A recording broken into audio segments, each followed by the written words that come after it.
The lady with the dog. I. It was said that a new person had appeared on the seafront, a lady with a little dog, Dmitri Gurov, who had by then been a fortnight at Yalta, and so was fairly at home. There had begun to take an interest in new arrivals sitting in Verney's pavilion. He saw walking on the seafront a fair-haired young lady of medium height, wearing a beret. A white Pomeranian dog was running behind her. And afterwards he met her in the public gardens, and in the square several times a day. She was walking alone, always wearing the same beret, and always with the same white dog. No one knew who she was, and everyone called her simply the lady with the dog. If she is here alone, without a husband or friends, it wouldn't be amiss to make her acquaintance, Gurov reflected. He was under 40, but he had a daughter already 12 years old and 2 sons at school. He had been married young when he was a student in his 2nd year, and by now his wife seemed half as old again as he. She was a tall, erect woman with dark eyebrows, staid and dignified, and as she said of herself, intellectual. She read a great deal, used phonetic spelling, called her husband not Dmitri but Dmitri, and he secretly considered her unintelligent, narrow, inelegant, was afraid of her, and did not like to be at home. He had begun being unfaithful to her long ago, had been unfaithful to her often, and probably on that account almost always spoke ill of women, and when they were talked about in his presence, used to call them the lower race. It seemed to him that he had been so schooled by bitter experience that he might call them what he liked, and yet he could not get on for 2 days together without the lower race. In the society of men he was bored, and not himself with them. He was cold and uncommunicative, but when he was in the company of women he felt free and knew what to say to them and how to behave, and he was at ease with them, even when he was silent. In his appearance, in his character, in his whole nature, there was something attractive and elusive which allured women and disposed them in his favor. He knew that, and some force seemed to draw him to them. Experience, often repeated, truly bitter experience, had taught him long ago that with decent people, especially Moscow people, always slow to move and irresolute, very intimacy, which at first so agreeably diversifies life and appears a light and charming adventure, inevitably grows into a regular problem of extreme intricacy, and in the long run the situation becomes unbearable. But at every fresh meeting with an interesting woman, this experience seemed to slip out of his memory, and he was eager for life, and everything seemed simple and amusing. One evening he was dining in the gardens, and the lady in the beret came up slowly to take the next table. Her expression, her gait, her dress, and the way she did her hair told him that she was a lady, that she was married, that she was in Yalta for the first time and alone, and that she was dull there. The stories told of the immorality in such places as Yalta are to a great extent untrue. He despised them, and knew that such stories were for the most part made up by persons who would themselves have been glad to sin if they had been able. But when the lady sat down at the next table 3 paces from him, he remembered these tales of easy conquests, of trips to the mountains, and the tempting thought of a swift, fleeting love affair, a romance, with an unknown woman whose name he did not know, suddenly took possession of him. He beckoned coaxingly to the Pomeranian, and when the dog came up to him, he shook his finger at it. The Pomeranian growled. Gurov shook his finger at it again. The lady looked at him and at once dropped her eyes. "He doesn't bite," she said, and blushed. "May I give him a bone?" he asked, and when she nodded he asked courteously, "Have you been long in Yalta?" "5 days. And I have already dragged out a fortnight here." There was a brief silence. "Time goes fast, and yet it is so dull here," she said, not looking at him. "That's only the fashion to say it is dull here. A provincial will live in Belyov or Zhidra and not be dull. And when he comes here, it's the dullness, the dust. One would think he came from Grenada." She laughed. Then both continued eating in silence like strangers. But after dinner they walked side by side, and there sprang up between them the light, jesting conversation of people who are free and satisfied, to whom it does not matter where they go or what they talk about. They walked and talked of the strange light on the sea. The water was of a soft, warm lilac hue, and there was a golden streak from the moon upon it. They talked of how sultry it was after a hot day. Gurov told her that he came from Moscow, that he had taken his degree in arts, but had a post in a bank, that he had trained as an opera singer, but had given it up, that he owned 2 houses in Moscow, and from her he learnt that she had grown up in Petersburg, but had lived in S since her marriage 2 years before, that she was staying another month in Yalta, and that her husband, who needed a holiday too, might perhaps come and fetch her. She was not sure whether her husband had a post in a crown department or under the provincial council, and was amused by her own ignorance, and Gurov learnt too that she was called Anna Sergeyevna. Afterwards he thought about her in his room at the hotel, thought she would certainly meet him next day, it would be sure to happen. As he got into bed, he thought how lately she had been a girl at school doing lessons like his own daughter. He recalled the diffidence, the angularity that was still manifest in her laugh and her manner of talking with a stranger.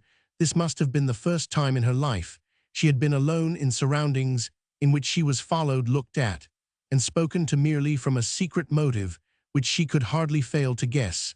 He recalled her slender, delicate neck, her lovely gray eyes. There's something pathetic about her anyway, he thought, and fell asleep.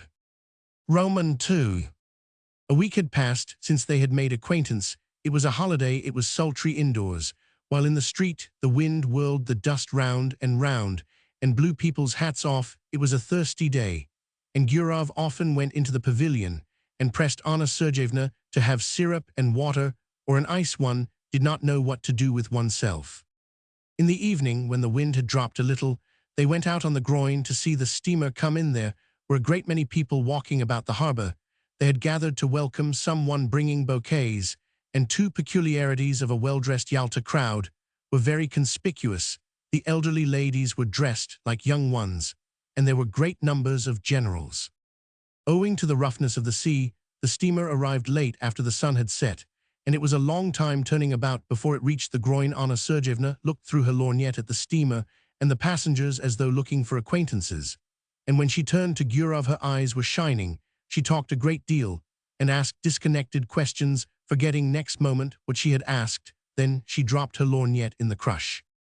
The festive crowd began to disperse. It was too dark to see people's faces. The wind had completely dropped, but Gurov and Anna Sergeyevna still stood as though waiting to see someone else come from the steamer. Anna Sergeyevna was silent now and sniffed the flowers without looking at Gurov. "The weather is better this evening," he said. "Where shall we go now? Shall we drive somewhere?" She made no answer. Then he looked at her intently, and all at once put his arm round her and kissed her on the lips, and breathed in the moisture and the fragrance of the flowers, and he immediately looked round him anxiously, wondering whether anyone had seen them. "Let us go to your hotel," he said softly, and both walked quickly. The room was close and smelt of the scent she had bought at the Japanese shop. Gurov looked at her and thought what different people one meets in the world from the past. He preserved memories of careless, good-natured women who loved cheerfully, and were grateful to him for the happiness he gave them, however brief it might be, and of women like his wife who loved without any genuine feeling, with superfluous phrases, affectedly, hysterically, with an expression that suggested that it was not love nor passion, but something more significant, and of 2 or 3 others, very beautiful cold women, on whose faces he had caught a glimpse of a rapacious expression, an obstinate desire to snatch from life more than it could give. And these were capricious, unreflecting, domineering, unintelligent women, not in their first youth. And when Gurov grew cold to them, their beauty excited his hatred, and the lace on their linen seemed to him like scales. But in this case, there was still the diffidence, the angularity of inexperienced youth, an awkward feeling. And there was a sense of consternation, as though someone had suddenly knocked at the door. The attitude of Anna Sergeyevna, lady with the dog toe, what had happened was somehow peculiar, very grave, as though it were her fault, so it seemed, and it was strange and inappropriate. Her face dropped and faded, and on both sides of it her long hair hung down mournfully. She mused in a dejected attitude, like the woman who was a sinner in an old-fashioned picture. "It's wrong," she said. "You will be the first to despise me now." There was a watermelon on the table. Gurov cut himself a slice and began eating it without haste. There followed at least half an hour of silence. Anna Sergeyevna was touching. There was about her the purity of a good, simple woman who had seen little of life, the solitary candle, burning on the table, threw a faint light on her face. Yet it was clear that she was very unhappy. "How could I despise you?" asked Gurov. "You don't know what you are saying." "God forgive me," she said, and her eyes filled with tears. "It's awful. You seem to feel you need to be forgiven." "Forgiven? No, I'm a bad, low woman. I despise myself and don't attempt to justify myself. It's not my husband but myself I have deceived. And not only just now, I have been deceiving myself for a long time. My husband may be a good, honest man, but he is a flunky. I don't know what he does there, what his work is. But I know he is a flunky. I was 20 when I was married to him. I have been tormented by curiosity. I wanted something better. There must be a different sort of life, I said to myself. I wanted to live, to live, to live. I was fired by curiosity. You don't understand it. But I swear to God, I could not control myself. Something happened to me. I could not be restrained. I told my husband I was ill and came here, and here I have been walking about as though I were dazed, like a mad creature. And now I have become a vulgar, contemptible woman whom anyone may despise." Gurov felt bored already listening to her. He was irritated by the naive tone, by this remorse so unexpected and inopportune. But for the tears in her eyes, he might have thought she was jesting or playing a part. "I don't understand," he said softly. "What is it you want?" She hid her face on his breast and pressed close to him. Believe me, I beseech you," she said. "I love a pure, honest life, and sin is loathsome to me. I don't know what I am doing. Simple people say the evil one has beguiled me, and I may say of myself now that the evil one has beguiled me." "Hush, hush," he muttered. He looked at her fixed, scared eyes, kissed her, talked softly and affectionately, and by degrees she was comforted, and her gaiety returned. They both began laughing. Afterwards, when they went out, there was not a soul on the seafront. The town, with its cypresses, had quite a death-like air, but the sea still broke noisily on the shore. A single barge was rocking on the waves, and a lantern was blinking sleepily on it.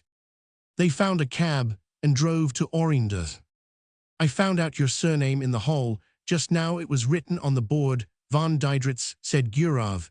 "Is your husband a German?" "No, I believe his grandfather was a German, but he is an Orthodox Russian himself."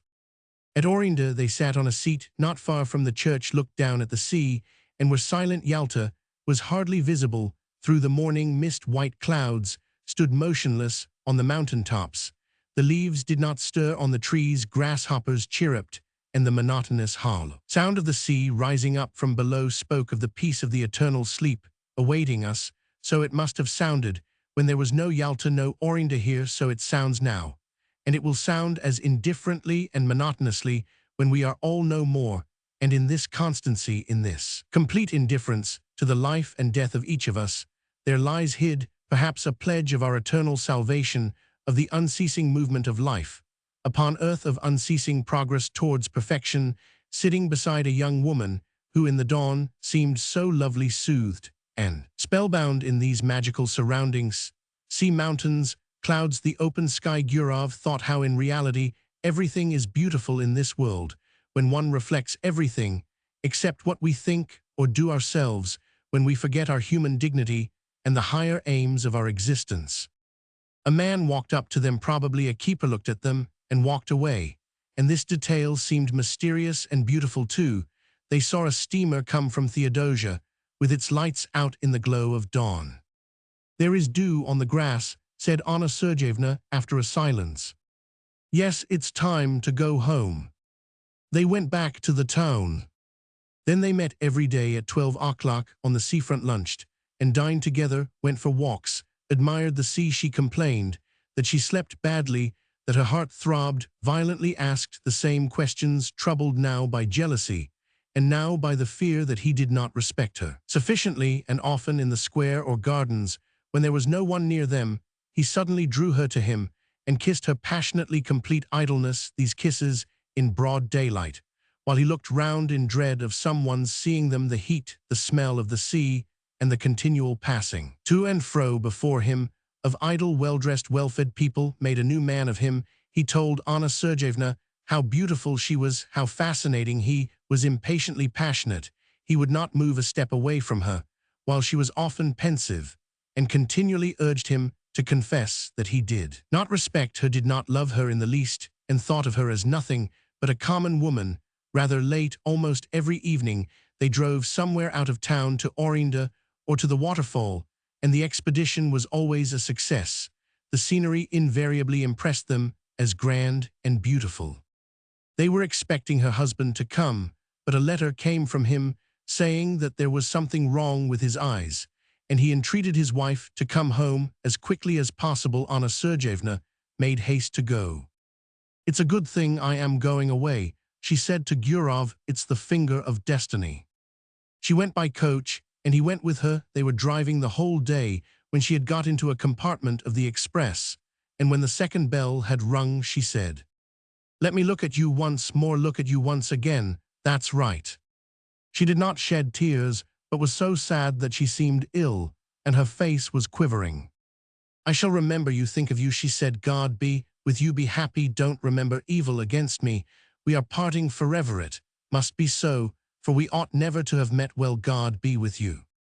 The train moved off rapidly, its lights soon vanished from sight, and a minute later there was no sound of it, as though everything had conspired together to end as quickly as possible. That sweet delirium, that madness, left alone on the platform, and gazing into the dark distance, Gurov listened to the chirrup of the grasshoppers and the hum of the telegraph wires, feeling as though he had only just waked up, and he thought, musing, that there had been another episode or adventure in his life, and it too was at an end, and nothing was left of it but a memory. He was moved, sad, and conscious of a slight remorse. This young woman, whom he would never meet again, had not been happy with him. He was genuinely warm and affectionate with her, but yet in his manner, his tone, and his caresses there had been a shade of light irony, the coarse condescension of a happy man who was besides almost twice her age. All the time she had called him kind, exceptional, lofty. Obviously, he had seemed to her different from what he really was, so he had unintentionally deceived her. Here at the station was already a scent of autumn. It was a cold evening. "It's time for me to go north," thought Gurov, as he left the platform. High time. Roman 3. At home in Moscow, everything was in its winter routine. The stoves were heated, and in the morning it was still dark when the children were having breakfast and getting ready for school, and the nurse would light the lamp for a short time. The frosts had begun already, when the first snow has fallen on the first day of sledge driving. It is pleasant to see the white earth, the white roofs, to draw soft, delicious breath, and the season brings back the days of one's youth. The old limes and birches, white with hoarfrost, have a good-natured expression. They are nearer to one's heart than cypresses and palms, and near them one doesn't want to be thinking of the sea and the mountains. Gurov was Moscow-born. He arrived in Moscow on a fine frosty day, and when he put on his fur coat and warm gloves and walked along Petrovka, and when on Saturday evening he heard the ringing of the bells, his recent trip and the places he had seen lost all charm for him. Little by little, he became absorbed in Moscow life, greedily read 3 newspapers a day, and declared he did not read the Moscow papers on principle. He already felt a longing to go to restaurants, clubs, dinner parties, anniversary celebrations, and he felt flattered at entertaining distinguished lawyers and artists, and at playing cards with a professor at the doctor's club. He could already eat a whole plateful of salt fish and cabbage. In another month, he fancied the image of Anna Sergeyevna would be shrouded in a mist in his memory, and only from time to time would visit him in his dreams with a touching smile, as others. Roman 999.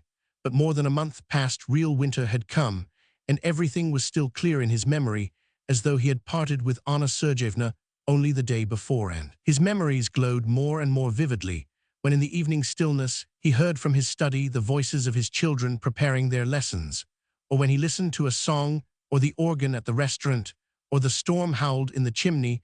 Suddenly everything would rise up in his memory, what had happened on the groin, and the early morning with the mist on the mountains, and the steamer coming from Theodosia, and the kisses. He would pace a long time about his room, remembering it all and smiling. Then his memories passed into dreams, and in his fancy the past was mingled with what was to come. Anna Sergeyevna did not visit him in dreams, but followed him about everywhere like a shadow, and haunted him when he shut his eyes he saw her as though she were living before him, and she seemed to him lovelier, younger, tenderer than she was, and he imagined himself finer than he had been in Yalta in the evenings. She peeped out at him, from the bookcase, from the fireplace, from the corner, heard her breathing, the caressing rustle of her dress in the street. He watched the women looking for someone like her.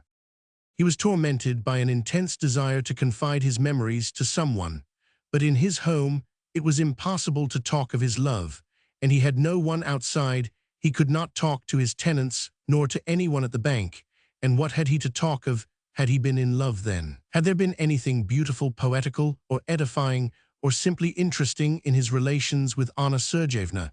And there was nothing for him but to talk vaguely of love of woman, and no one guessed what it meant. Only his wife twitched her black eyebrows and said, "The part of a lady-killer does not suit you at all, Dmitri."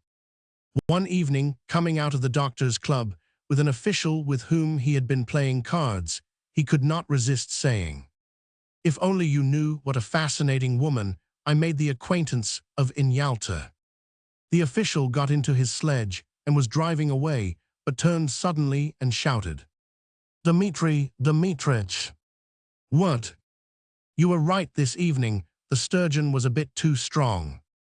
These words, so ordinary, for some reason moved Gurov to indignation, and struck him as degrading and unclean. What savage manners, what people, what senseless nights, what uninteresting, uneventful days, the rage for card-playing, the gluttony, the drunkenness, the continual talk, always about the same thing, useless pursuits and conversations, always about the same things, absorbed the better part of one's time, the better part of one's strength, and in the end there is left a life groveling and curtailed, worthless and trivial, and there is no escaping or getting away from it, just as though one were in a madhouse or a prison. Gurov did not sleep all night and was filled with indignation, and he had a headache all next day, and the next night he slept badly. He sat up in bed thinking, or paced up and down his room. He was sick of his children, sick of the bank. He had no desire to go anywhere or to talk of anything. In the holidays in December, he prepared for a journey and told his wife he was going to Petersburg to do something in the interests of a young friend, and he set off for what for he did not very well know himself. He wanted to see Anna Sergeyevna and to talk with her too, arrange a meeting if possible. He reached in the morning and took the best room at the hotel, in which the floor was covered with grey army cloth, and on the table was an inkstand grey with dust, and adorned with a figure on horseback, with its hat in its hand and its head broken off. The hotel porter gave him the necessary information. Von Diedritz lived in a house of his own in Old Goncharny Street. It was not far from the hotel. He was rich and lived in good style, and had his own horses. Everyone in the town knew him. The porter pronounced the name Diedritz. Gurov went without haste to Old Goncharny Street and found the house. Just opposite the house stretched a long grey fence adorned with nails. One would run away from a fence like that, thought Gurov, looking from the fence to the windows of the house and back again. He considered today was a holiday, and the husband would probably be at home, and in any case it would be tactless to go into the house and upset her. If he were to send her a note, it might fall into her husband's hands, and then it might ruin everything. The best thing was to trust to chance, and he kept walking up and down the street, by the fence, waiting for the chance. He saw a beggar go in at the gate and dogs fly at him. Then an hour later he heard a piano, and the sounds were faint and indistinct. Probably it was Anna Sergeyevna playing. The front door suddenly opened, and an old woman came out, followed by the familiar white Pomeranian. Gurov was on the point of calling to the dog, but his heart began beating violently, and in his excitement he could not remember the dog's name. He walked up and down and loathed the grey fence more and more, and by now he thought irritably that Anna Sergeyevna had forgotten him and was perhaps already amusing herself with someone else, and that was very natural in a young woman who had nothing to look at from morning till night but that confounded fence. He went back to his hotel room and sat for a long while on the sofa, not knowing what to do. Then he had dinner and a long nap. How stupid and worrying it is, he thought when he woke and looked at the dark windows. It was already evening here. I've had a good sleep for some reason. What shall I do in the night? He sat on the bed, which was covered by a cheap grey blanket, such as one sees in hospitals, and he taunted himself in his vexation. So much for the lady with the dog, so much for the adventure Ure in a nice fix. That morning at the station, a poster in large letters had caught his eye. The geisha was to be performed. For the first time he thought of this, and went to the theatre. It's quite possible she may go to the first performance, he thought. The theatre was full, as in all provincial theatres. There was a fog above the chandelier. The gallery was noisy and restless in the front row. The local dandies were standing up before the beginning of the performance, with their hands behind them. In the governor's box, the governor's daughter, wearing a boa, was sitting in the front seat, while the governor himself lurked modestly behind the curtain, with only his hands visible. The orchestra was a long time tuning up the stage. Curtains swayed all the time. The audience were coming in and taking their seats. Gurov looked at them eagerly. Anna Sergeyevna too came in. She sat down in the third row, and when Gurov looked at her, his heart contracted, and he understood clearly that for him there was in the whole world no creature so near, so precious, and so important to him. She, this little woman, in no way remarkable, lost in a provincial crowd, with a vulgar lorgnette in her hand, filled his whole life. Now was his sorrow, and his joy the one happiness that he now desired for himself. And to the sounds of the inferior orchestra of the wretched provincial violins, he thought how lovely she was. He thought and dreamed. A young man with small side whiskers, tall and stooping, came in with Anna Sergeyevna and sat down beside her. He bent his head at every step and seemed to be continually bowing. Most likely, this was the husband whom at Yalta, in a rush of bitter feeling, she had called a flunky, and there really was in his long figure, his side whiskers, and the small bald patch on his head, something of the flunky's obsequiousness. His smile was sugary, and in his buttonhole there was some badge of distinction, like the number on a waiter. During the first interval, the husband went away to smoke. She remained alone in her stall. Gurov, who was sitting in the stalls too, went up to her and said in a trembling voice, with a forced smile, "Good evening." She glanced at him and turned pale, then glanced again with horror, unable to believe her eyes, and tightly gripped the fan and the lorgnette in her hands, evidently struggling with herself not to faint. Both were silent. She was sitting, he was standing, frightened by her confusion, and not venturing to sit down beside her. The violins and the flute began tuning up. He felt suddenly frightened. It seemed as though all the people in the boxes were looking at them. She got up and went quickly to the door. He followed her, and both walked senselessly along passages and up and down stairs, and figures in legal, scholastic, and civil service uniforms, all wearing badges, flitted before their eyes. They caught glimpses of ladies of fur coats hanging on pegs. The drafts blew on them, bringing a smell of stale tobacco, and Gurov, whose heart was beating violently, thought, "Oh heavens, why are these people here, and this orchestra?"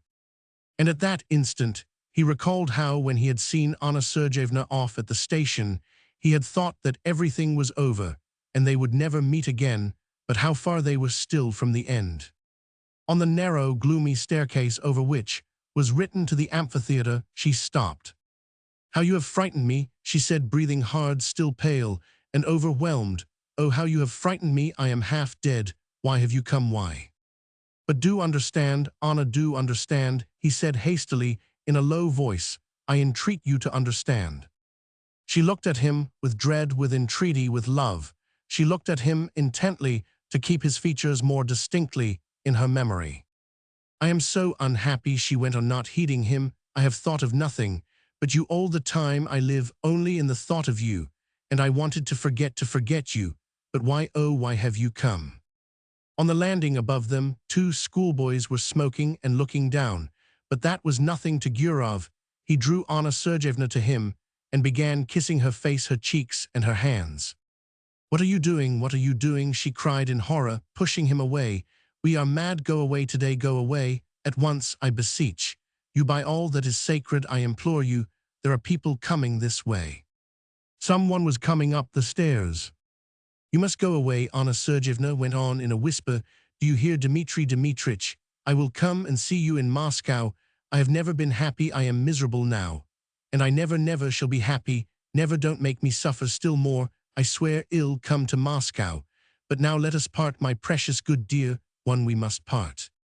She pressed his hand and began rapidly going downstairs, looking round at him, and from her eyes he could see that she really was unhappy. Gurov stood for a little while, listened, then, when all sound had died away, he found his coat and left the theatre.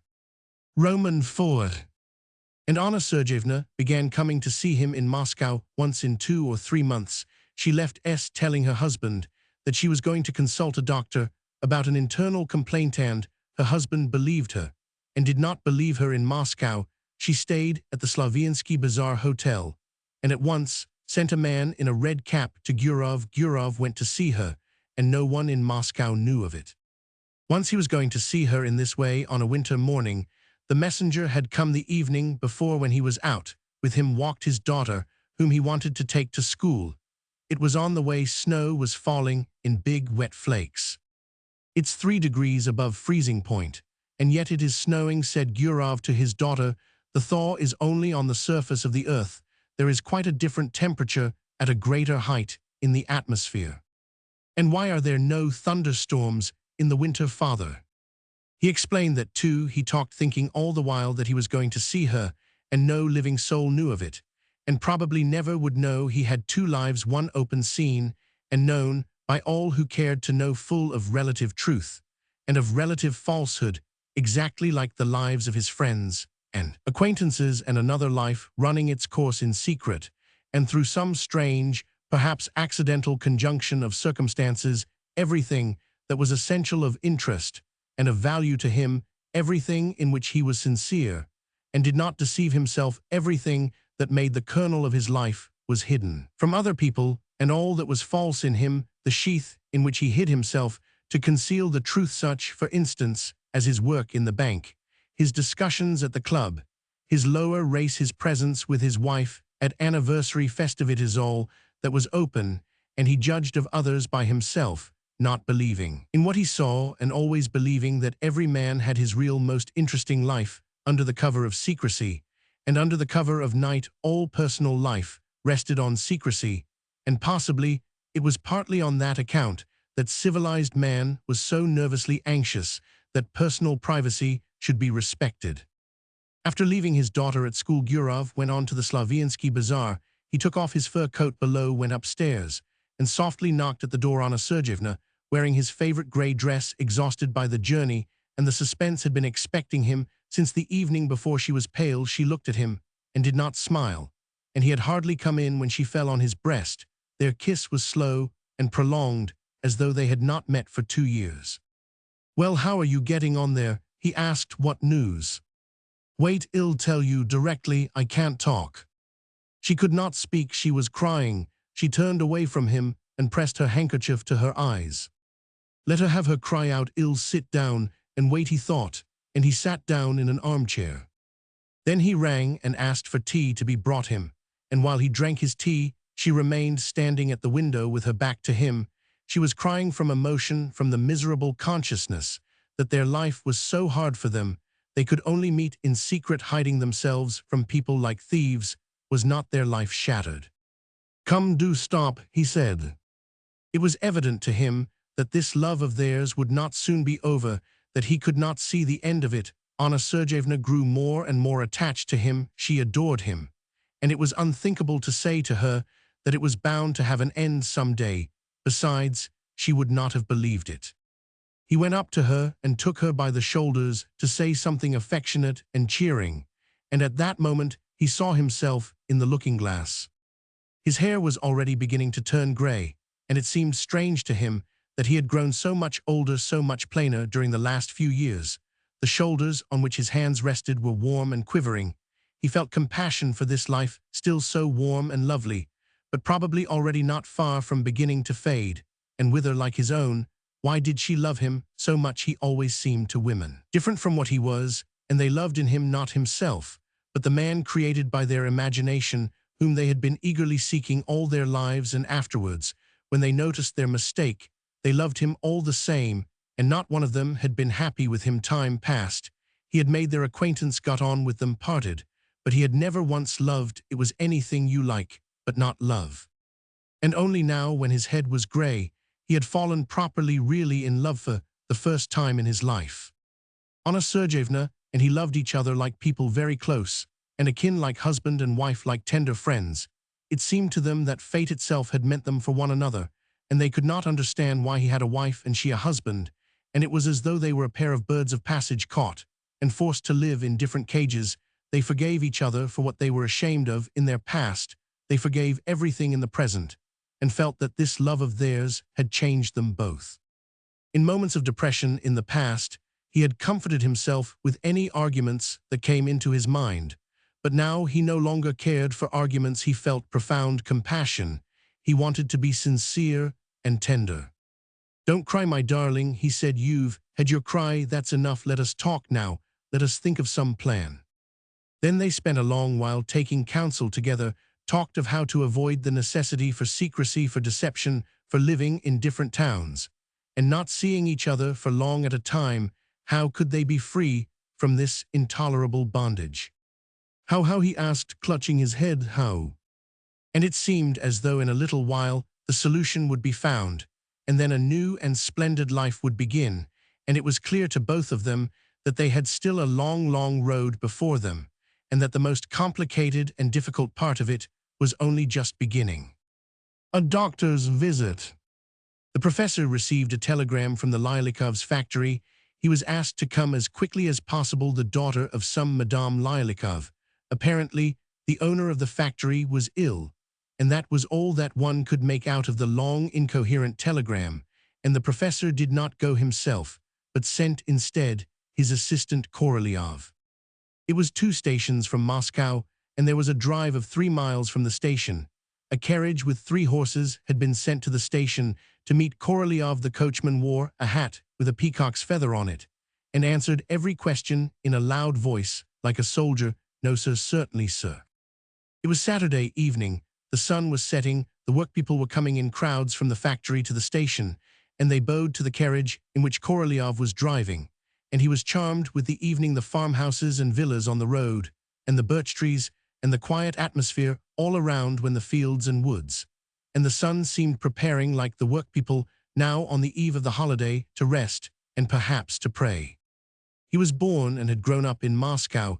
He did not know the country, and he had never taken any interest in factories or been inside one, but he had happened to read about factories and had been in the houses of manufacturers and had talked to them, and whenever he saw a factory far or near, he always thought how quiet and peaceable it was outside, but within there was always sure to be impenetrable ignorance and dull egoism, on the side of the owners, wearisome, unhealthy toil, on the side of the workpeople, squabbling vermin, vodka. And now, when the workpeople timidly and respectfully made way for the carriage, in their faces, their caps, their walk, he read physical impurity, drunkenness, nervous exhaustion, bewilderment. They drove in at the factory gates on each side. He caught glimpses of the little houses of workpeople, of the faces of women of quilts and linen on the railings. "Look out," shouted the coachman, not pulling up the horses. It was a wide courtyard, without grass, with 5 immense blocks of buildings, with tall chimneys, a little distance, one from another, warehouses and barracks, and over everything a sort of grey powder, as though from dust. Here and there, like oases in the desert, there were pitiful gardens, and the green and red roofs of the houses in which the managers and clerks lived. The coachman suddenly pulled up the horses, and the carriage stopped at the house, which had been newly painted grey. Here was a flower garden with a lilac bush covered with dust, and on the yellow steps at the front door there was a strong smell of paint. "Please come in, doctor," said women's voices in the passage and the entry, and at the same time he heard sighs and whisperings. "Pray walk in, we've been expecting you so long. We're in real trouble here, this way." Madame Lyalikova, stout elderly lady wearing a black silk dress with fashionable sleeves, but judging from her face, a simple, uneducated woman, looked at the doctor in a flutter, and could not bring herself to hold out her hand to him. She did not dare. Beside her stood a personage with short hair and a pince-nez. She was wearing a blouse of many colors, and was very thin and no longer young. The servants called her Kristina Dmitrievna, and Korolyov guessed that this was the governess. Probably, as the person of most education in the house, she had been charged to meet and receive the doctor, for she began immediately in great haste, stating the causes of the illness, giving trivial and tiresome details, but without saying who was ill or what was the matter. The doctor and the governess were sitting talking, while the lady of the house stood motionless at the door waiting. From the conversation, Korolyov learned that the patient was Madame Lyalikov's only daughter, an heiress, a girl of 20 called Lisa. She had been ill for a long time and had consulted various doctors, and the previous night she had suffered till morning from such violent palpitations of the heart that no one in the house had slept, and they had been afraid she might die. She has been, one may say, ailing from a child, said Kristina Dmitrievna in a sing-song voice, continually wiping her lips with her hand. The doctors say it is nerves. When she was a little girl she was scrofulous, and the doctors drove it inwards, so I think it may be due to that. They went to see the invalid, fully grown up, big and tall, but ugly like her mother, with the same little eyes and disproportionate breadth of the lower part of the face, lying with her hair in disorder, muffled up to the chin. She made upon Korolyov at the first minute the impression of a poor destitute creature sheltered and cared for here out of charity, and he could hardly believe that this was the heiress of the 5 huge buildings. "I am the doctor, come to see you," said Korolyov. "Good evening." He mentioned his name and pressed her hand, a large, cold, ugly hand. She sat up, and, evidently accustomed to doctors, let herself be sounded, without showing the least concern that her shoulders and chest were uncovered. "I have palpitations of the heart," she said. "It was so awful all night, I almost died of fright. Do give me something." I will, don't worry yourself." Korolyov examined her and shrugged his shoulders. "The heart is all right," he said. "It's all going on satisfactorily. Everything is in good order. Your nerves must have been playing pranks a little, but that's so common. The attack is over. By now one must suppose lie down and go to sleep." At that moment a lamp was brought into the bedroom. The patient screwed up her eyes at the light, then suddenly put her hands to her head and broke into sobs, and the impression of a destitute, ugly creature vanished, and Korolyov no longer noticed the little eyes or the heavy development of the lower part of the face. He saw a soft, suffering expression, which was intelligent and touching. She seemed to him altogether graceful, feminine, and simple, and he longed to soothe her, not with drugs, not with advice, but with simple, kindly words. Her mother put her arms round her head and hugged her. What despair, what grief was in the old woman's face! She, her mother, had reared her and brought her up, spared nothing, and devoted her whole life to having her daughter taught French, dancing, music, had engaged a dozen teachers for her, had consulted the best doctors, kept a governess, and now she could not make out the reason of these tears, why there was all this misery. She could not understand, and was bewildered, and she had a guilty, agitated, despairing expression,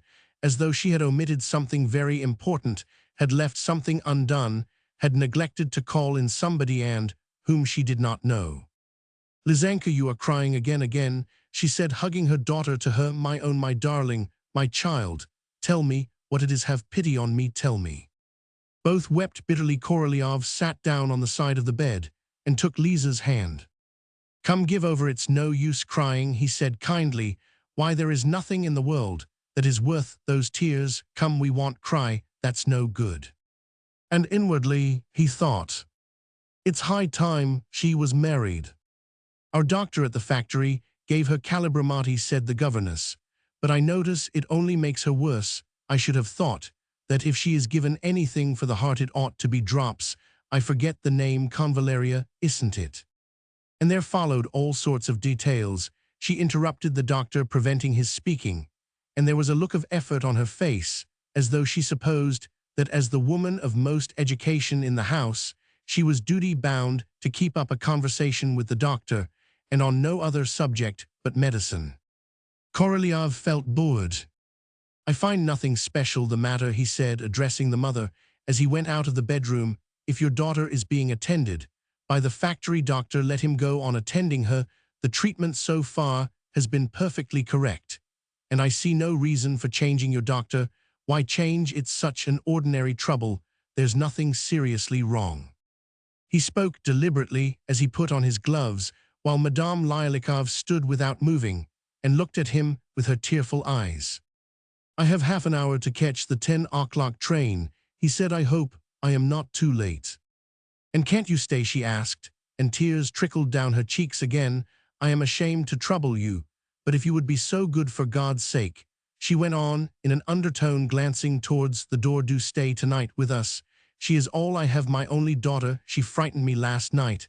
I can't get over it. Don't go away for goodness sake. He wanted to tell her that he had a great deal of work in Moscow, that his family were expecting him home. It was disagreeable to him to spend the evening and the whole night in a strange house quite needlessly, but he looked at her face, heaved a sigh, and began taking off his gloves without a word. All the lamps and candles were lighted in his honor in the drawing-room, and the dining-room he sat down at the piano and began turning over the music. Then he looked at the pictures on the walls, at the portraits. The pictures, all paintings in gold frames, were views of the Crimea stormy sea, with a ship, a Catholic monk with a wineglass. They were all dull, smooth daubs with no trace of talent in them. There was not a single good-looking face. Among the portraits, nothing but broad cheekbones and astonished-looking eyes. Lilikov, Liza's father, had a low forehead and a self-satisfied expression. His uniform sat like a sack on his bulky plebeian figure. On his breast was a medal and a Red Cross badge. There was little sign of culture, and the luxury was senseless and haphazard, and was as ill-fitting as that uniform. The floors irritated him with their brilliant polish. The lustres on the chandelier irritated him, and he was reminded for some reason of the story of the merchant who used to go to the baths with a medal on his neck. He heard a whispering in the entry. Someone was softly snoring, and suddenly from outside came harsh, abrupt metallic sounds such as Korolyov had never heard before, and which he did not understand now. They roused strange, unpleasant echoes in his soul. I believe nothing would induce me to remain here to live, he thought, and went back to the music books again. Doctor, please come to supper, the governess called him in a low voice.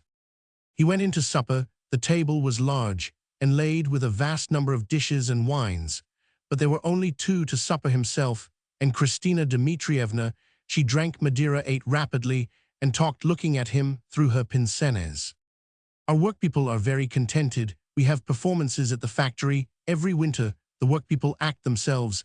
They have lectures with a magic lantern, a splendid terum, and everything they want. They are very much attached to us. And when they heard that Lizanka was worse, they had a service sung for her. Though they have no education, they have their feelings too. It looks as though you have no man in the house at all, said Korolyov. Not one. Pyotr Nikanorovich died a year and a half ago and left us alone. And so there are the three of us. In the summer we live here, and in winter we live in Moscow, in Polianka. I have been living with them for 11 years, says one of the family.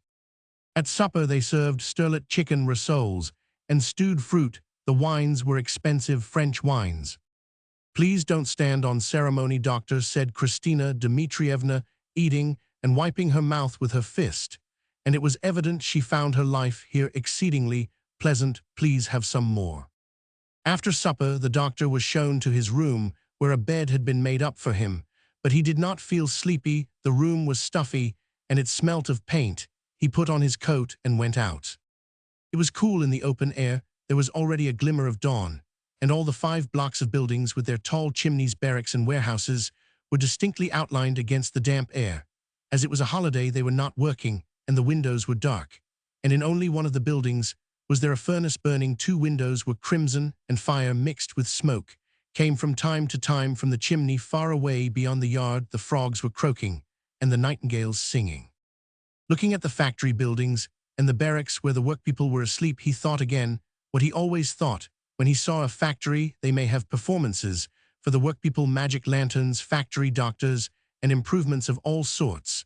But all the same, the workpeople he had met that day on his way from the station did not look in any way different from those he had known long ago in his childhood before. There were factory performances and improvements. As a doctor accustomed to judging correctly of chronic complaints, the radical cause of which was incomprehensible and incurable, he looked upon factories as something baffling, the cause of which also was obscure and not removable, and all the improvements in the life of the factory hands he looked upon not as superfluous, but as comparable with the treatment of incurable illnesses. There is something baffling in it, of course, he thought, looking at the crimson windows. 1,500 or 2,000 workpeople are working without rest in unhealthy surroundings, making bad cotton goods, living on the verge of starvation. and only waking from this nightmare at rare intervals in the tavern. 100 people act as overseers, and the whole life of that 100 is spent in imposing fines, in abuse, in injustice, and only 2 or 3 so-called owners enjoy the profits, though they don't work at all and despise the wretched cotton. But what are the profits, and how do they enjoy them? Madame Lilikov and her daughter are unhappy. It makes one wretched to look at them. The only one who enjoys her life is Kristina Dmitrievna, a stupid middle-aged maiden lady in Pincenez. And so it appears that all these 5 blocks of buildings are at work, and inferior cotton is sold in the eastern markets simply that Kristina Dmitrievna may eat sterlet and drink Madeira. Suddenly there came a strange noise, the same sound Korolyov had heard before supper. Someone was striking on a sheet of metal near one of the buildings. He struck a note, and then at once checked the vibrations, so that short, abrupt, discordant sounds were produced, rather like dare, dare, dare. Then there was half a minute of stillness, and from another building there came sounds equally abrupt and unpleasant, lower bass notes, drin, drin, drin, 11 times. Evidently, it was the watchman striking the hour near the third building. He heard Jacques, Jacques, Jacques, and so near all the buildings, and then behind the barracks and beyond the gates, and in the stillness of the night it seemed as though these sounds were uttered by a monster with crimson eyes, the devil himself, who controlled the owners and the workpeople alike, and was deceiving both. Korolyov went out of the yard into the open country. "Who goes there?" someone called to him at the gates in an abrupt voice. "It's just like being in prison," he thought, and made no answer. Here the nightingales and the frogs could be heard more distinctly, and one could feel it was a night in May. From the station came the noise of a train somewhere in the distance. Drowsy cocks were crowing. But all the same the night was still, the world was sleeping tranquilly. In a field not far from the factory there could be seen the framework of a house and heaps of building material. Korolyov sat down on the planks and went on thinking. The only person who feels happy here is the governess, and the factory hands are working for her gratification. But that's only apparent. She is only the figurehead. The real person for whom everything is being done is the devil. And he thought about the devil in whom he did not believe, and he looked round at the 2 windows where the fires were gleaming. It seemed to him that out of those crimson eyes the devil himself was looking at him, that unknown force that had created the mutual relation of the strong and the weak, that coarse blunder which one could never correct. The strong must hinder the weak from living. Such was the law of nature, but only in a newspaper article or in a school book was that intelligible and easily accepted. In the hodgepodge, which was everyday life, in the tangle of trivialities out of which human relations were woven, it was no longer a law, but a logical absurdity, when the strong and the weak were both equally victims of their mutual relations, unwillingly submitting to some directing force, unknown, standing outside life, apart from man. So thought Korolyov, sitting on the planks, and little by little he was possessed by a feeling that this unknown and mysterious force was really close by, and looking at him. Meanwhile, the east was growing paler. Time passed rapidly when there was not a soul anywhere near, as though everything were dead. The 5 buildings and their chimneys, against the grey background of the dawn, had a peculiar lunette, the same as by day. One forgot altogether that inside there were steam motors, electricity, telephones, and kept thinking of lake dwellings of the Stone Age, feeling the presence of a crude, unconscious force. And again there came the sound, dare, dare, dare, dare, 12 times. Then there was stillness, stillness for half a minute, and at the other end of the yard there rang out, drin, drin, drin. Horribly disagreeable, thought Korolyov. Jacques, Jacques, there resounded from a third place, abruptly, sharply, as though with annoyance, Jacques, Jacques. And it took 4 minutes to strike 12. Then there was a hush, and again it seemed as though everything were dead. Korolyov sat a little longer, then went to the house, but sat up for a good while longer. In the adjoining rooms there was whispering, there was a sound of shuffling slippers and bare feet. Is she having another attack? Thought Korolyov. He went out to have a look at the patient. By now it was quite light in the rooms, and a faint glimmer of sunlight piercing through the morning mist quivered on the floor, and on the wall of the drawing room the door of Lisa's room was open, and she was sitting in a low chair beside her bed with her hair down, wearing a dressing gown, and wrapped in a shawl. The blinds were down on the windows. "How do you feel?" asked Korolyov. Well, thank you. He touched her pulse, then straightened her hair that had fallen over her forehead. You are not asleep, he said. It's beautiful, whether outside it's spring the nightingales are singing, and you sit in the dark and think of something. She listened and looked into his face. Her eyes were sorrowful and intelligent, and it was evident she wanted to say something to him. Does this happen to you often? He said. She moved her lips and answered. Often I feel wretched, almost every night.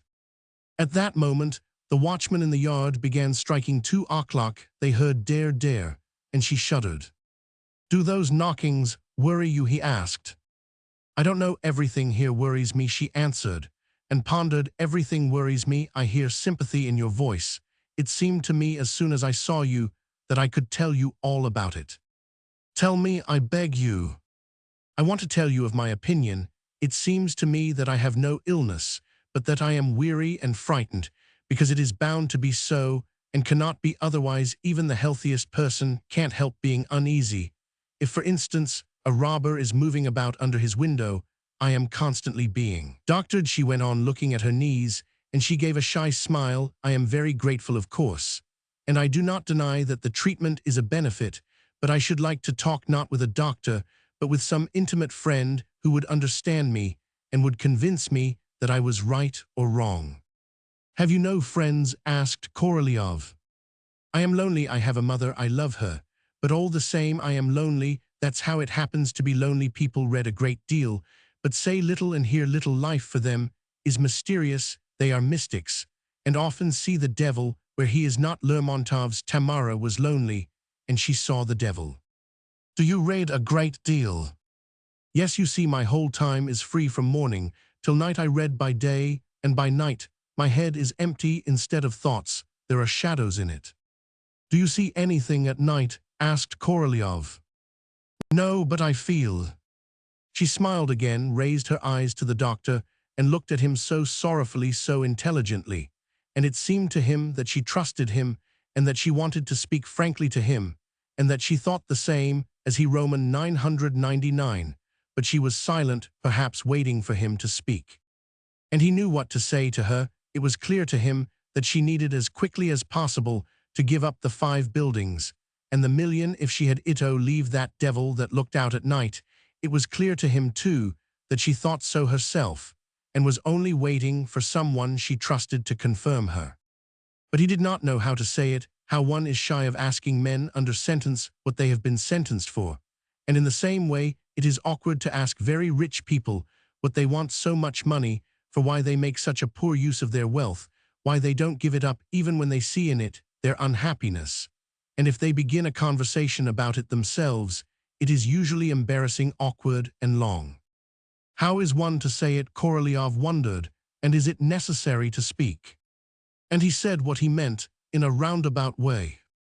You, in the position of a factory owner and a wealthy heiress, are dissatisfied. You don't believe in your right to it, and here now you can't sleep. That, of course, is better than if you were satisfied, slept soundly, and thought everything was satisfactory. Your sleeplessness does you credit in any case. It is a good sign in reality. Such a conversation as this between us now would have been unthinkable for our parents. At night they did not talk but slept sound. We, our generation, sleep badly, are restless, but talk a great deal, and are always trying to settle whether we are right or not. For our children or grandchildren, that question whether they are right or not will have been settled. Things will be clearer for them than for us. Life will be good in 50 years' time. It's only a pity we shall not last out. Till then it would be interesting to have a peep at it. What will our children and grandchildren do? Asked Lisa. I don't know. I suppose they will throw it all up and go away. Go where? Why, where they like, said Korolyov, and he laughed. There are lots of places a good intelligent person can go to. He glanced at his watch. The sun has risen, though, he said. It is time you were asleep. Undress and sleep soundly. Very glad to have made your acquaintance, he went on, pressing her hand. You are a good, interesting woman. Good night. He went to his room and went to bed. In the morning, when the carriage was brought round, they all came out onto the steps to see him off. Lisa, pale and exhausted, was in a white dress, as though for a holiday, with a flower in her hair. She looked at him as yesterday sorrowfully and intelligently smiled and talked, and all with an expression as though she wanted to tell him something special importanthum alone. They could hear the larks trilling and the church bells pealing the windows in. The factory buildings were sparkling gaily, and driving across the yard and afterwards along the road to the station, Korolyov thought neither of the workpeople nor of lake dwellings nor of the devil, but thought of the time perhaps close at hand when life would be as bright and joyous as that still Sunday morning, and he thought how pleasant it was on such a morning in the spring to drive with 3 horses in a good carriage and to bask in the sunshine. An upheaval. Mashenka Pavletsky, a young girl who had only just finished her studies at a boarding school, returning from a walk to the house of the Kushkins, with whom she was living as a governess, found the household in a terrible turmoil. Mihailo, the porter who opened the door to her, was excited and red as a crab.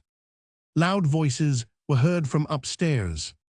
Madame Kushkin is in a fit most likely, or else she has quarreled with her husband, thought Mashenka. In the hall and in the corridor she met maidservants. One of them was crying. Then Mashenka saw running out of her room the master of the house himself, Nikolai Sergeyevich, a little man with a flabby face and a bald head. Though he was not old, he was red in the face and twitching all over. He passed the governess without noticing her, and throwing up his arms exclaimed, "Oh, how horrible it is, how tactless, how stupid, how barbarous, abominable." Mashenka went into her room, and then for the first time in her life, it was her lot to experience in all its acuteness the feeling that is so familiar to persons in dependent positions who eat the bread of the rich and powerful and cannot speak their minds. There was a search going on in her room. The lady of the house, Fedosya Vassilievna, a stout, broad-shouldered, uncouth woman with thick black eyebrows, faintly perceptible mustache and red hands, who was exactly like a plain illiterate cook in face and manners, was standing without her cap on at the table, putting back into Mashenka's workbag balls of wool, scraps of materials and bits of paper. Evidently, the governess' arrival took her by surprise, since on looking round and seeing the girl's pale and astonished face, she was a little taken aback and muttered, "Pardon, I upset it. Accidentally my sleeve caught in it." And saying something more, Madame Kushkin rustled her long skirts and went out. Mashenka looked round her room with wondering eyes, and unable to understand it, not knowing what to think, shrugged her shoulders and turned cold with dismay.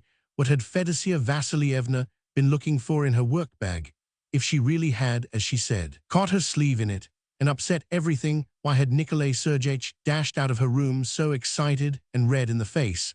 Why was one drawer of the table pulled out a little way, the money box, in which the governess put away 10 kopeck pieces and old stamps, was open? They had opened it, but did not know how to shut it, though. Had scratched the lock all over the whatnot with her books on it, the things on the table. The bidal bore fresh traces of a search, her linen basket too.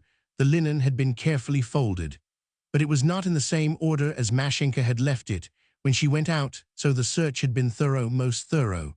But what was it for? Why, what had happened? Mashenka remembered the excited porter, the general turmoil which was still going on, the weeping servant girl. Had it not all some connection with the search that had just been made in her room? Was not she mixed up in something dreadful? Mashenka turned pale, and feeling cold all over, sank on to her linen basket. A maidservant came into the room. "Lisa, you don't know why they have been rummaging in my room?" the governess asked her.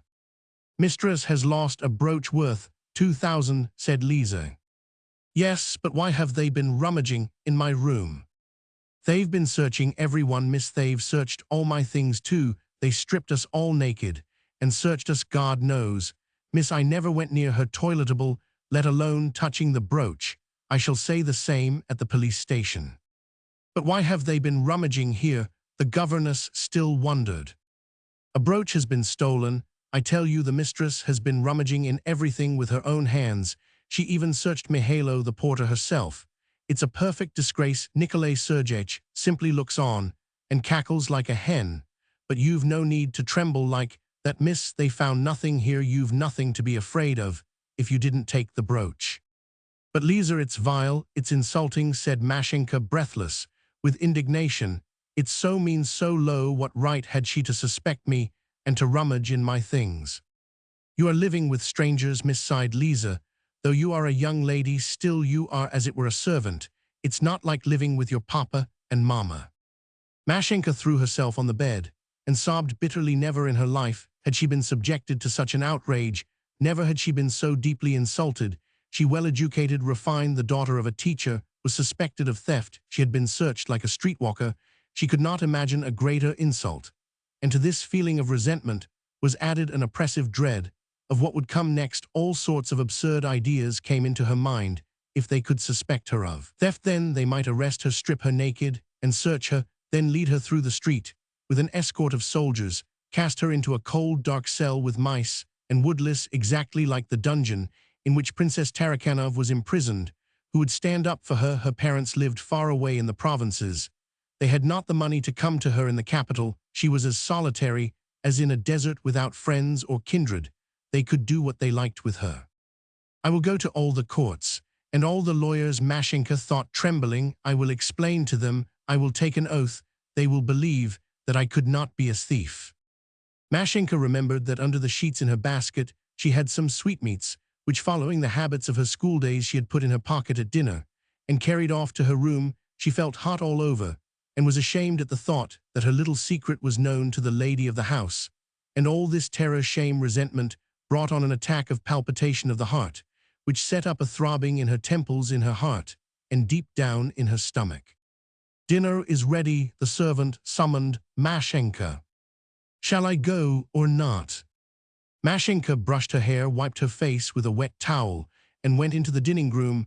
There they had already begun dinner. At one end of the table sat Fedosya Vassilievna, with a stupid, solemn, serious face. At the other end, Nikolai Sergeyevich. At the sides, there were the visitors and the children. The dishes were handed by two footmen in swallowtails and white gloves. Everyone knew that there was an upset in the house, that Madame Kushkin was in trouble. And everyone was silent. Nothing was heard but the sound of munching and the rattle of spoons on the plates. The lady of the house herself was the first to speak. "What is the third course?" she asked the footman in a weary, injured voice. "Esturgeon à la Russe," answered the footman. "I ordered that, Fenya," Nikolai Sergeyevich hastened to observe. "I wanted some fish. If you don't like it, ma chère, don't let them serve it. I just ordered it." Fedosya Vassilievna did not like dishes that she had not ordered herself, and now her eyes filled with tears. "Come, don't let us agitate ourselves," Mamikov, her household doctor, observed in a honeyed voice, just touching her arm with a smile as honeyed. "We are nervous enough as it is. Let us forget the brooch. Health is worth more than 2,000 rubles." "It's not the 2,000 I regret," answered the lady, and a big tear rolled down her cheek. "It's the fact itself that revolts me.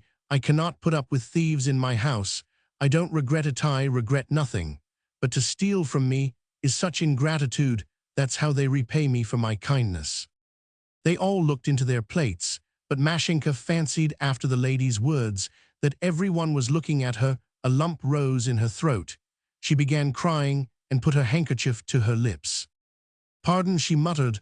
"I can't help it. My head aches. It'll go away." And she got up from the table, scraping her chair awkwardly, and went out quickly, still more overcome with confusion. "It's beyond everything," said Nikolai Sergeyevich, frowning. What need was there to search her room? How out of place it was.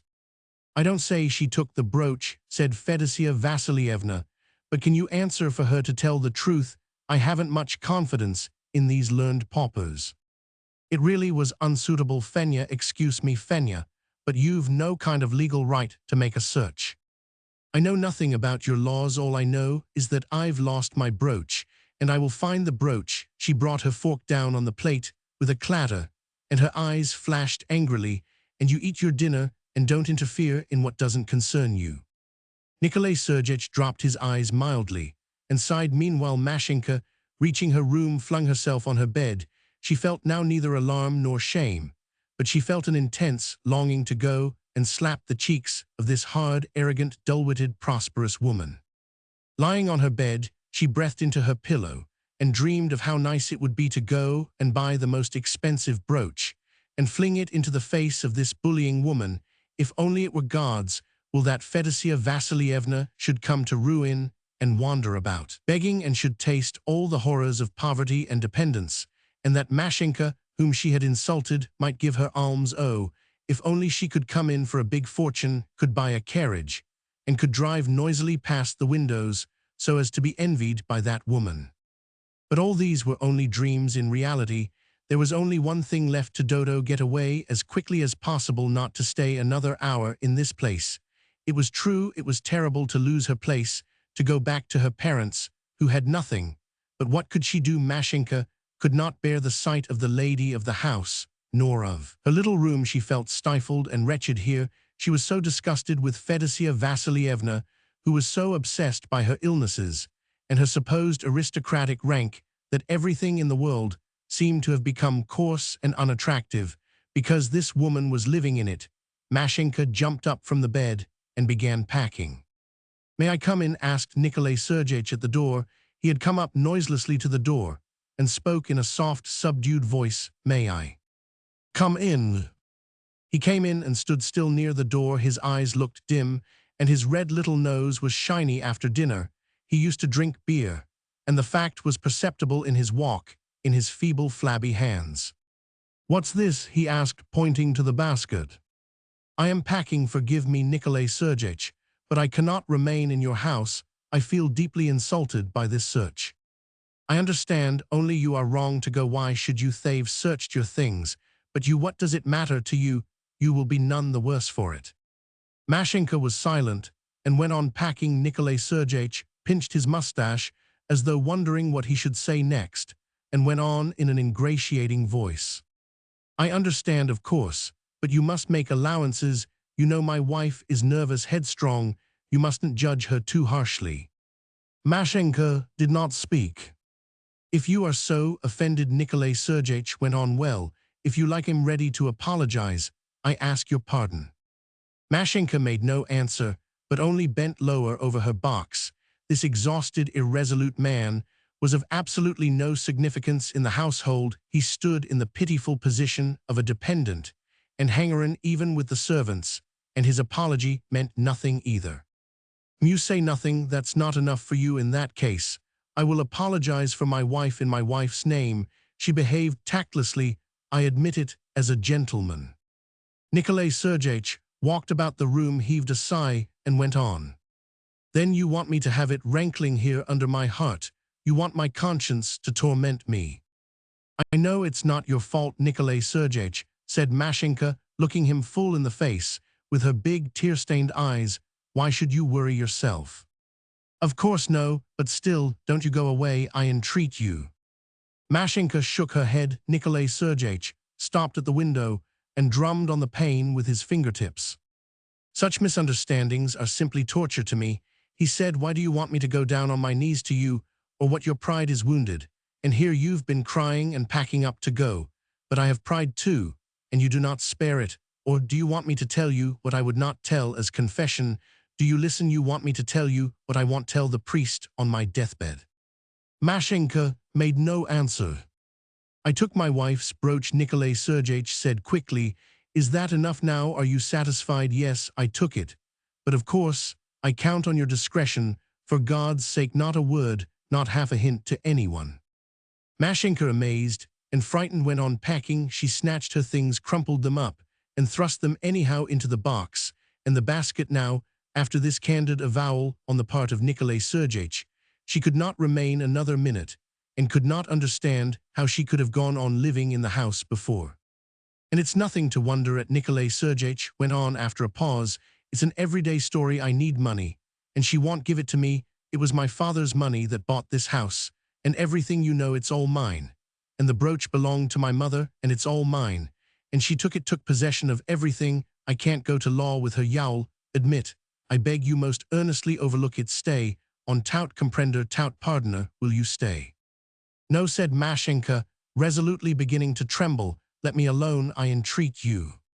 "Well, God bless you," sighed Nikolai Sergeyevich, sitting down on the stool near the box. "I must own I like people who still can feel resentment, contempt, and so on. I could sit here forever and look at your indignant face. So you won't stay then? I understand it's bound To be so, yes, of course, it's all right for you, but for me, I can't stir a step out of this cellar. It'd go off to one of our estates. But in every one of them, there are some of my wife's rascals, stewards, experts, damn them all, they mortgage and remortgage. You mustn't catch fish, must keep off the grass, mustn't break the trees. Nikolai Sergeyevich, his wife's voice, called from the drawing-room. Agnia, call your master. Then you won't stay, asked Nikolai Sergeyevich, getting up quickly and going towards the door. You might as well stay, really. In the evenings I could come and have a talk with you. Stay. If you go, there won't be a human face left in the house. It's awful. Nikolai Sergeyevich's pale, exhausted face besought her, but Mashenka shook her head, and with a wave of his hand he went out. Half an hour later she was on her way. I need you. When visitors to the provincial town complained of the dreariness and monotony of life, the inhabitants of the town, as though defending themselves, declared that it was very nice in that there was a library, a theater, a club, that they had balls, and finally that there were clever, agreeable, and interesting families with whom one could make acquaintance, and they used to point to the family of the Turkins as the most highly cultivated and talented.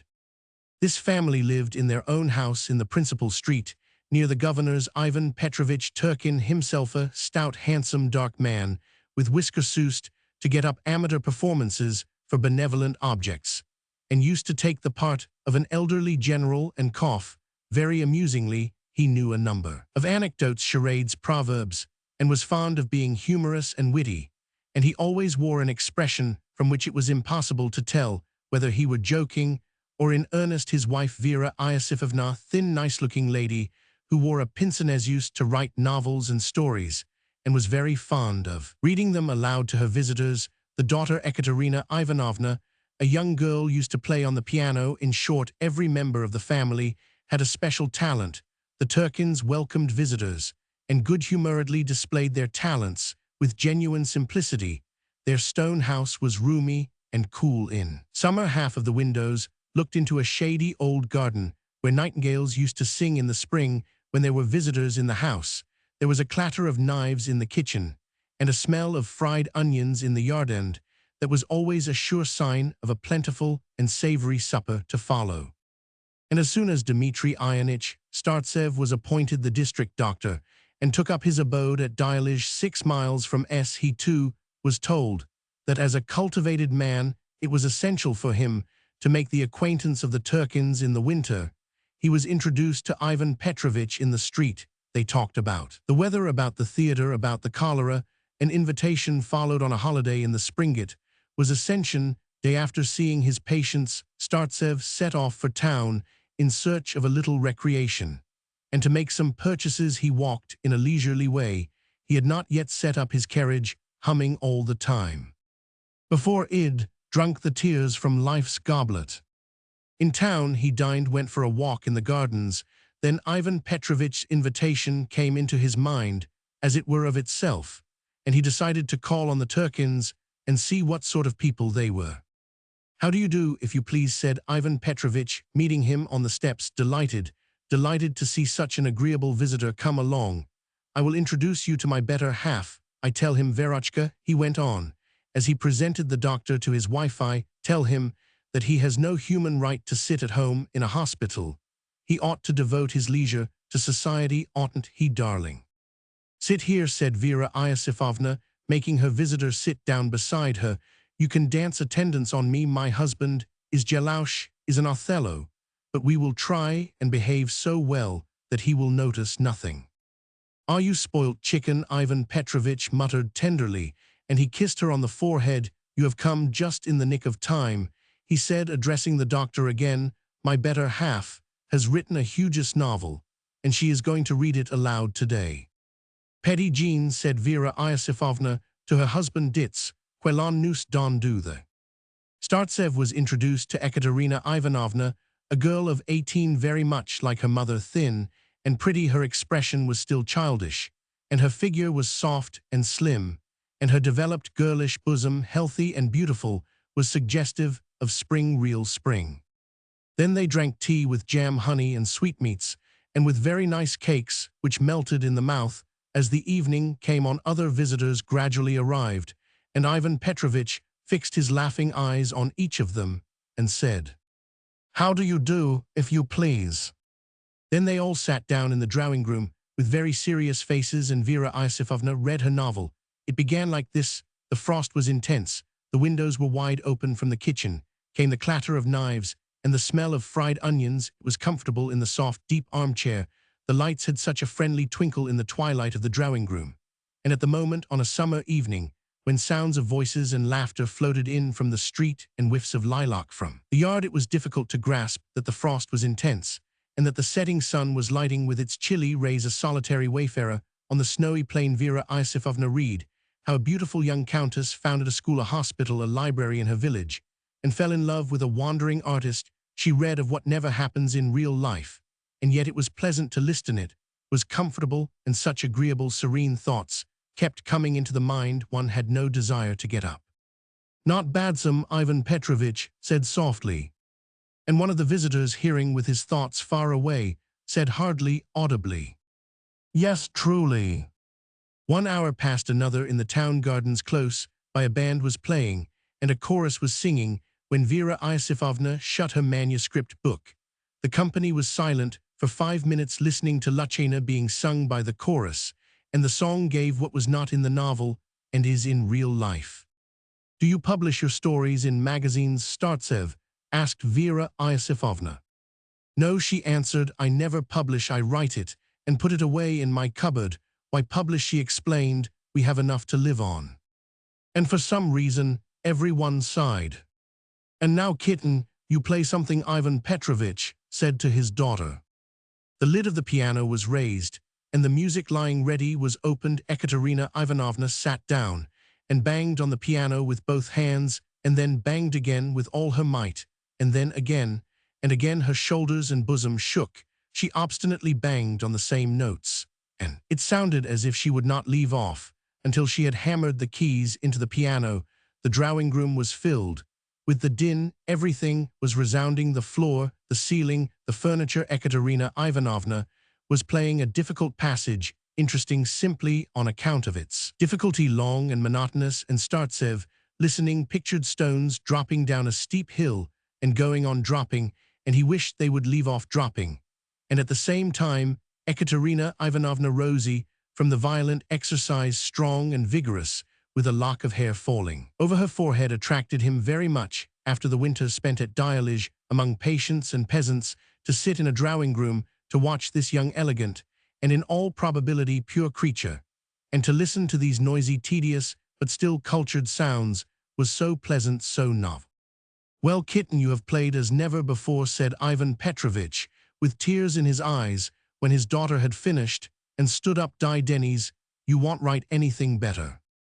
All flocked round her, congratulated her, expressed astonishment, declared that it was long since they had heard such music, and she listened in silence with a faint smile, and her whole figure was expressive of triumph.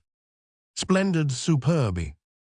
"Splendid," said Startsev too, carried away by the general enthusiasm. "Where have you studied?" he asked Ekaterina Ivanovna. "At the conservatoire." "No, I am only preparing for the conservatoire. Until now have been working with Madame Zavlovsky." "Have you finished at the high school here?" "Oh no," Vera Iosifovna answered for her. "We have teachers for her at home. There might be bad influences at the high school or a boarding school, you know. While a young girl is growing up, she ought to be under no influence but her mother's." "All the same, I am going to the conservatoire," said Ekaterina Ivanovna. "No, kitten loves her mama. Kitten won't grieve papa and mama." "No, I am going," said Ekaterina Ivanovna with playful caprice and stamping her foot. And at supper, it was Ivan Petrovich who displayed his talents, laughing only with his eyes. He told anecdotes, made epigrams, asked ridiculous riddles, and answered them himself, talking the whole time in his extraordinary language, evolved in the course of prolonged practice in witticism, and evidently now become a habit. "Badsome, Hugis, thank you most dumbly," and so on. But that was not all. When the guests, replete and satisfied, trooped into the hall, looking for their coats and sticks, there bustled about them the footman Pavlusha, or as he was called in the family, Pava, lad of 14, with shaven head and chubby cheeks. "Come, Pava, perform," Ivan Petrovich said to him. Pava struck an attitude, flung up his arm, and said in a tragic tone, "Unhappy woman, die." And every one roared with laughter.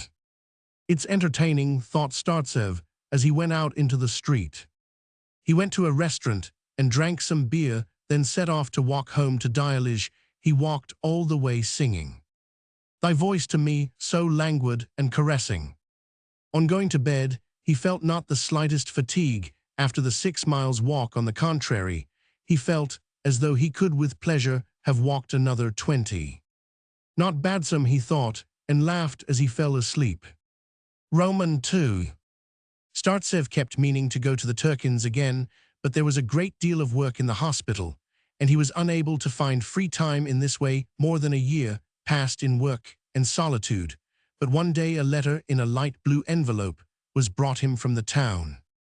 Vera Iosifovna had been suffering for some time from migraine, but now, since Kitten frightened her every day by saying that she was going away to the conservatoire, the attacks began to be more frequent. All the doctors of the town had been at the Turkins at last. It was the district doctor's turn. Vera Iosifovna wrote him a touching letter in which she begged him to come and relieve her sufferings. Startsev went, and after that he began to be often, very often, at the Turkins.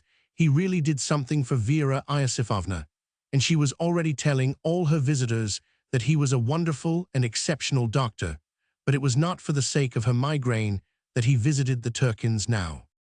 It was a holiday. Ekaterina Ivanovna finished her long, wearisome exercises on the piano. Then they sat a long time in the dining room drinking tea, and Ivan Petrovich told some amusing story. Then there was a ring, and he had to go into the hall to welcome a guest. Startsev took advantage of the momentary commotion and whispered to Ekaterina Ivanovna in great agitation, "For God's sake, I entreat you, don't torment me. Let us go into the garden." She shrugged her shoulders as though perplexed and not knowing what he wanted of her, but she got up and went. "You play the piano for 3 or 4 hours, he said, following her, "then you sit with your mother, and there is no possibility of speaking to you. Give me a quarter of an hour at least, I beseech you."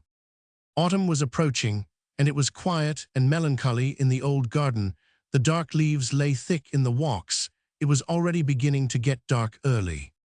"I haven't seen you for a whole week," Startsev went on, "and if you only knew what suffering it is, let us sit down, listen to me."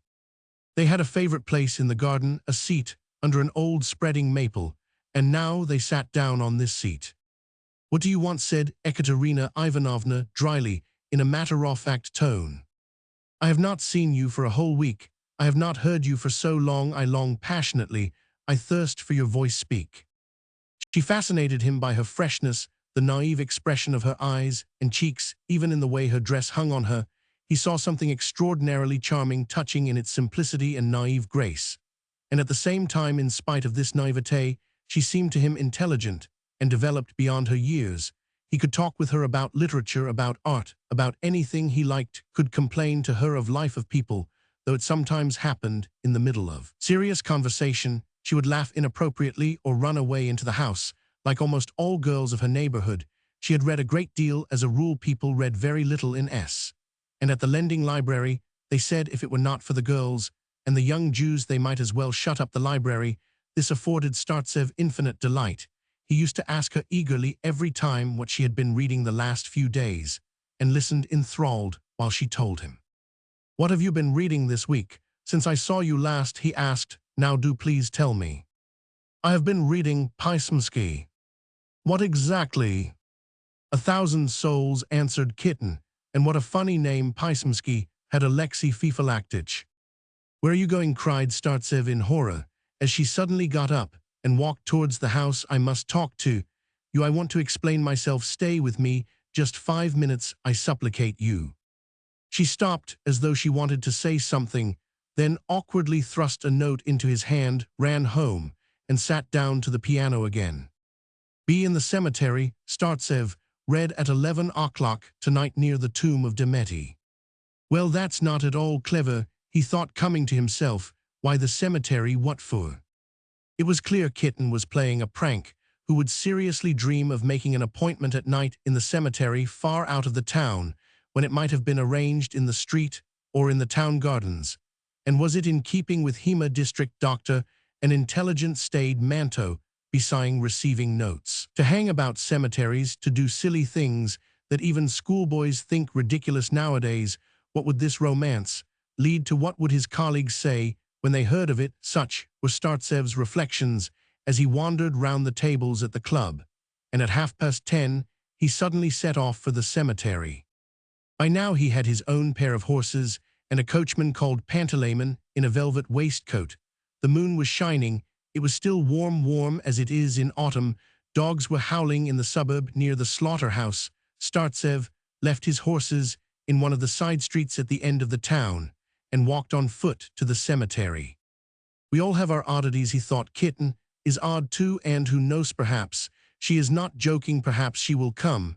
And he abandoned himself to this faint, vain hope, and it intoxicated him. He walked for half a mile through the fields. The cemetery showed as a dark streak in the distance, like a forest or a big garden. The wall of white stone came into sight, the gate in the moonlight.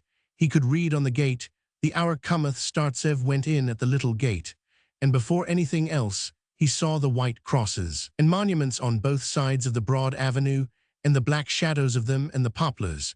And for a long way round, it was all white and black, and the slumbering trees bowed their branches over the white stones. It seemed as though it were lighter here than in the fields. The maple leaves stood out sharply like paws on the yellow sand of the avenue, and on the stones, and the inscriptions on the tombs could be clearly read for the first moments. Startsev was struck now by what he saw for the first time in his life, and what he would probably never see again: a world not like anything else, a world in which the moonlight was as soft and beautiful as though slumbering here in its cradle, where there was no life, none whatever. But in every dark poplar, in every tomb, there was felt the presence of a mystery that promised a life peaceful, beautiful, eternal. The stones and faded flowers, together with the autumn scent of the leaves, all told of forgiveness, melancholy, and peace. All was silence around. The stars looked down from the sky in the profound stillness, and Startsev's footsteps sounded loud and out of place. And only when the church clock began striking, and he imagined himself dead, buried there forever, he felt as though someone were looking at him. And for a moment he thought that it was not peace and tranquility, but stifled despair, the dumb dreariness of non-existence. Dmitry's tomb was in the form of a shrine with an angel at the top. The Italian opera had once visited S, and one of the singers had died. She had been buried here, and this monument put up to her. No one in the town remembered her, but the lamp at the entrance reflected the moonlight and looked as though it were burning. There was no one, and indeed, who would come here at midnight, but Startsev waited, and as though the moonlight warmed his passion, he waited passionately, and in imagination pictured kisses and embraces. He sat near the monument for half an hour, then paced up and down the side avenues with his hat in his hand, waiting and thinking of the many women and girls buried in these tombs, who had been beautiful and fascinating, who had loved at night, burned with passion, yielding themselves to caresses. How wickedly Mother Nature jested at man's expense. After all, how humiliating it was to recognize it. Startsev thought this, and at the same time he wanted to cry out that he wanted love, that he was eager for it at all costs. To his eyes, they were not slabs of marble, but fair white bodies in the moonlight. He saw shapes hiding bashfully in the shadows of the trees, felt their warmth, and the languor was oppressive. And as though a curtain were lowered, the moon went behind a cloud, and suddenly all was darkness. Startsev could scarcely find the gate. Now it was as dark as it is on an autumn night. Then he wandered about for an hour and a half, looking for the side street in which he had left his horses. "I am tired, I can scarcely stand on my legs," he said to Pantalaimon. And settling himself with relief in his carriage, he thought, I ought not to get fat." Roman 3. The following evening, he went to the Turkins to make an offer, but it turned out to be an inconvenient moment, as Ekaterina Ivanovna was in her own room having her hair done by a hairdresser. She was getting ready to go to a dance at the club. He had to sit a long time again in the dining room, drinking tea. Ivan Petrovich seeing that his visitor was bored and preoccupied, drew some notes out of his waistcoat pocket, read a funny letter from a German steward, saying that all the ironmongery was ruined and the plasticity was peeling off the walls. I expect they will give a decent dowry, thought Startsev, listening absent-mindedly. After a sleepless night, he found himself in a state of stupefaction, as though he had been given something sweet and soporific to drink. There was fog in his soul, but joy and warmth, and at the same time, a sort of cold, heavy fragment of his brain was reflecting. Stop before it is too late. Is she the match for you? She is spoilt, whimsical, sleeps till 2 o'clock in the afternoon, while you are a deacon's son, a district doctor. What of it, he thought, I don't care. Besides, if you marry her, the fragment went on, then her relations will make you give up the district work and live in the town. After all, he thought, if it must be the town it must be.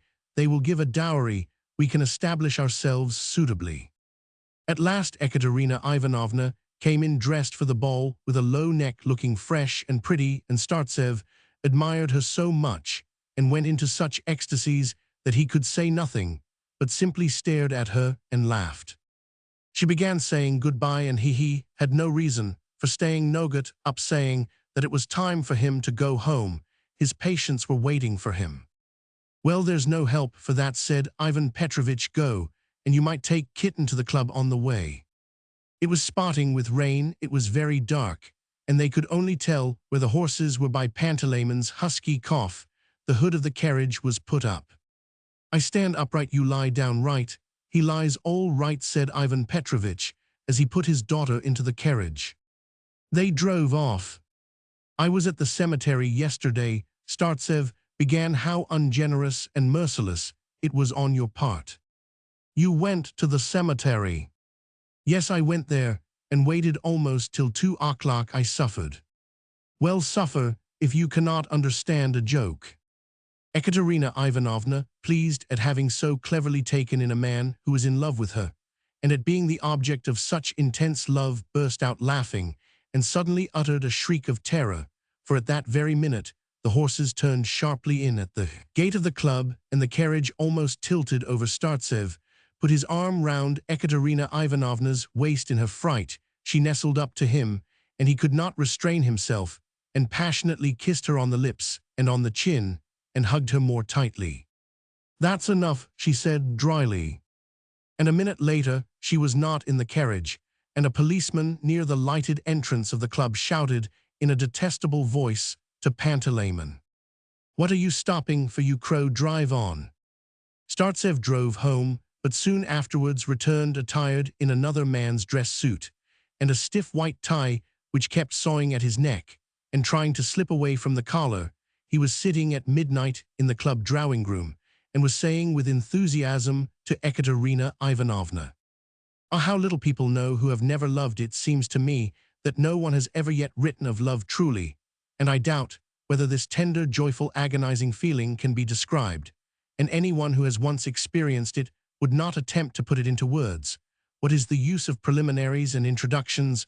What is the use of unnecessary fine words? My love is immeasurable. I beg, I beseech you, Startsev brought out at last, be my wife." "Dmitri Ionitch," said Ekaterina Ivanovna, with a very grave face. After a moment's thought, "Dmitri Ionitch, I am very grateful to you for the honor. I respect you." But she got up and continued standing. "But forgive me, I cannot be your wife. Let us talk seriously, Dmitri Ionitch. You know I love art beyond everything in life. I adore music. I love it frantically. I have dedicated my whole life to it. I want to be an artist. I want fame, success, freedom. And you want me to go on living in this town, to go on living this empty, useless life, which has become insufferable to me, to become a wife. Oh, no, forgive me. One must strive towards a lofty, glorious goal, and married life would put me in bondage forever, Dmitri Ionitch." She faintly smiled. As she pronounced his name, she thought of Alexei Fifalaktich. "Dmitri Ionitch, you are a good, clever, honorable man. You're better than anyone." Tears came into her eyes. "I feel for you with my whole heart, but you will understand." And she turned away and went out of the drawing-room to prevent herself from crying. Startsev's heart left off, throbbing uneasily. Going out of the club into the street, he first of all tore off the stiff tie, and drew a deep breath. He was a little ashamed, and his vanity was wounded, had not expected a refusal and could not believe that all his dreams, his hopes, and yearnings had led him up to such a stupid end, just as in some little play at an amateur performance, and he was sorry for his feeling for that love of his, so sorry that he felt as though he could have burst into sobs or have violently belabored Pantalemon's broad back with his umbrella. For 3 days he could not get on with anything, he could not eat nor sleep, but when the news reached him that Ekaterina Ivanovna had gone away to Moscow to enter the conservatoire, he grew calmer and lived as before. Afterwards, remembering sometimes how he had wandered about the cemetery or how he had driven all over the town to get a dress suit, he stretched lazily and said, "What a lot of trouble, though. Roman 4." When 4 years had passed, Startsev already had a large practice in the town. Every morning he hurriedly saw his patients at Dialish. Then he drove in to see his town patients. By now he drove not with a pair, but with a team of 3 with bells on them, and he returned home late at night. He had grown broader and stouter, and was not very fond of walking, as he was somewhat asthmatic, and Pantalemon had grown stout too, and the broader he grew the more mournfully he sighed, and complained of his hard luck. He was sick of driving. Startsev used to visit various households, and met many people, but did not become intimate with anyone. The inhabitants irritated him by their conversation, their views of life, and even their appearance. Experience taught him by degrees that while he played cards or lunched with one of these people, the man was a peaceable, friendly, and even intelligent human being, that as soon as one talked of anything not eatable, for instance of politics or science, he would be completely at a loss, or would expound a philosophy so stupid and ill-natured that there was nothing else to do but wave one's hand in despair and go away. Even when Startsev tried to talk to liberal citizens, saying, for instance, that humanity, thank God, was progressing, and that one day it would be possible to dispense with passports and capital punishment, the liberal citizen would look at him askance and ask him mistrustfully, then anyone could murder anyone he chose in the open street. And when at tea or supper Startsev observed in company that one should work and that one ought not to live without working, everyone took this as a reproach and began to get angry and argue aggressively with all that the inhabitants did nothing, absolutely nothing, and took no interest in anything, and it was quite impossible to think of anything to say, and Startsev avoided conversation and confined himself to eating and playing vint. And when there was a family festivity in some household, and he was invited to a meal, then he sat and ate in silence, looking at his plate.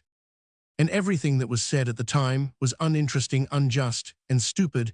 He felt irritated and disturbed, but held his tongue, and because he sat glumly silent and looked at his plate, he was nicknamed in the town the haughty Pole, though he never had been a Pole.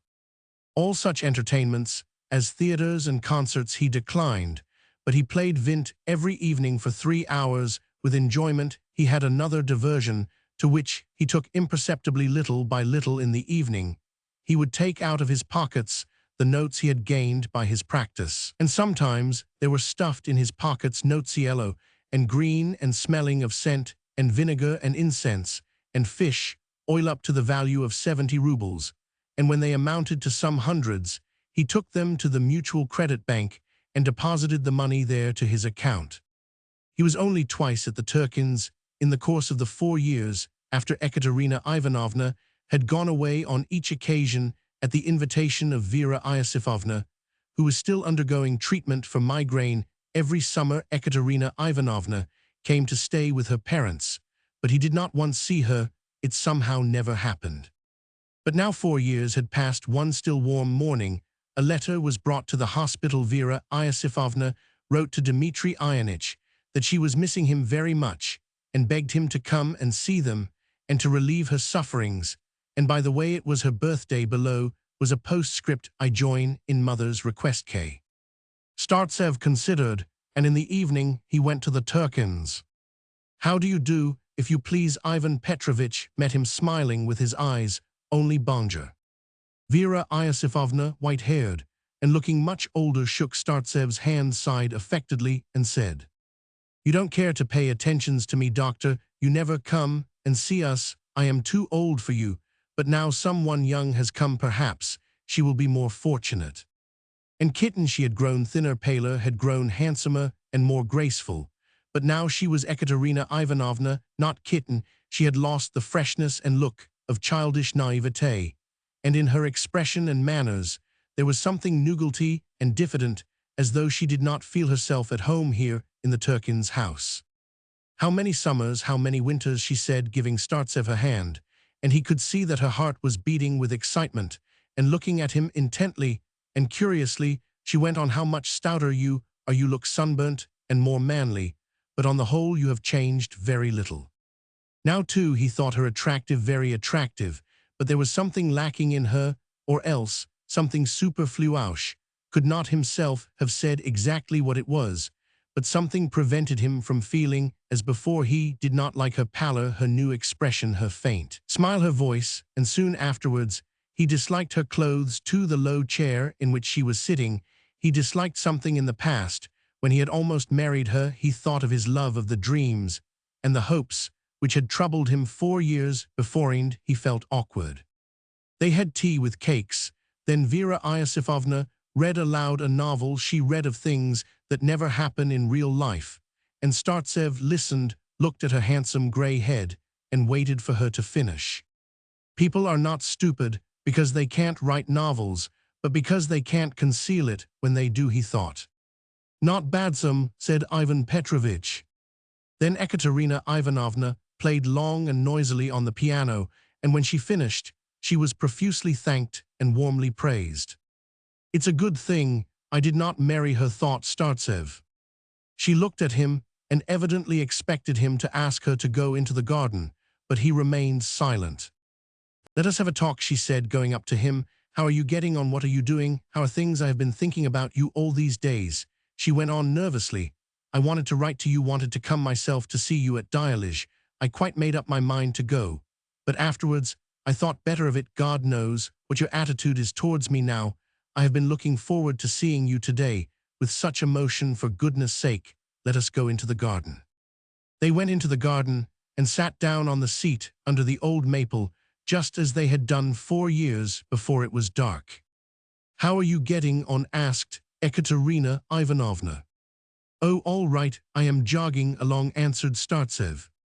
And he could think of nothing more. They were silent. I feel so excited, said Ekaterina Ivanovna, and she hid her face in her hands. But don't pay attention to it. I am so happy to be at home. I am so glad to see everyone. I can't get used to it. So many memories. I thought we should talk without stopping till morning. Now he saw her face near her shining eyes, and in the darkness she looked younger than in the room, and even her old childish expression seemed to have come back to her. And indeed, she was looking at him with naive curiosity, as though she wanted to get a closer view and understanding of the man who had loved her so ardently, with such tenderness, and so unsuccessfully. Her eyes thanked him for that love, and he remembered all that had been, every minute detail, how he had wandered about the cemetery, how he had returned home in the morning exhausted, and he suddenly felt sad and regretted the past. A warmth began glowing in his heart. Do you remember how I took you to the dance at the club? He asked. It was dark and rainy then. The warmth was glowing now in his heart, and he longed to talk, to rail at life. And she said with a sigh, you ask how I am living. How do we live here? Why, not at all. We grow old, we grow stout, we grow slack. Day after day passes, life slips by without color, without expressions, without thoughts. In the daytime, working for gain. And in the evening, the club, the company of card players, alcoholic, rockhouse-voiced gentlemen, whom I can't endure. What is there nice in it? Well, you have work, a noble object in life. You used to be so fond of talking of your hospital. I was such a queer girl. Then I imagined myself such a great pianist. Nowadays all young ladies play the piano, and I played too, like everybody else. And there was nothing special about me. I am just such a pianist, as my mother is an authoress. And of course I didn't understand you then, but afterwards in Moscow I often thought of you. I thought of no one but you. What happiness to be a district doctor, to help the suffering, to be serving the people. What happiness, Ekaterina Ivanovna repeated with enthusiasm. When I thought of you in Moscow, you seemed to me so ideal, so lofty. Startsev thought of the notes he used to take out of his pockets in the evening with such pleasure, and the glow in his heart was quenched. He got up to go into the house. She took his arm. "You are the best man I've known in my life," she went on. "We will see each other and talk. Won't we? Promise me. I am not a pianist. I am not in error about myself now, and I will not play before you or talk of music." When they had gone into the house, and when Startsev saw in the lamplight her face, and her sad, grateful, searching eyes fixed upon him, he felt uneasy and thought again. "It's a good thing I did not marry her then." He began taking leave. "You have no human right to go before supper," said Ivan Petrovitch, as he saw him off. "It's extremely perpendicular on your part. Well, now perform," he added, addressing Pava in the hall.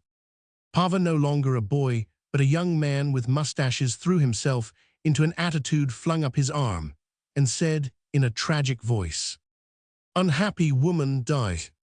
All this irritated Startsev. Getting into his carriage and looking at the dark house and garden, which had once been so precious and so dear, he thought of everything at once: Vera Iosifovna's novels, and Kitten's noisy playing, and Ivan Petrovitch's jokes, and Pava's tragic posturing, and thought, if the most talented people in the town were so futile, what must the town be? 3 days later Pava brought a letter from Ekaterina Ivanovna. "You don't come and see us," she wrote to him. "I am afraid that you have changed towards us. I am afraid, and I am terrified at the very thought of it. Reassure me, come and tell me that everything is well. I must talk to you. Your Roman 1." He read this letter, thought a moment, and said to Pavo, "Tell them, my good fellow, that I can't come today. I am very busy. Say I will come in 3 days or so." But 3 days passed, a week passed. He still did not go, happening once to drive past the Turkin's house. He thought he must go in, if only for a moment, but on second thoughts did not go in. And he never went to the Turkins again. Several more years have passed. Startsev has grown stouter, still has grown corpulent, breathes heavily, and already walks with his head thrown back. When stout and red in the face, he drives with his bells, and his team of 3 horses, and Pantaleimon, also stout and red in the face, with his thick beefy neck, sits on the box, holding his arms stiffly out before him, as though they were made of wood, and shouts to those he meets, "Keep to the right." It is an impressive picture. One might think it was not a mortal, but some heathen deity in his chariot. He has an immense practice in the town, no time to breathe, and already has an estate and 2 houses in the town, and he is looking out for a 3rd, more profitable.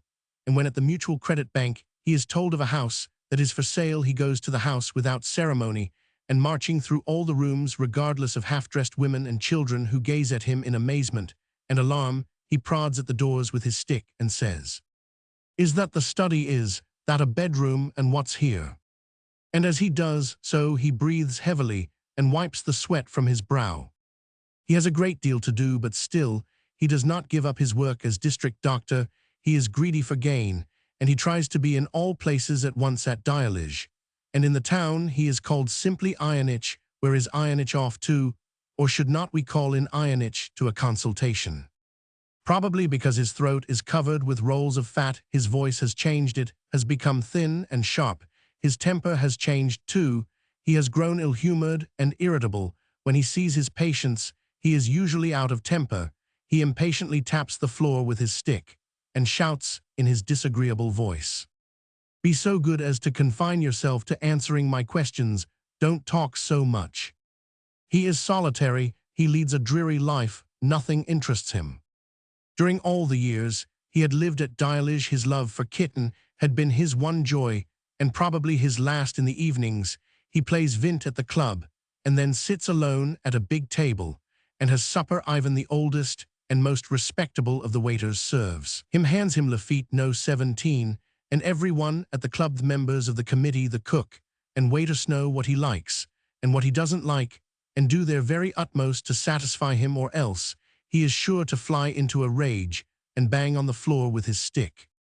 As he eats his supper, he turns round from time to time and puts in his spoke in some conversation. "What are you talking about, whom?" And when at a neighboring table there is talk of the Turkins, he asks, "What Turkins are you speaking of? Do you mean the people whose daughter plays on the piano?" That is all that can be said about him. And the Turkin's Ivan Petrovich has grown no older, he is not changed in the least, and still makes jokes, and tells anecdotes as of old. Vera Iosifovna still reads her novels aloud to her visitors with eagerness and touching simplicity, and Kitten plays the piano for 4 hours every day. She has grown visibly older, is constantly ailing, and every autumn goes to the Crimea with her mother. When Ivan Petrovich sees them off at the station, he wipes his tears as the train starts and shouts, "Goodbye, if you please." And he waves his handkerchief. The head of the family. It is as a rule after losing heavily at cards or after a drinking bout, when an attack of dyspepsia is setting in that Stepan Stepanich, Jilin wakes up, in an exceptionally gloomy frame of mind. He looks sour, rumpled, and disheveled. There is an expression of displeasure on his grey face, as though he were offended or disgusted by something. He dresses slowly, sips his Vichy water deliberately, and begins walking about the rooms. "I should like to know what BB beast comes in here, and does not shut the door," he grumbles angrily, wrapping his dressing gown about him, and spitting loudly. "Take away that paper. Why is it lying about here? We keep 20 servants, and the place is more untidy than a pothouse. Who was that ringing? Who the devil is that?" "That's Anfissa, the midwife, who brought our Fedya into the world," answers his wife. "Always hanging about these cadging toadies. There's no making you out, Stepan Stepanich. You asked her yourself, and now you scold." "I'm not scolding, I am speaking. You might find something to do, my dear, instead of sitting with your hands in your lap, trying to pick a quarrel. Upon my word, women are beyond my comprehension, beyond my comprehension. How can they waste whole days doing nothing? A man works like an ox, like a bee-beast, while his wife, the partner of his life, sits like a pretty doll, sits, and does nothing but watch for an opportunity to quarrel with her husband by way of diversion. It's time to drop these schoolgirlish ways, my dear. You are not a schoolgirl, not a young lady. You are a wife and mother. You turn away. Aha, it's not agreeable to listen to the bitter truth. It's strange that you only speak the bitter truth when your liver is out of order. That's right, get up a scene. Have you been out late or playing cards? What if I have? Is that anybody's business? Am I obliged to give an account of my doings to anyone? It's my own money. I lose, I suppose. What I spend as well as what is spent in this house belongs to me. Do you hear to me? And so on, all in the same style. But at no other time is Stepan Stepanich so reasonable, virtuous, stern, or just as at dinner when all his household are sitting about him. It usually begins with the soup. After swallowing the first spoonful, Jilin suddenly frowns and puts down his spoon. "Damn it all," he mutters, "I shall have to dine at a restaurant, I suppose." "What's wrong?" asks his wife anxiously. "Isn't the soup good? One must have the taste of a pig to eat hogwash like that. There's too much salt in it. It smells of dirty rags, more like bugs than onions. It's simply revolting." "Anfissa Ivanovna," he says, addressing the midwife, "every day I give no end of money for housekeeping. I deny myself everything. And this is what they provide for my dinner. I suppose they want me to give up the office and go into the kitchen to do the cooking myself." "The soup is very good today," the governess ventures timidly. "Oh, you think so?" says Jilin, looking at her angrily from under his eyelids. "Every one to his taste, of course. It must be confessed our tastes are very different. Varvara Vassilievna, you, for instance, are satisfied with the behavior of this boy." Jilin, with a tragic gesture, points to his son Fedya. "You are delighted with him, while I am disgusted." "Yes." Fedya, a boy of 7, with a pale, sickly face, leaves off eating and drops his eyes. His face grows paler still. "Yes, you are delighted, and I am disgusted. Which of us is right, I cannot say, but I venture to think, as his father, I know my own son better than you do. Look how he is sitting, is that the way decently brought-up children sit properly?" Fedya tilts his chin up, cranes his neck, and fancies that he is holding himself better. Tears come into his eyes. "Eat your dinner, hold your spoon properly. You wait, I'll show you, you horrid boy. Don't dare to whimper. Look straight at me." Fedya tries to look straight at him, but his face is quivering and his eyes fill with tears.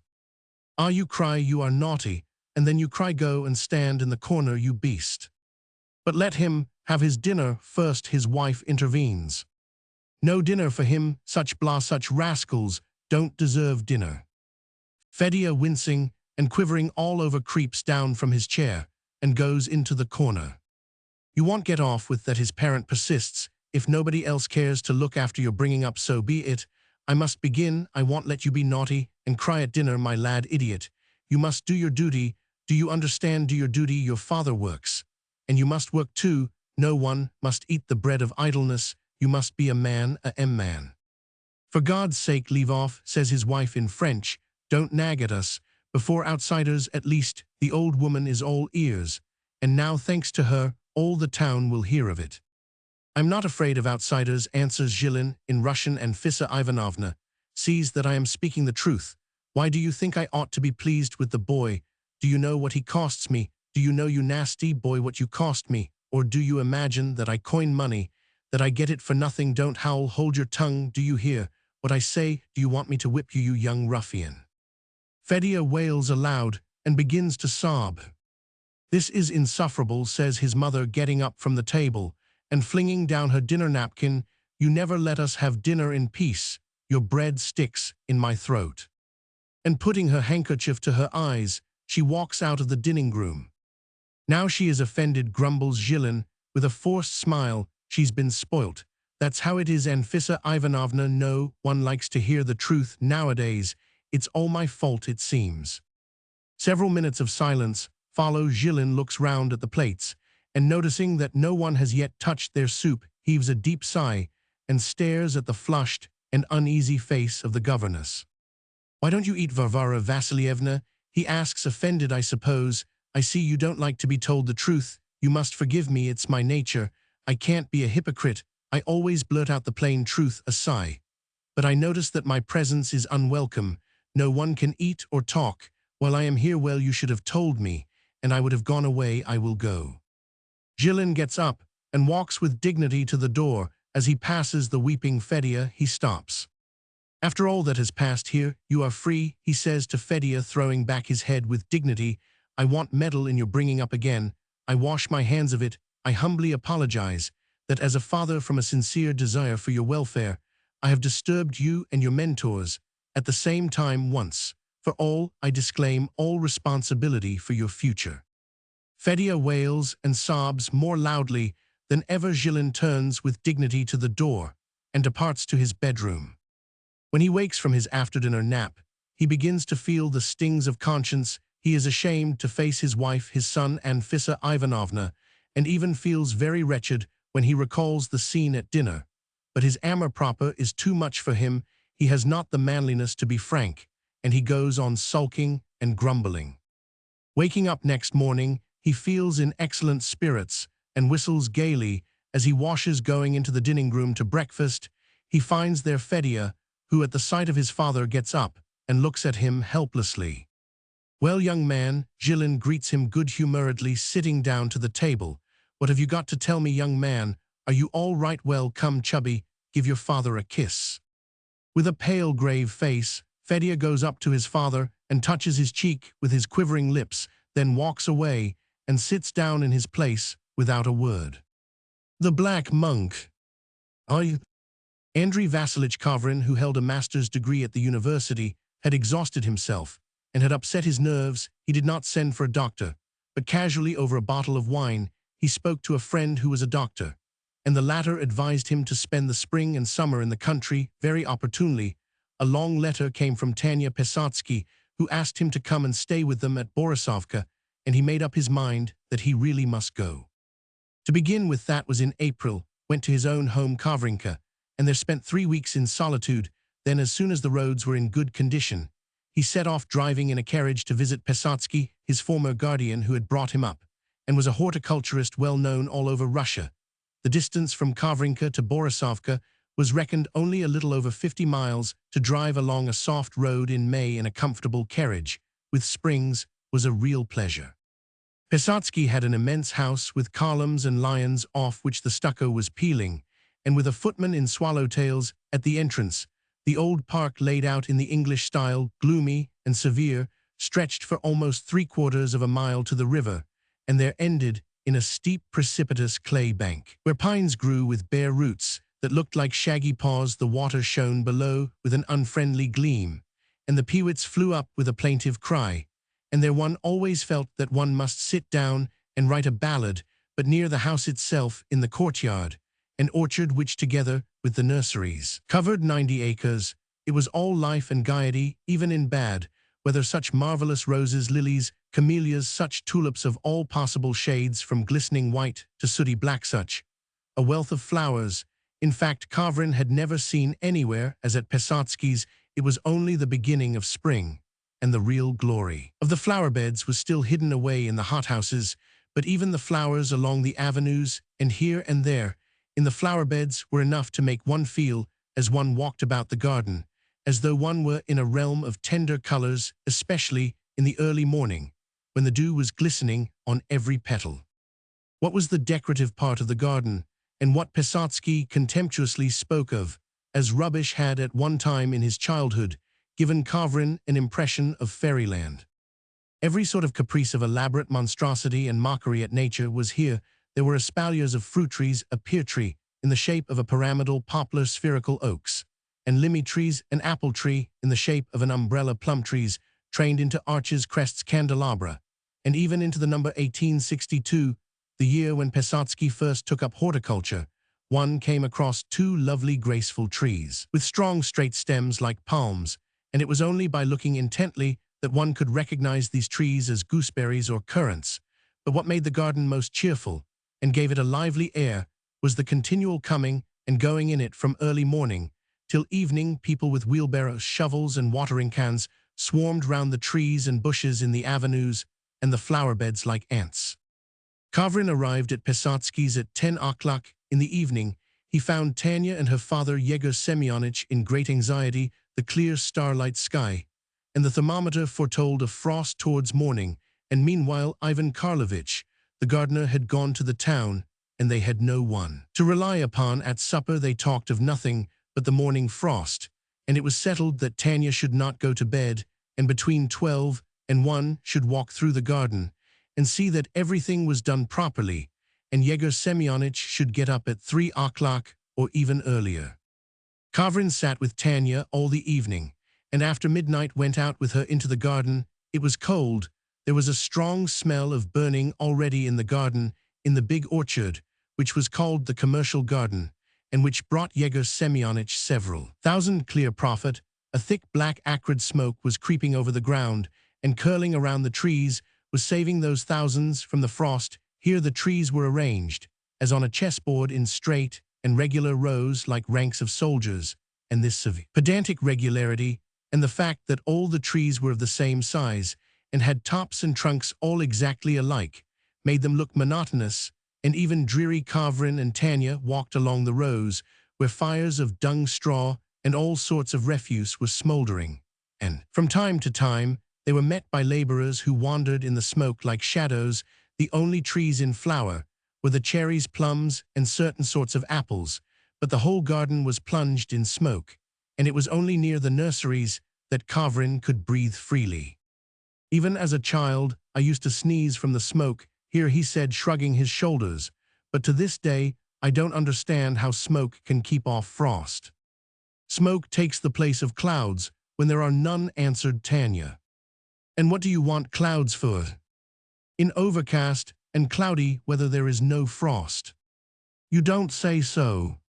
He laughed and took her arm, her broad, very earnest face chilled with the frost, with her delicate black eyebrows, the turned-up collar of her coat, which prevented her moving her head freely, and the whole of her thin, graceful figure with her skirts tucked up on account of the dew, touched him. Good heavens, she is grown up, he said. When I went away from here last 5 years ago, you were still a child. You were such a thin, long-legged creature, with your hair hanging on your shoulders. You used to wear short frocks, and I used to tease you, calling you a heron. What time does? Yes, 5 years, sighed Tanya. Much water has flowed since then. Tell me, Andryusha, honestly. She began, eagerly looking him in the face. Do you feel strange with us now? But why do I ask you? You are a man, you live your own interesting life. You are somebody to grow apart, is so natural. But however that may be, Andryusha, I want you to think of us as your people. We have a right to that. I do, Tanya. On your word of honor? Yes, on my word of honor. You were surprised this evening that we have so many of your photographs. You know my father adores you. Sometimes it seems to me that he loves you more than he does me. He is proud of you. You are a clever, extraordinary man. You have made a brilliant career for yourself. And he is persuaded that you have turned out like this. Because he brought you up, I don't try to prevent him from thinking, so let him. Dawn was already beginning, and that was especially perceptible from the distinctness with which the coils of smoke and the tops of the trees began to stand out in the air. "It's time we were asleep, though," said Tanya, "and it's cold, too." She took his arm. "Thank you for coming, Andryusha. We have only uninteresting acquaintances, and not many of them. We have only the garden, and nothing else. Standards, half-standards." She laughed. "Apports, rionettes, borovinkas, budded stocks, grafted stocks. All our life has gone into the garden. I never even dream of anything but apples and pears. Of course, it is very nice and useful, but sometimes one longs for something else, for variety. I remember that when you used to come to us for the summer holidays, or simply a visit, it always seemed to be fresher and brighter in the house, as though the covers had been taken off the lustres, and the furniture. I was only a little girl then, but yet I understood it." She talked a long while, and with great feeling. For some reason, the idea came into his head that in the course of the summer he might grow fond of this little weak, talkative creature, might be carried away and fall in love in their position. It was so possible and natural. This thought touched and amused him.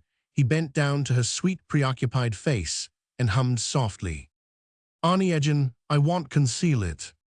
I madly love Tatiana." By the time they reached the house, Yegor Semyonich had got up. Kavrin did not feel sleepy. He talked to the old man and went to the garden with him. Yegor Semyonich was a tall, broad-shouldered, corpulent man, and he suffered from asthma, yet he walked so fast that it was hard work to hurry after him. He had an extremely preoccupied air. He was always hurrying somewhere with an expression that suggested that if he were 1 minute late, all would be ruined. "Here is a business, brother." He began, standing still to take breath. "On the surface of the ground, as you see, is frost. But if you raise the thermometer on a stick 14 feet above the ground there, it is warm. Why is that?" "I really don't know," said Kavrin, and he laughed. "One can't know everything, of course. However large the intellect may be, you can't find room for everything in it. I suppose you still go in chiefly for philosophy." "Yes, I lecture in psychology. I am working at philosophy in general." "And it does not bore you?"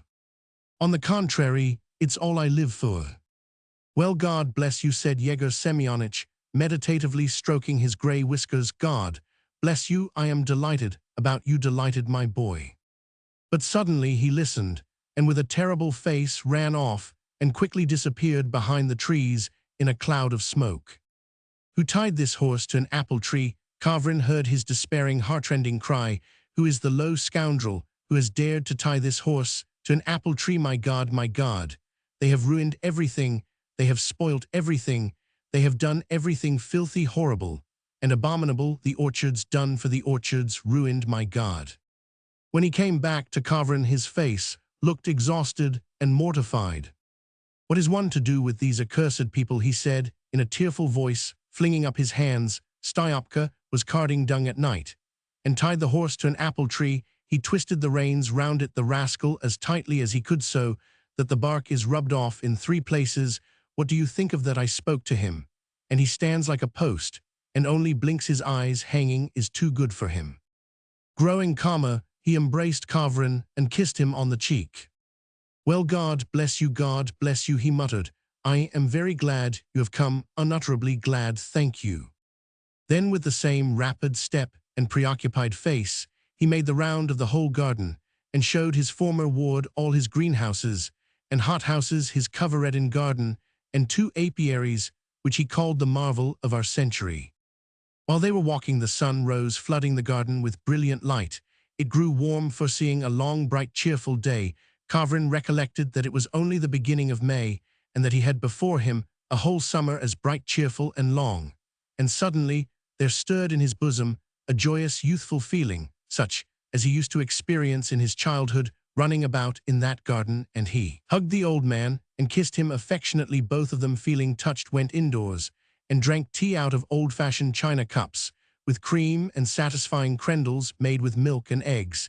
and these trifles reminded Kavrin again of his childhood, and boyhood. The delightful present was blended with the impressions of the past that stirred within him. There was a tightness at his heart, yet he was happy. He waited till Tanya was awake, and had coffee with her, went for a walk, then went to his room, and sat down to work. He read attentively, making notes, and from time to time raised his eyes to look out at the open windows, or at the fresh, still dewy flowers in the vases on the table, and again he dropped his eyes to his book, and it seemed to him as though every vein in his body was quivering and fluttering with pleasure. Roman 2. In the country he led just as nervous and restless a life as in town. He read and wrote a great deal. He studied Italian, and when he was out for a walk thought with pleasure that he would soon sit down to work again. He slept so little that everyone wondered at him. If he accidentally dozed for half an hour in the daytime, he would lie awake all night, and after a sleepless night would feel cheerful and vigorous as though nothing had happened. He talked a great deal, drank wine, and smoked expensive cigars. Very often, almost every day, young ladies of neighboring families would come to the Pesotskys and would sing and play the piano with Tanya. Sometimes a young neighbor, who was a good violinist, would come too. Kavrin listened with eagerness to the music and singing, and was exhausted by it, and this showed itself by his eyes closing and his head falling to one side. One day he was sitting on the balcony after evening tea, reading at the same time in the drawing-room Tanya taking soprano, one of the young ladies a contralto, and the young man with his violin were practicing a well-known serenade of Braga's. Kavrin listened to the words the were Russian and could not understand their meaning. At last, leaving his book and listening attentively, he understood a maiden full of sick fancies heard one night in her garden mysterious sounds so strange and lovely that she was obliged to recognize them as a holy harmony which is unintelligible to us mortals, and so flies back to heaven. Kavrin's eyes began to close. He got up, and in exhaustion walked up and down the drawing-room, and then the dining-room. When the singing was over, he took Tanya's arm, and with her went out on the balcony. "I have been all day thinking of a legend," he said. "I don't remember whether I have read it somewhere or heard it, but it is a strange and almost grotesque legend. To begin with, it is somewhat obscure. 1,000 years ago a monk, dressed in black, wandered about the desert somewhere in Syria or Arabia. Some miles from where he was, some fishermen saw another black monk who was moving slowly over the surface of a lake. This second monk was a mirage. Now forget all the laws of optics, which the legend does not recognize, and listen to the rest. From that mirage there was cast another mirage, then from that other a third, so that the image of the black monk began to be repeated endlessly from one layer of the atmosphere to another, so that he was seen at one time in Africa, at another in Spain, then in Italy, then in the far north. Then he passed out of the atmosphere of the earth, and now he is wandering all over the universe, still never coming into conditions in which he might disappear. Possibly he may be seen now in Mars or in some star of the Southern Cross. But, my dear, the real point on which the whole legend hangs lies in the fact that exactly 1,000 years from the day when the monk walked in the desert, the mirage will return to the atmosphere of the earth again and will appear to men, and it seems that the 1,000 years is almost up. According to the legend, we may look out for the black monk today or tomorrow." "A queer mirage," said Tanya, who did not like the legend. "But the most wonderful part of it all," laughed Kavrin, "is that I simply cannot recall where I got this legend from. Have I read it somewhere? Have I heard it? Or perhaps I dreamed of the black monk. I swear I don't remember, but the legend interests me. I have been thinking about it all day." Letting Tanya go back to her visitors, he went out of the house, and lost in meditation walked by the flower beds. The sun was already setting. The flowers, having just been watered, gave forth a damp, irritating fragrance. Indoors they began singing again, and in the distance the violin had the effect of a human voice. Kavrin, racking his brains to remember where he had read or heard the legend, turned slowly towards the park, and unconsciously went as far as the river by a little path that ran along the steep bank between the bare roots. He went down to the water, disturbed the peewits there, and frightened 2 ducks. The last rays of the setting sun still threw light here and there on the gloomy pines, but it was quite dark on the surface of the river. Kavrin crossed to the other side by the narrow bridge. Before him lay a wide field covered with young rye, not yet in blossom, There was no living habitation, no living soul in the distance, and it seemed as though the little path, if one went along it, would take one to the unknown, mysterious place where the sun had just gone down and where the evening glow was flaming in immensity and splendor. How open, how free, how still it is here, thought Kavrin, walking along the path, and it feels as though all the world were watching me, hiding and waiting for me to understand it. But then waves began running across the rye, and a light evening breeze softly touched his uncovered head. A minute later, there was another gust of wind, but stronger. The rye began rustling, and he heard behind him the hollow murmur of the pines. Kavrin stood still in amazement. From the horizon, there rose up to the sky like a whirlwind or a waterspout a tall black column. Its outline was indistinct, but from the first instant it could be seen that it was not standing still, but moving with fearful rapidity, moving straight towards Kavrin, and the nearer it came, the smaller and the more distinct it was. Kavrin moved aside into the rye to make way for it, and only just had time to do so. A monk dressed in black with a grey head and black eyebrows, his arms crossed over his breast, floated by him. His bare feet did not touch the earth. After he had floated 20 feet beyond him, he looked round at Kavrin and nodded to him with a friendly but sly smile. But what a pale, fearfully pale, thin face, beginning to grow larger again. He flew across the river, collided noiselessly with the clay bank and pines, and passing through them vanished like smoke. "Why, you see," muttered Kavrin, "there must be truth in the legend." Without trying to explain to himself the strange apparition, glad that he had succeeded in seeing so near and so distinctly not only the monk's black garments, but even his face and eyes, agreeably excited, he went back to the house. In the park and in the garden, people were moving about quietly. In the house, they were playing, so he alone had seen the monk. He had an intense desire to tell Tanya and Yegor Semyonich, but he reflected that they would certainly think his words the ravings of delirium, and that would frighten them. He had better say nothing. He laughed aloud, sang and danced the mazurka. He was in high spirits, and all of them, the visitors and Tanya, thought he had a peculiar look, radiant and inspired, and that he was very interesting. Roman 3. After supper, when the visitors had gone, he went to his room and lay down on the sofa. He wanted to think about the monk, but a minute later Tanya came in. "Here, Andryusha read father's articles," she said, giving him a bundle of pamphlets and proofs. "They are splendid articles. He writes capitally." "Capitally indeed," said Yegor Semyonich, following her and smiling constrainedly. He was ashamed. "Don't listen to her, please. Don't read them, though if you want to go to sleep, read them by all means. They are a fine soporific." "I think they are splendid articles," said Tanya with deep conviction. "You read them, Andryusha, and persuade father to write oftener. He could write a complete manual of horticulture." Yegor Semyonich gave a forced laugh, blushed, and began uttering the phrases usually made use of by an embarrassed author. At last, he began to give way.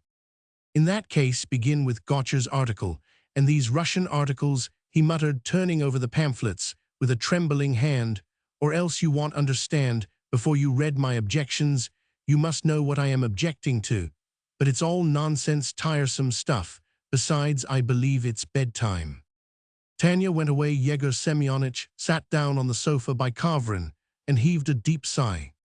"Yes, my boy," he began after a pause, "that's how it is, my dear lecturer. Here I write articles and take part in exhibitions and receive medals. Pesotsky, they say, has apples the size of a head. And Pesotsky, they say, has made his fortune with his garden. In short, Kochebe is rich and glorious. But one asks oneself, what is it all for? The garden is certainly fine, a model. It's not really a garden, but a regular institution, which is of the greatest public importance, because it marks, so to say, a new era in Russian agriculture and Russian industry. But what's it for? What's the object of it? The fact speaks for itself. I do not mean in that sense. I meant to ask what will happen to the garden when I die. In the condition in which you see it now, it would not be maintained for 1 month without me. The whole secret of success lies not in its being a big garden or a great number of laborers being employed in it, but in the fact that I love the work. Do you understand? I love it perhaps more than myself. Look at me. I do everything myself. I work from morning to night. I do all the grafting myself, the pruning myself, the planting myself. I do it all myself when any one helps me. I am jealous and irritable, till I am rude. The whole secret lies in loving it. That is in the sharp eye of the master, yes, and in the master's hands, and in the feeling that makes one, when one goes anywhere, for an hour's visit, sit ill at ease, with one's heart far away, afraid that something may have happened in the garden.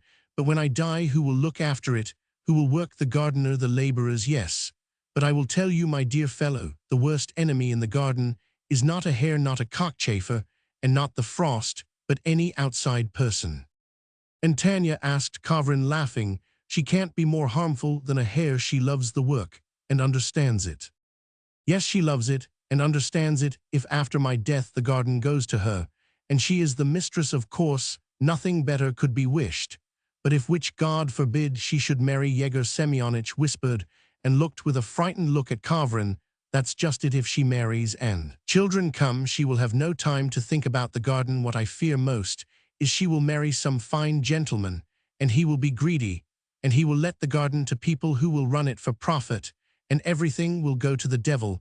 The very first year in our work, females are the scourge of God.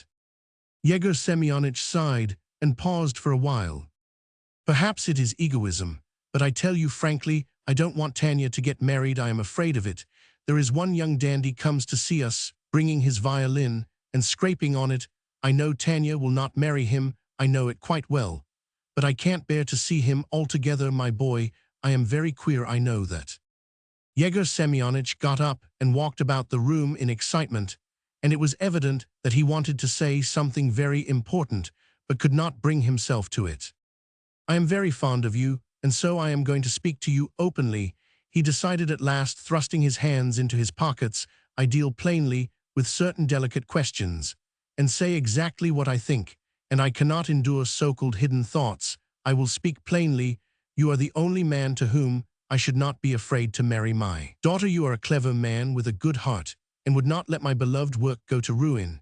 And the chief reason is that I love you as a son, and I am proud of you. If Tanya and you could get up a romance somehow, then well, I should be very glad, and even happy. I tell you this plainly, without mincing matters, like an honest man.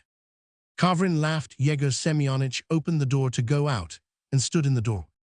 If Tanya and you had a son, I would make a horticulturist of him, he said, after a moment's thought. However, this is idle dreaming. Good night. Left alone, Kavrin settled himself more comfortably on the sofa, and took up the articles. The title of one was on intercropping, of another a few words on the remarks of Monsieur Z concerning the trenching of the soil for a new garden, a third additional matter concerning grafting with a dormant bud, and they were all of the same sort. But what a restless, jerky tone, what nervous, almost hysterical passion! Here was an article one would have thought with most peaceable and impersonal contents. The subject of it was the Russian Antonovsky apple, but Yegor Semyonich began it with Audiator altera pars, and finished it with Sapienti sat, and between these two quotations, a perfect torrent of venomous phrases directed at the learned ignorance of our recognized horticultural authorities who observe nature from the height of their university chairs, or at Monsieur Gotcher, whose success has been the work of the vulgar and the dilettanti. And then followed an inappropriate, affected, and insincere regret that peasants who stole fruit and broke the branches could not nowadays be flogged. It is beautiful, charming, healthy work, but even in this there is strife and passion, thought Kavrin. I suppose that everywhere and in all careers men of ideas are nervous and marked by exaggerated sensitiveness. Most likely it must be so. He thought of Tanya, who was so pleased with Yegor Semyonich's articles, small, pale, and so thin that her shoulder blades stuck out, her eyes wide and open, dark and intelligent, had an intent gaze, as though looking for something. She walked like her father, with a little hurried step. She talked a great deal, and was fond of arguing, accompanying every phrase, however insignificant, with expressive mimicry and gesticulation. No doubt she was nervous in the extreme.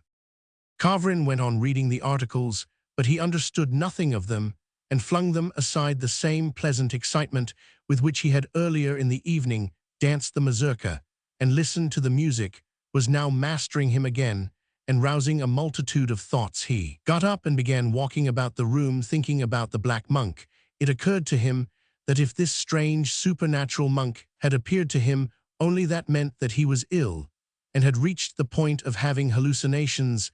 This reflection frightened him, but not for long. But I am all right, and I am doing no harm to anyone, so there is no harm in my hallucinations, he thought, and he felt happy again.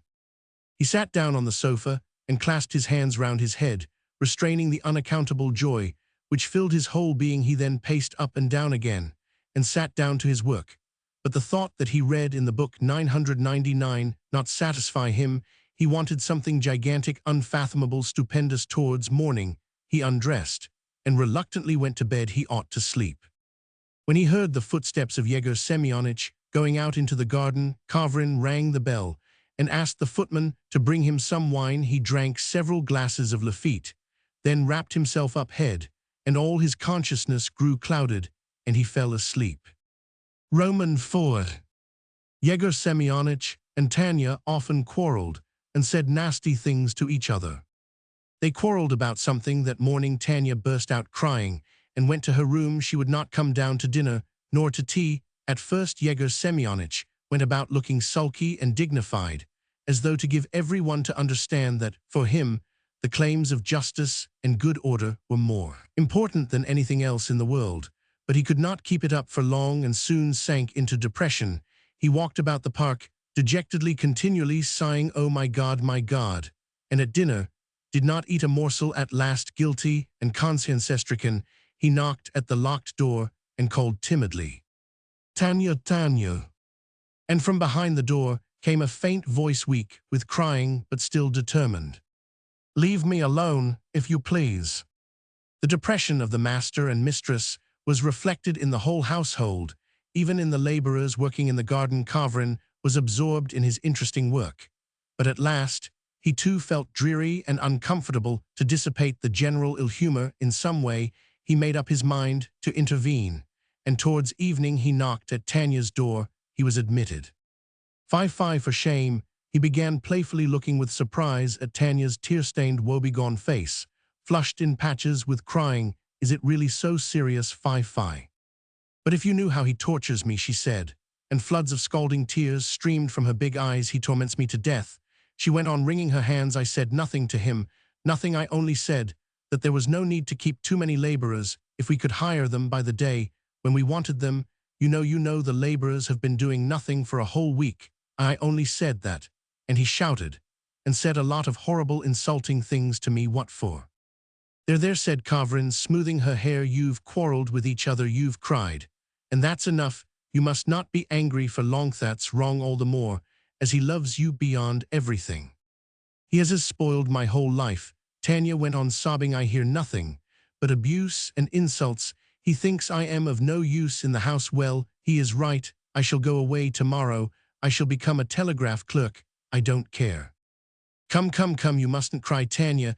You mustn't, dear. You are both hot-tempered and irritable, and you are both to blame. Come along, I will reconcile you."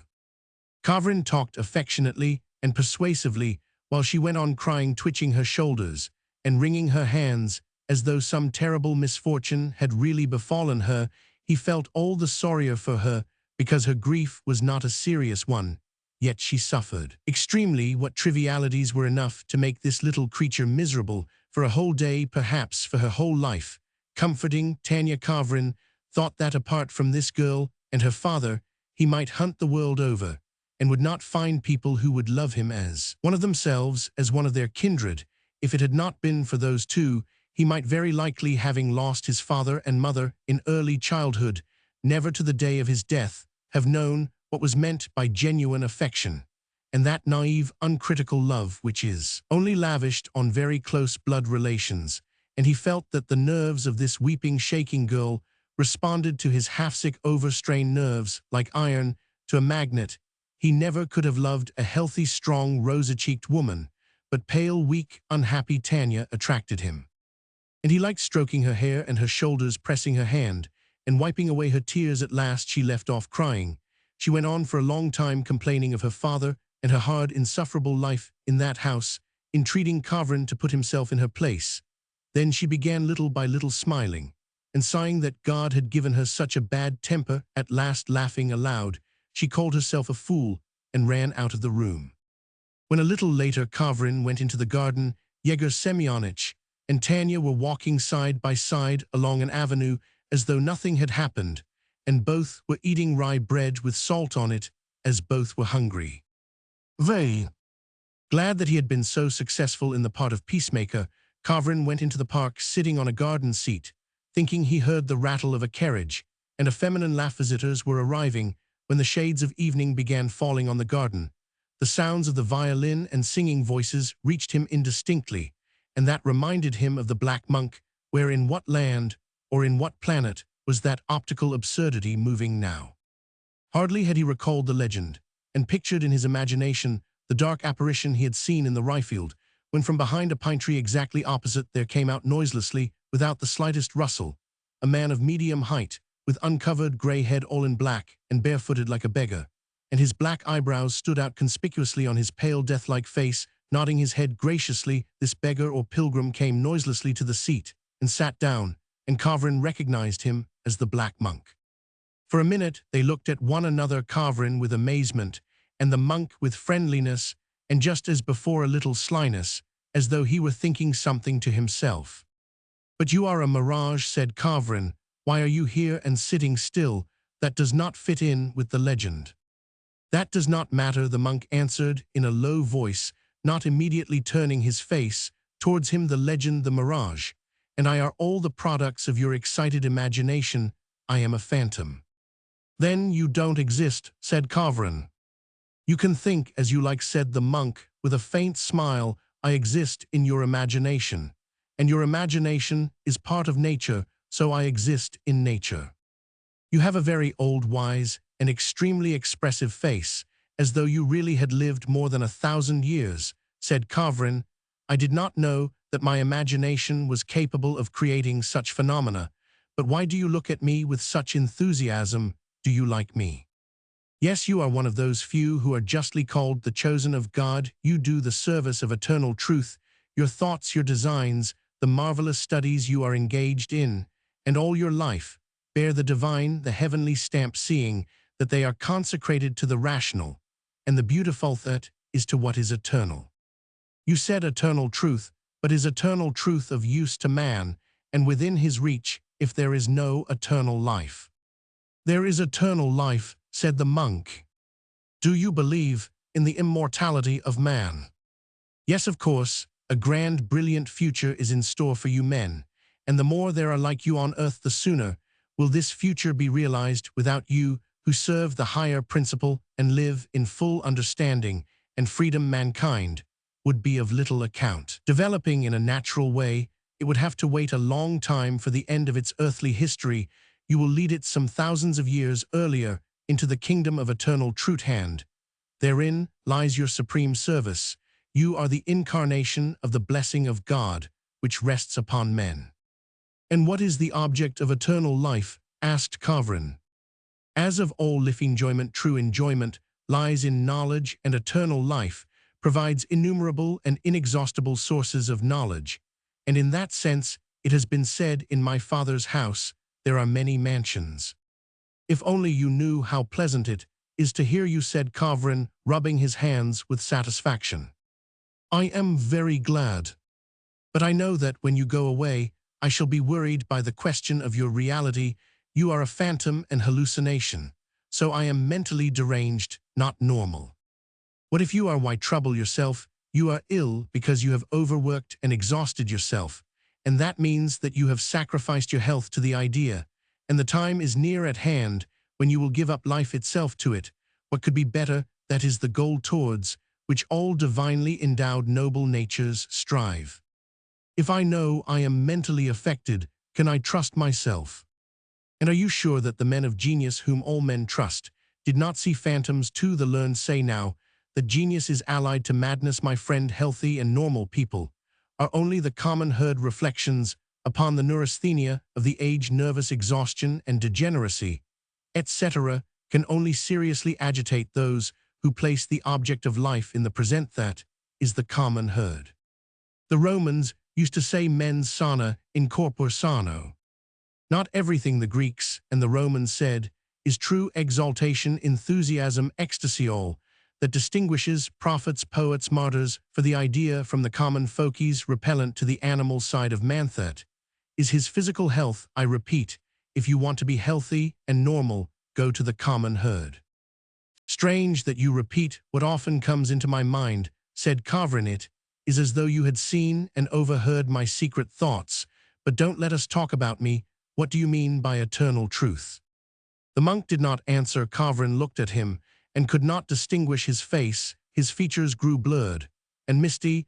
Then the monk's head and arms disappeared. His body seemed merged into the seat and the evening twilight, and he vanished altogether. The hallucination is over, said Kavrin, and he laughed. It's a pity. He went back to the house light-hearted and happy. The little the monk had said to him had flattered not his vanity, but his whole soul, his whole being, to be one of the chosen, to serve eternal truth, to stand in the ranks of those who could make mankind worthy of the kingdom of God, some thousands of years sooner. That is to free men from some thousands of years of unnecessary struggle, sin, and suffering, to sacrifice to the idea everything, youth, strength, health, to be ready to die for the common weal. What an exalted, what a happy lot! He recalled his past, pure, chaste, laborious.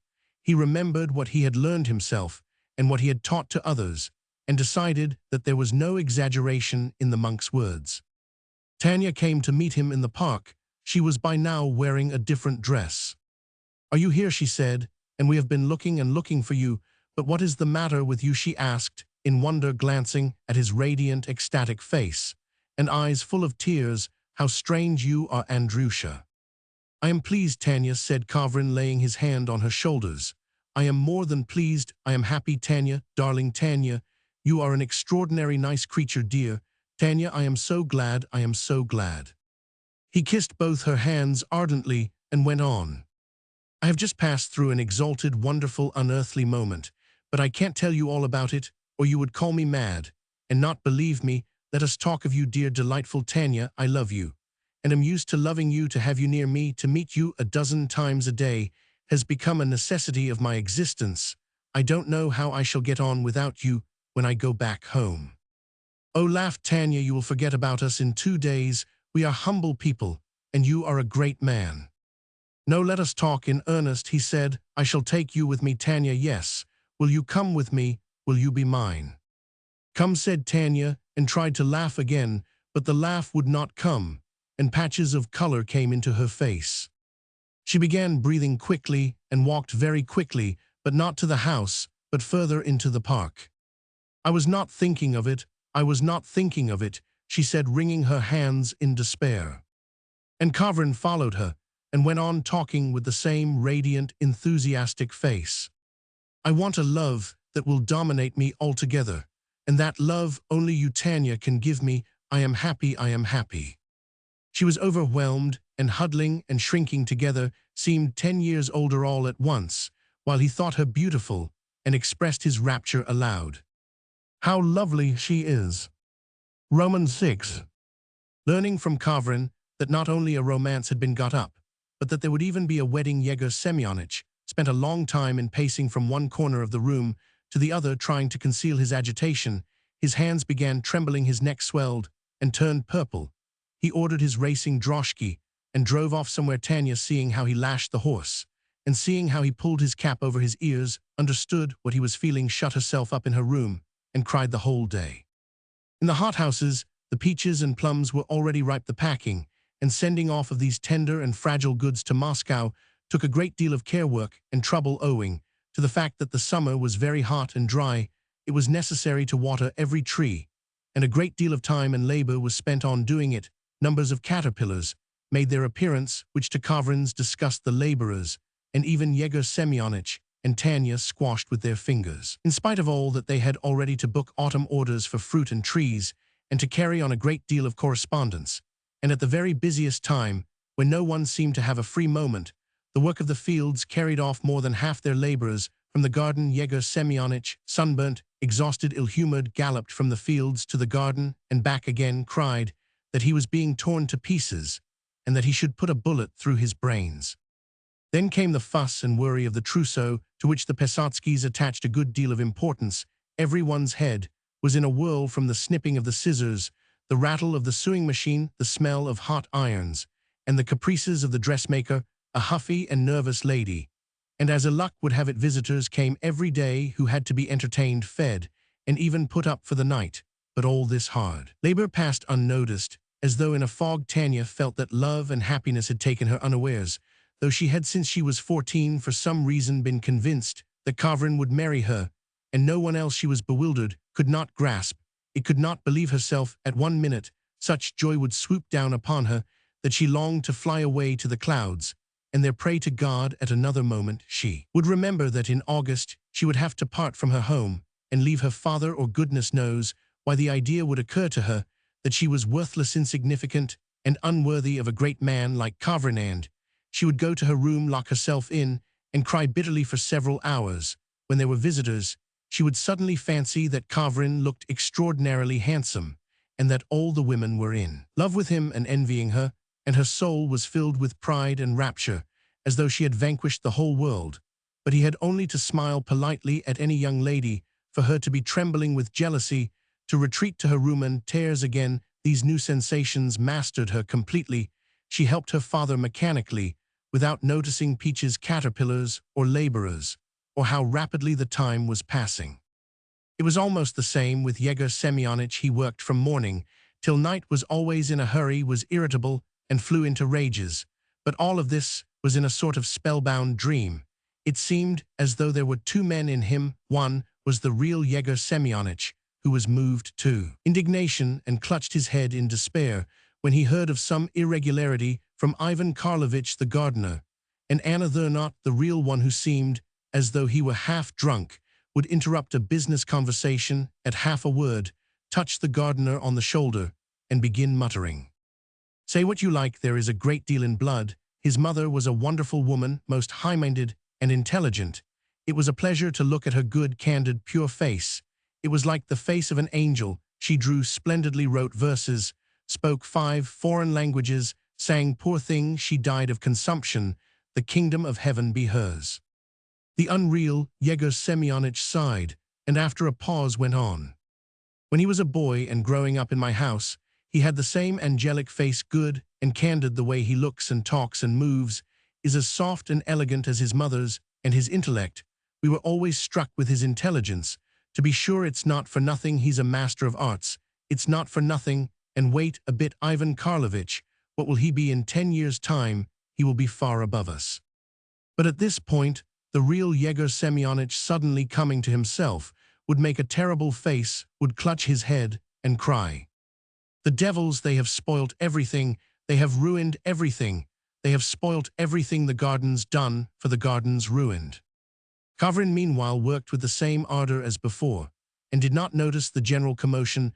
Love only added fuel to the flames. After every talk with Tanya, he went to his room, happy and triumphant, took up his book or his manuscript with the same passion with which he had just kissed Tanya, and told her of his love, what the black monk had told him of the chosen of God, of eternal truth, of the brilliant future of mankind, and so on, gave peculiar and extraordinary significance to his work, and filled his soul with pride and the consciousness of his own exalted consequence. Once or twice a week in the park or in the house, he met the black monk and had long conversations with him, but this did not alarm him, but on the contrary delighted him, as he was now firmly persuaded that such apparitions only visited the elect few who rise up above their fellows and devote themselves to the service of the idea.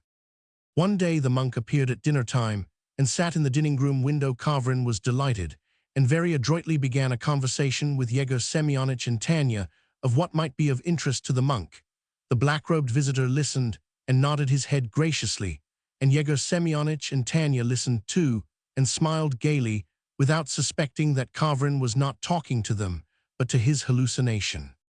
Imperceptibly, the fast of the Assumption was approaching, and soon after came the wedding, which at Yegor Semyonich's urgent desire was celebrated with a flourish that is with senseless festivities that lasted for 2 whole days and nights. 3,000 rubles worth of food and drink was consumed, but the music of the wretched hired band, the noisy toasts, the scurrying to and fro of the footmen, the uproar and crowding, prevented them from appreciating the taste of the expensive wines and wonderful delicacies ordered from Moscow. Romans 7. One long winter night, Kavrin was lying in bed reading a French novel. Poor Tanya, who had headaches in the evenings from living in town, to which she was not accustomed, had been asleep a long while, and from time to time articulated some incoherent phrase in her restless dreams. It struck 3 o'clock. Kavrin put out the light and lay down to sleep. Lay for a long time with his eyes closed, but could not get to sleep, because as he fancied the room was very hot, and Tanya talked in her sleep at 4:30, he lighted the candle again, and this time he saw the black monk sitting in an armchair near the bed. "Good morning," said the monk, and after a brief pause, he asked, "What are you thinking of now?" "Of fame," answered Kavrin. "In the French novel I have just been reading, there is a description of a young savant who does silly things and pines away through worrying about fame. I can't understand such anxiety.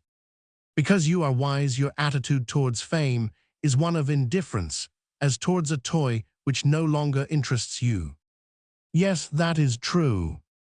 Renown does not allure you now. What is there flattering, amusing, or edifying in their carving your name on a tombstone, then time rubbing off the inscription together with the gilding? Moreover, happily, there are too many of you for the weak memory of mankind to be able to retain your names."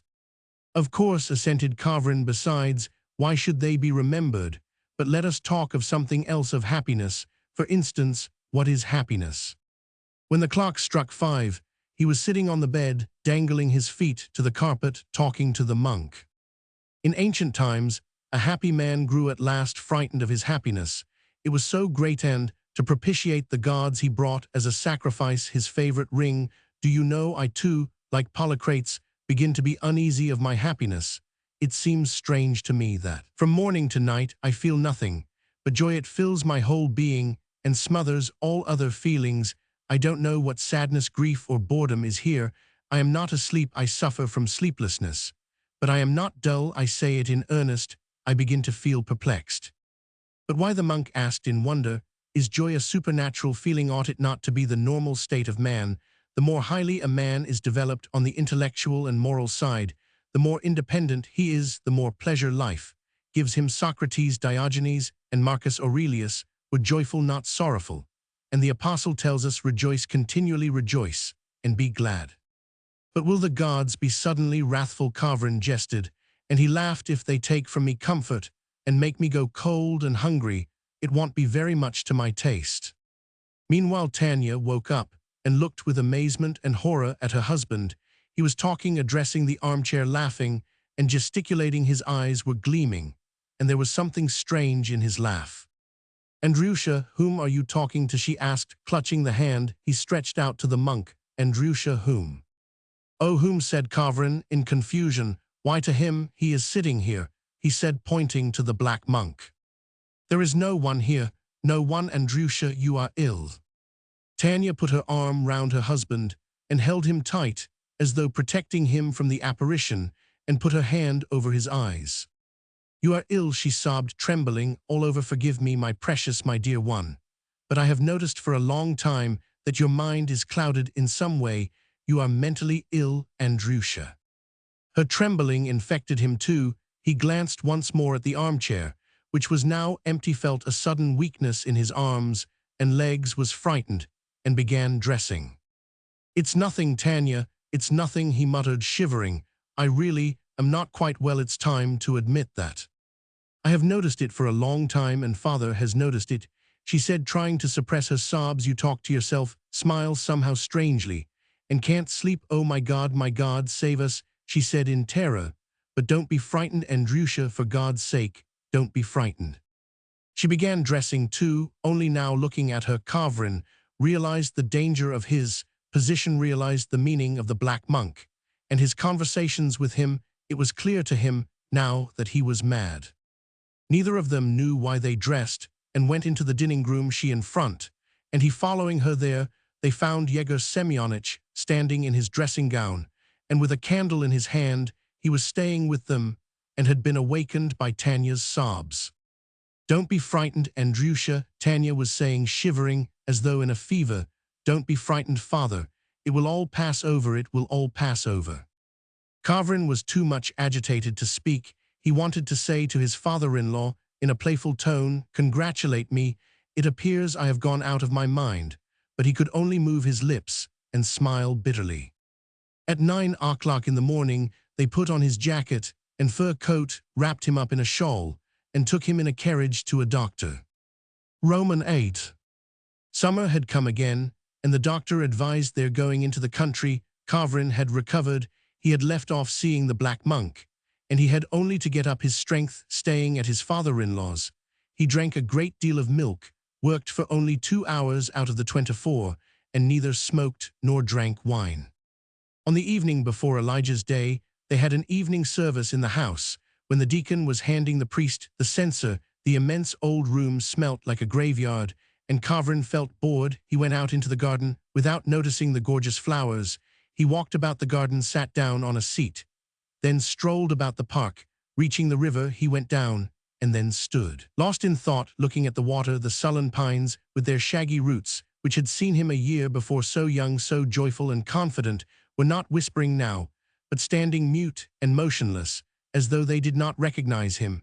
And indeed his head was closely cropped, his beautiful long hair was gone, his step was lagging, his face was fuller and paler than last summer.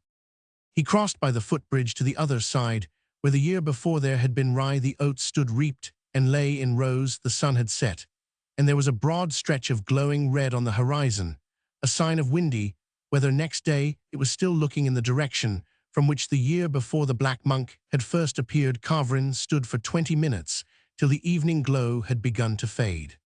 When, listless and dissatisfied, he returned home, the service was over. Yegor Semyonich and Tanya were sitting on the steps of the veranda drinking tea.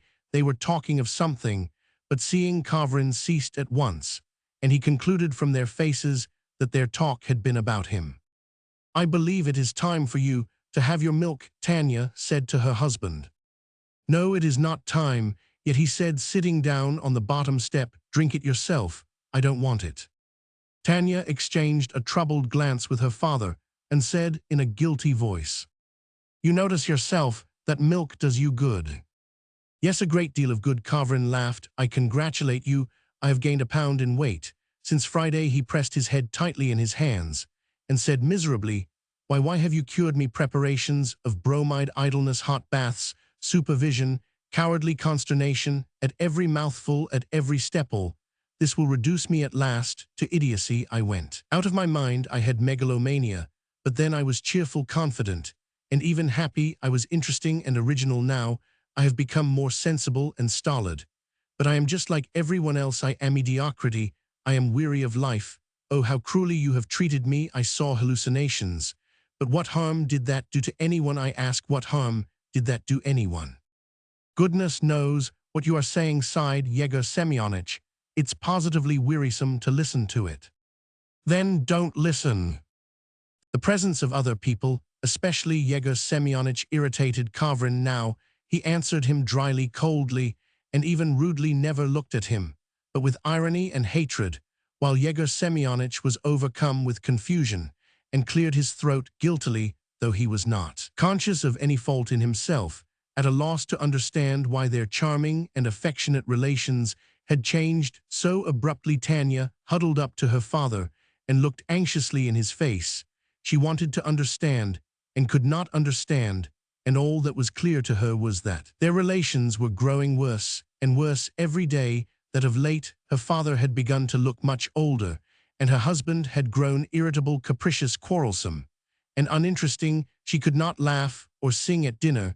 She ate nothing, did not sleep for nights together, expecting something awful, and was so worn out that on one occasion she lay in a dead faint from dinner time till evening. During the service, she thought her father was crying, and now, while the three of them were sitting together on the terrace, she made an effort not to think of it.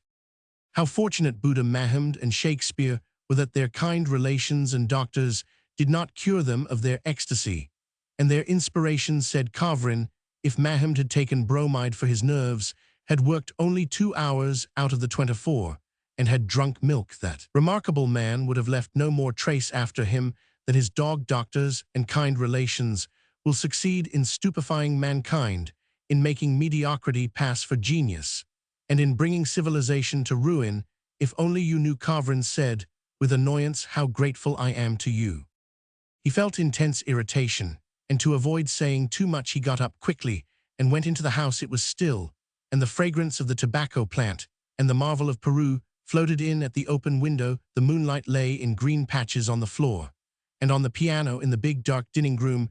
Kavrin remembered the raptures of the previous summer, when there had been the same scent of the marvel of Peru, and the moon had shone in at the window to bring back the mood of last year. He went quickly to his study, lighted a strong cigar, and told the footman to bring him some wine, but the cigar left a bitter and disgusting taste in his mouth, and the wine had not the same flavor as it had the year before, and so great is the effect of giving up a habit, the cigar, and the 2 gulps of wine made him giddy and brought on palpitations of the heart, so that he was obliged to take bromide. Before going to bed, Tanya said to him, "Father adores you. You are cross with him about something, and it is killing him. Look at him. He is aging not from day to day, but from hour to hour. I entreat you, Andrusha, for God's sake, for the sake of your dead father, for the sake of my peace of mind, be affectionate to him." "I can't, I don't want to." "But why?" asked Tanya, beginning to tremble all over. "Explain why." "Because he is antipathetic to me, that's all," said Kavrin carelessly, and he shrugged his shoulders. "But we won't talk about him. He is your father." "I can't understand, I can't," said Tanya, pressing her hands to her temples and staring at a fixed point. "Something incomprehensible, awful, is going on in the house. You have changed, grown unlike yourself. You clever, extraordinary man, as you are irritated over trifles, meddle. Paltry nonsense, such trivial things excite you that sometimes one is simply amazed and can't believe that it is you. Come, don't be angry, don't be angry," she went on, kissing his hands, frightened of her own words. "You are clever, kind, noble. You will be just to father. He is so good." "He is not good, he is just good-natured, burlesque old uncles like your father, with well-fed, good-natured faces, extraordinarily hospitable and queer. At one time used to touch me and amuse me in novels and in farces, and in life now I dislike them. They are egoists to the marrow of their bones. What disgusts me most of all is their being so well-fed, and that purely bovine, purely hoggish optimism of a full stomach." Tanya sat down on the bed and laid her head on the pillow. "This is torture," she said, and from her voice it was evident that she was utterly exhausted, and that it was hard for her to speak. "Not one moment of peace since the winter. Why, it's awful. My God, I am wretched. Oh, of course I am Herod, and you and your father are the innocents, of course." His face seemed to Tanya ugly and unpleasant. Hatred and an ironical expression did not suit him, and indeed she had noticed before that there was something lacking in his face, as though ever since his hair had been cut, his face had changed too. She wanted to say something wounding to him, but immediately she caught herself in this antagonistic feeling. She was frightened and went out of the bedroom. Roman 9. Kavrin received a professorship at the university. The inaugural address was fixed for the 2nd of December, and a notice to that effect was hung up in the corridor at the university. But on the day appointed, he informed the students' inspector by telegram that he was prevented by illness from giving the lecture. He had hemorrhage from the throat. He was often spitting blood, but it happened 2 or 3 times a month that there was a considerable loss of blood, and then he grew extremely weak and sank into a drowsy condition. This illness did not particularly frighten him, as he knew that his mother had lived for 10 years or longer suffering from the same disease, and the doctors assured him that there was no danger and had only advised him to avoid excitement, to lead a regular life, and to speak as little as possible. In January again, his lecture did not take place owing to the same reason, and in February it was too late to begin the course. It had to be postponed to the following year. By now he was living not with Tanya, but with another woman who was 2 years older than he was, and who looked after him as though he were a baby. He was in a calm and tranquil state of mind. He readily gave in to her, and when Varvara Nikolaevna, that was the name of his friend, decided to take him to the Crimea, he agreed, though he had a presentiment that no good would come of the trip. They reached Sevastopol in the evening, and stopped at an hotel to rest and go on the next day to Yalta. They were both exhausted by the journey. Varvara Nikolaevna had some tea, went to bed, and was soon asleep. But Kavrin did not go to bed an hour before starting for the station. He had received a letter from Tanya and had not brought himself to open it, and now it was lying in his coat pocket, and the thought of it excited him disagreeably at the bottom of his heart. He genuinely considered now that his marriage to Tanya had been a mistake. He was glad that their separation was final, and the thought of that woman who in the end had turned into a living relic, still walking about though everything seemed dead in her, except her big, staring, intelligent eyes, thought of her roused in him nothing but pity and disgust with himself. The handwriting on the envelope reminded him how cruel and unjust he had been 2 years before, how he had worked off his anger at his spiritual emptiness, his boredom, his loneliness, and his dissatisfaction with life, by revenging himself on people in no way to blame. He remembered also how he had torn up his dissertation and all the articles he had written during his illness, and how he had thrown them out of window, and the bits of paper had fluttered in the wind and caught on the trees and flowers. In every line of them he saw strange, utterly groundless pretension, shallow defiance, arrogance, megalomania, and they made him feel as though he were reading a description of his vices. But when the last manuscript had been torn up and sent flying out of window, he felt for some reason suddenly bitter and angry. He went to his wife and said a great many unpleasant things to her. My God, how he had tormented her one day, wanting to cause her pain. He told her that her father had played a very unattractive part in their romance, that he had asked him to marry her. Yegor Semyonich accidentally overheard this, ran into the room, and in his despair could not utter a word, could only stamp and make a strange bellowing sound, as though he had lost the power of speech, and Tanya, looking at her father, had uttered a heartrending shriek, and had fallen into a swoon. It was hideous. All this came back into his memory as he looked at the familiar writing. Kavrin went out onto the balcony. It was still warm weather, and there was a smell of the sea. The wonderful bay reflected the moonshine and the lights, and was of a color for which it was difficult to find a name. It was a soft and tender blending of dark blue and green. In places, the water was like blue vitriol, and in places it seemed as though the moonlight were liquefied and filling the bay instead of water. And what harmony of colors, what an atmosphere of peace, calm, and sublimity. In the lower story, under the balcony, the windows were probably open, for women's voices and laughter could be heard distinctly. Apparently, there was an evening party. Kavrin made an effort, tore open the envelope, and going back into his room read, My father is just dead. I owe that to you, for you have killed him. Our garden is being ruined. Strangers are managing it already. That is the very thing is happening that poor father dreaded. That too I owe to you. I hate you with my whole soul, and I hope you may soon perish. Oh, how wretched I am. Insufferable anguish is burning my soul. My curses on you. I took you for an extraordinary man, a genius. I loved you, and you have turned out a madman.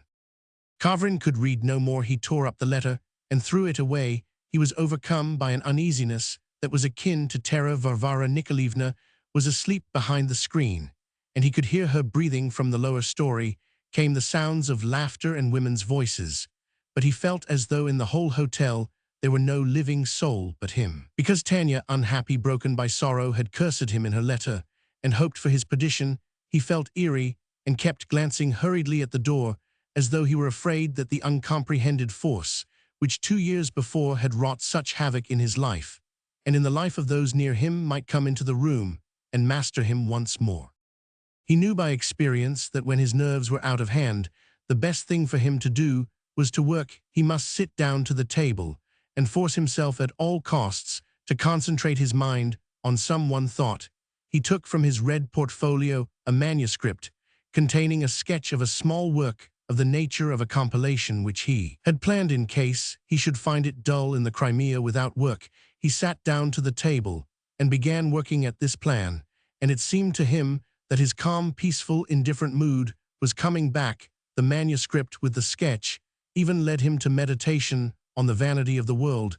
He thought how much life exacts for the worthless or very commonplace blessings it can give a man. For instance, to gain before 40 a university chair, to be an ordinary professor, to expound ordinary and second-hand thoughts, in dull, heavy, insipid languaging fact, to gain the position of a mediocre learned man, he Kavrin had had to study for 15 years to work day and night, to endure a terrible mental illness, to experience an unhappy marriage, and to do a great number of stupid and unjust things, which it would have been pleasant not to remember. Kavrin recognized clearly now that he was a mediocrity, and readily resigned himself to it, as he considered that every man ought to be satisfied with what he is.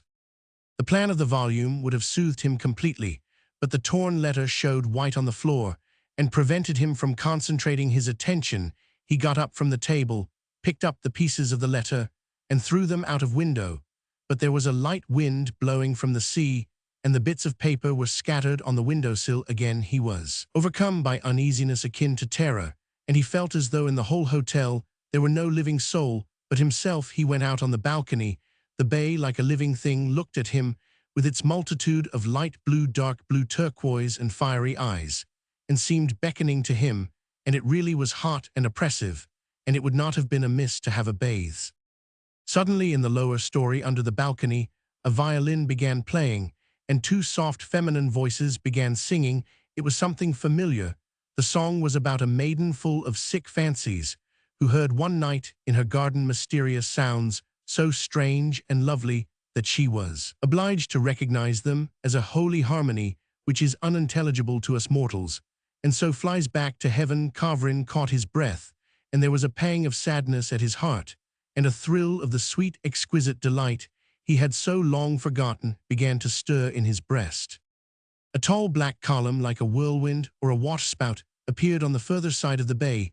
It moved with fearful rapidity across the bay, towards the hotel, growing smaller and darker as it came, and Kavrin only just had time to get out of the way to let it pass. The monk, with bare grey head, black eyebrows, barefoot, his arms crossed over his breast, floated by him, and stood still in the middle of the room. "Why did you not believe me?" he asked reproachfully, looking affectionately at Kavrin. "If you had believed me then that you were a genius, you would not have spent these 2 years so gloomily and so wretchedly." Kavrin already believed that he was one of God's chosen, and a genius. He vividly recalled his conversations with the monk in the past, and tried to speak, but the blood flowed from his throat on to his breast, and not knowing what he was doing, he passed his hands over his breast, and his cuffs were soaked with blood. He tried to call Varvara Nikolaevna, who was asleep behind the screen. He made an effort and said, "Tanya." He fell on the floor, and propping himself on his arms, called again, "Tanya."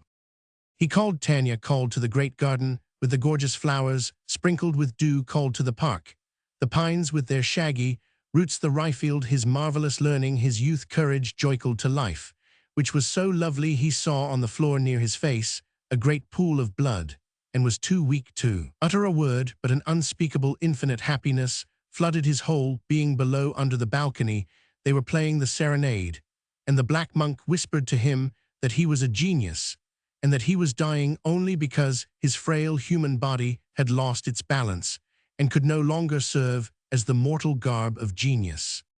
When Varvara Nikolaevna woke up and came out from behind the screen, Kavrin was dead, and a blissful smile was set upon his face.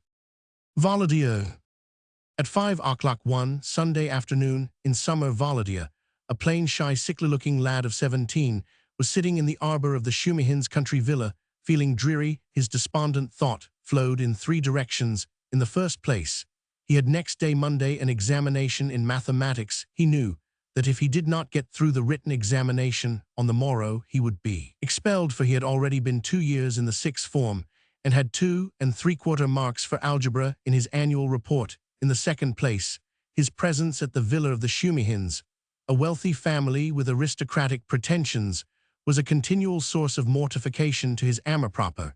It seemed to him that Madame Shumihin looked upon him and his mammon as poor relations and dependents, that they laughed at his mammon and did not respect her. He had on one occasion accidentally overheard Madame Shumihin in the veranda telling her cousin Anna Fyodorovna that his mammon still tried to look young, and got herself up, that she never paid her losses at cards, and had a partiality for other people's shoes and tobacco. Every day Volodya besought his mammon not to go to the Shumihins, and drew a picture of the humiliating part she played with these gentlefolk. He tried to persuade her said rude things, but she, frivolous, pampered woman, who had run through 2 fortunes, her own and her husband's, in her time, and always gravitated towards acquaintances of high rank, did not understand him, and twice a week Volodya had to accompany her to the villa he hated. In the third place, the youth could not for one instant get rid of a strange, unpleasant feeling which was absolutely new to him. It seemed to him that he was in love with Anna Fyodorovna, the Shumihin's cousin, who was staying with them. She was a vivacious, loud-voiced, laughter-loving, healthy and vigorous lady of 30, with rosy cheeks, plump shoulders, a plump round chin, and a continual smile on her thin lips. She was neither young nor beautiful. Volodya knew that perfectly well, but for some reason he could not help thinking of her, looking at her, while she shrugged her plump shoulders and moved her flat back as she played croquet, or after prolonged laughter and running up and down stairs, sank into a low chair and half closing her eyes and gasping for breath, pretended that she was stifling and could not breathe. She was married. Her husband, a staid and dignified architect, came once a week to the villa, slept soundly, and returned to town. Volodya's strange feeling had begun with his conceiving an unaccountable hatred for the architect and feeling relieved every time he went back to town. Now sitting in the arbor thinking of his examination next day and of his mammon, at whom they laughed, he felt an intense desire to see Nyuta. That was what the Shumihins called Anna Fyodorovna, to hear her laughter and the rustle of her dress. This desire was not like the pure poetic love of which he read in novels and about which he dreamed every night when he went to bed. It was strange, incomprehensible. He was ashamed of it and afraid of it, as of something very wrong and impure, something which it was disagreeable to confess even to himself. "It's not love," he said to himself. "One can't fall in love with women of 30 who are married.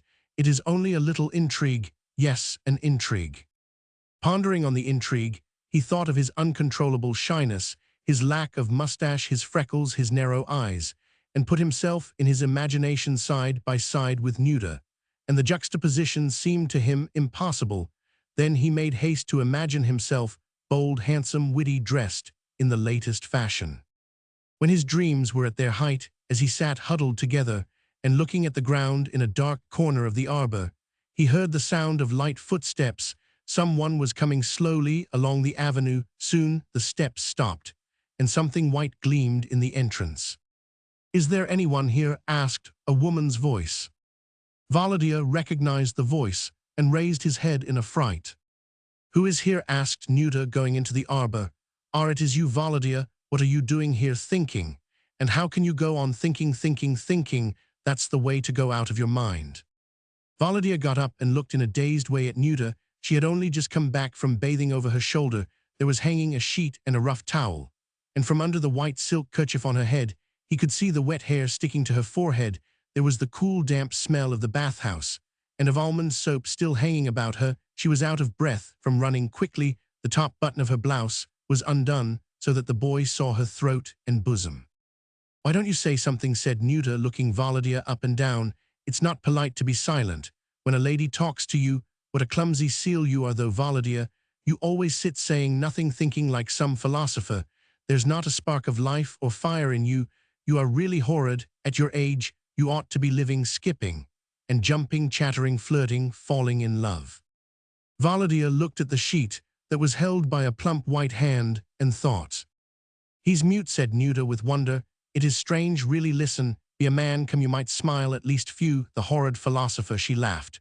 "But do you know, Volodya, why you are such a clumsy seal? Because you don't devote yourself to the ladies.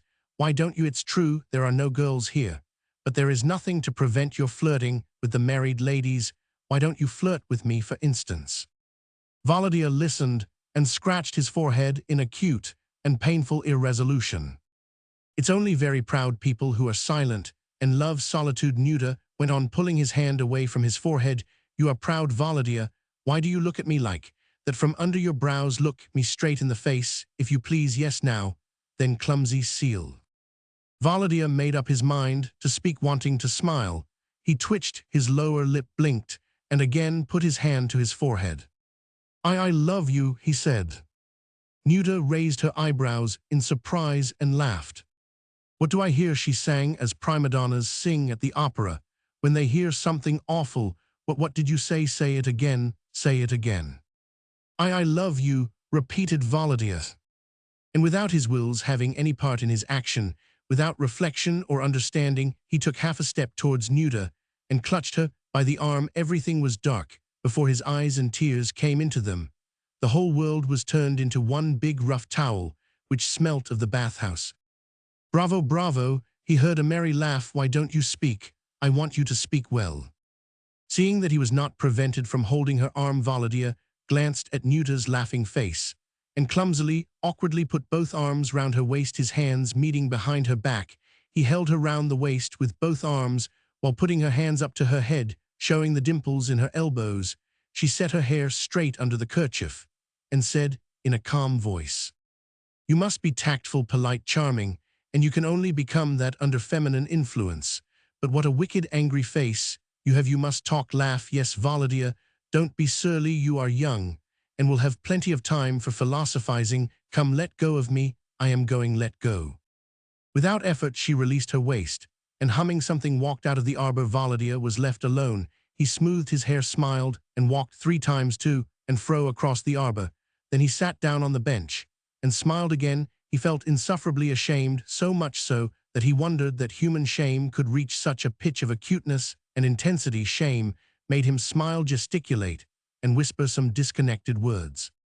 He was ashamed that he had been treated like a small boy, ashamed of his shyness, and most of all that he had had the audacity to put his arms round the waist of a respectable married woman, though as it seemed to him he had neither through age, nor by external quality, nor by social position any right to do so. He jumped up, went out of the arbor, and without looking round, walked into the recesses of the garden furthest from the house. Only to get away from here as soon as possible, he thought, clutching his head. My God, as soon as possible. The train by which Volodya was to go back with his mammon was at 8:40. There were 3 hours before the train started, but he would with pleasure have gone to the station at once, without waiting for his mammon. At 8 o'clock, he went to the house. His whole figure was expressive of determination. What would be, he made up his mind to go in boldly, to look them straight in the face, to speak in a loud voice, regardless of everything. He crossed the terrace, the big hall, and the drawing-room, and there stopped to take breath. He could hear them in the dining-room drinking tea. Madame Shumihin, Mammon, and Nuda were talking and laughing about something. Volodya listened. "I assure you," said Nuda, "I could not believe my eyes when he began declaring his passion. And just imagine, I put his arms round my waist. I should not have recognized him. And you know he has a way with him. When he told me he was in love with me, there was something brutal in his face, like a Circassian." "Really?" gasped Mammon, going off into a peal of laughter. "Really? How he does remind me of his father." Volodya ran back and dashed out into the open air. How could they talk of it? Aloud he wondered in agony, clasping his hands and looking up to the sky in horror. They talk aloud in cold blood. And Mammon laughed. "Mammon, my God, why didst thou give me such a mother? Why?" But he had to go to the house. Come, what might he? Walked 3 times up and down the avenue, grew a little calmer, and went into the house. "Why didn't you come in time for tea?" Madame Shumihin asked sternly. "I am sorry, it's time for me to go," he muttered, not raising his eyes. "Mammon, it's 8 o'clock. "You go alone, my dear," said his Mammon languidly. "I am staying the night with Roman 100. Goodbye, my dear. Let me make the sign of the cross over you." She made the sign of the cross over her son, and said in French, turning to Nuda, "He's rather like Lermontov, isn't he?" Saying goodbye after a fashion without looking anyone in the face, Volodya went out of the dining-room. 10 minutes later, he was walking along the road to the station, and was glad of it now. He felt neither frightened nor ashamed. He breathed freely and easily. About half a mile from the station, he sat down on a stone by the side of the road, and gazed at the sun, which was half hidden behind a barrow. There were lights already here and there at the station, and one green light glimmered dimly, but the train was not yet in sight. it was pleasant to Volodya to sit still without moving and to watch the evening, coming little by little, the darkness of the arbor, the footsteps, the smell of the bathhouse, the laughter, and the waste. All these rose with amazing vividness before his imagination. And all this was no longer so terrible and important as before. It's of no consequence. She did not pull her hand away and laughed. When I held her by the waist, he thought, so she must have liked it. If she had disliked it, she would have been angry. And now Volodya felt sorry that he had not had more boldness there in the arbor. He felt sorry that he was so stupidly going away, and he was by now persuaded that if the same thing happened again, he would be bolder and look at it more simply. And it would not be difficult for the opportunity to occur again. They used to stroll about for a long time after supper at the Shumihins. If Volodya went for a walk with Nyuta in the dark garden, there would be an opportunity. I will go back, he thought, and will go by the morning train tomorrow. I will say I have missed the train. And he turned back. Madame Shumihin, Maman, Nyuta, and one of the nieces were sitting on the veranda playing vint. When Volodya told them the lie that he had missed the train, they were uneasy that he might be late for the examination day, and advised him to get up early all the while. They were playing. He sat on one side, greedily watching Nyuta, and waiting. He already had a plan prepared in his mind. He would go up to Nyuta in the dark, would take her by the hand, then would embrace her. There would be no need to say anything, as both of them would understand without words. But after supper, the ladies did not go for a walk in the garden, but went on playing cards. They played till 1 o'clock at night, and then broke up to go to bed.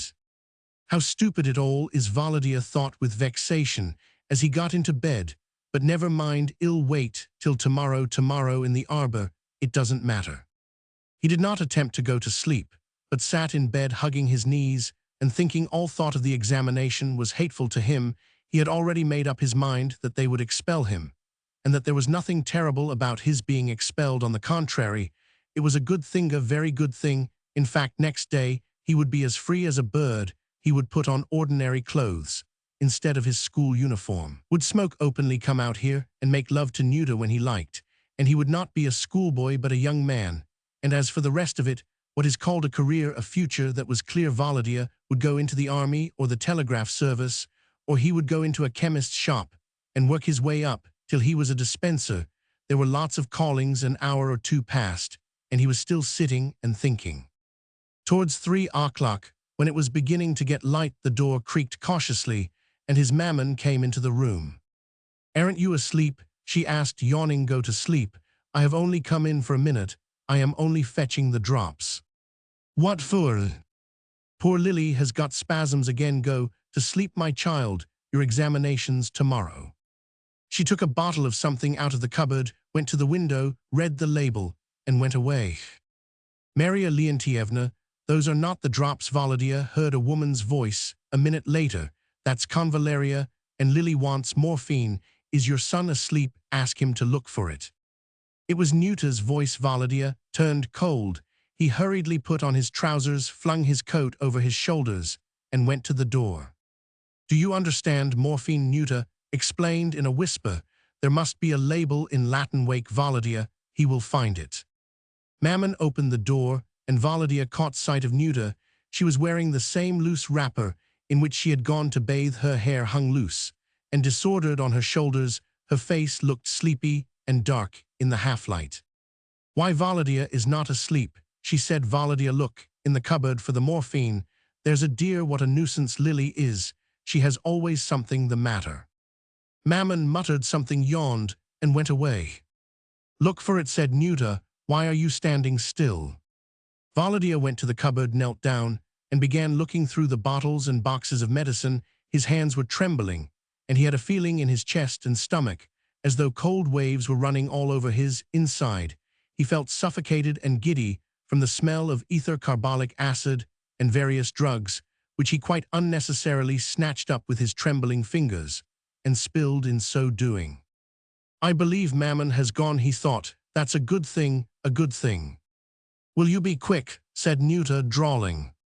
"In a minute. Here, I believe this is morphine," said Volodya, reading on one of the labels. "The word morph, here it is." Nuda was standing in the doorway in such a way that one foot was in his room and one was in the passage. She was tidying her hair, which was difficult to put in order because it was so thick and long, and looked absent-mindedly at Volodya in her loose wrap with her sleepy face and her hair down in the dim light that came into the white sky, not yet lit by the sun. She seemed to Volodya captivating, magnificent, fascinated, trembling all over, and remembering with relish how he had held that exquisite body in his arms in the arbor. He handed her the bottle and said, "How wonderful you are!" "What?" She came into the room. "What?" she asked, smiling. He was silent and looked at her. Then, just as in the arbor, he took her hand, and she looked at him with a smile and waited for what would happen next. "I love you," he whispered. She left off, smiling, thought a minute, and said, "Wait a little, I think somebody is coming. Oh, these schoolboys," she said in an undertone, going to the door and peeping out into the passage. "No, there is no one to be seen." She came back. Then it seemed to Volodya that the room, new to the sunrise, and himself all melted together in one sensation of acute, extraordinary, incredible bliss, for which one might give up one's whole life and face eternal torments. But half a minute passed, and all that vanished. Volodya saw only a fat, plain face, distorted by an expression of repulsion, and he himself suddenly felt a loathing for what had happened. "I must go away, though," said Nuda, looking at Volodya with disgust. "What a wretched, ugly, ugly duckling! How unseemly, her long hair, her loose wrap, her steps." Her voice seemed to Volodya now. "Ugly duckling," he thought, after she had gone away. "I really am ugly. Everything is ugly." The sun was rising, the birds were singing loudly. He could hear the gardener walking in the garden and the creaking of his wheelbarrow, and soon afterwards he heard the lowing of the cows, and the sounds of the shepherds piped the sunlight, and the sounds told him that somewhere in this world there is a pure, refined, poetical life. But where was it? Volodya had never heard a word of it from his mammon or any of the people round about him. When the footman came to wake him for the morning train, he pretended to be asleep. "Bother it, damn it all," he thought. He got up between 10 and 11, combing his hair before the looking-glass and looking at his ugly face, pale from his sleepless night. He thought, "It's perfectly true, an ugly duckling." When Mammon saw him and was horrified that he was not at his examination, Volodya said, "I overslept myself, Mammon, but don't worry, I will get a medical certificate." Madame Shumihin and Nuda waked up at 1 o'clock. Volodya heard Madame Shumihin open her window with a bang, heard Nuda go off into a peal of laughter.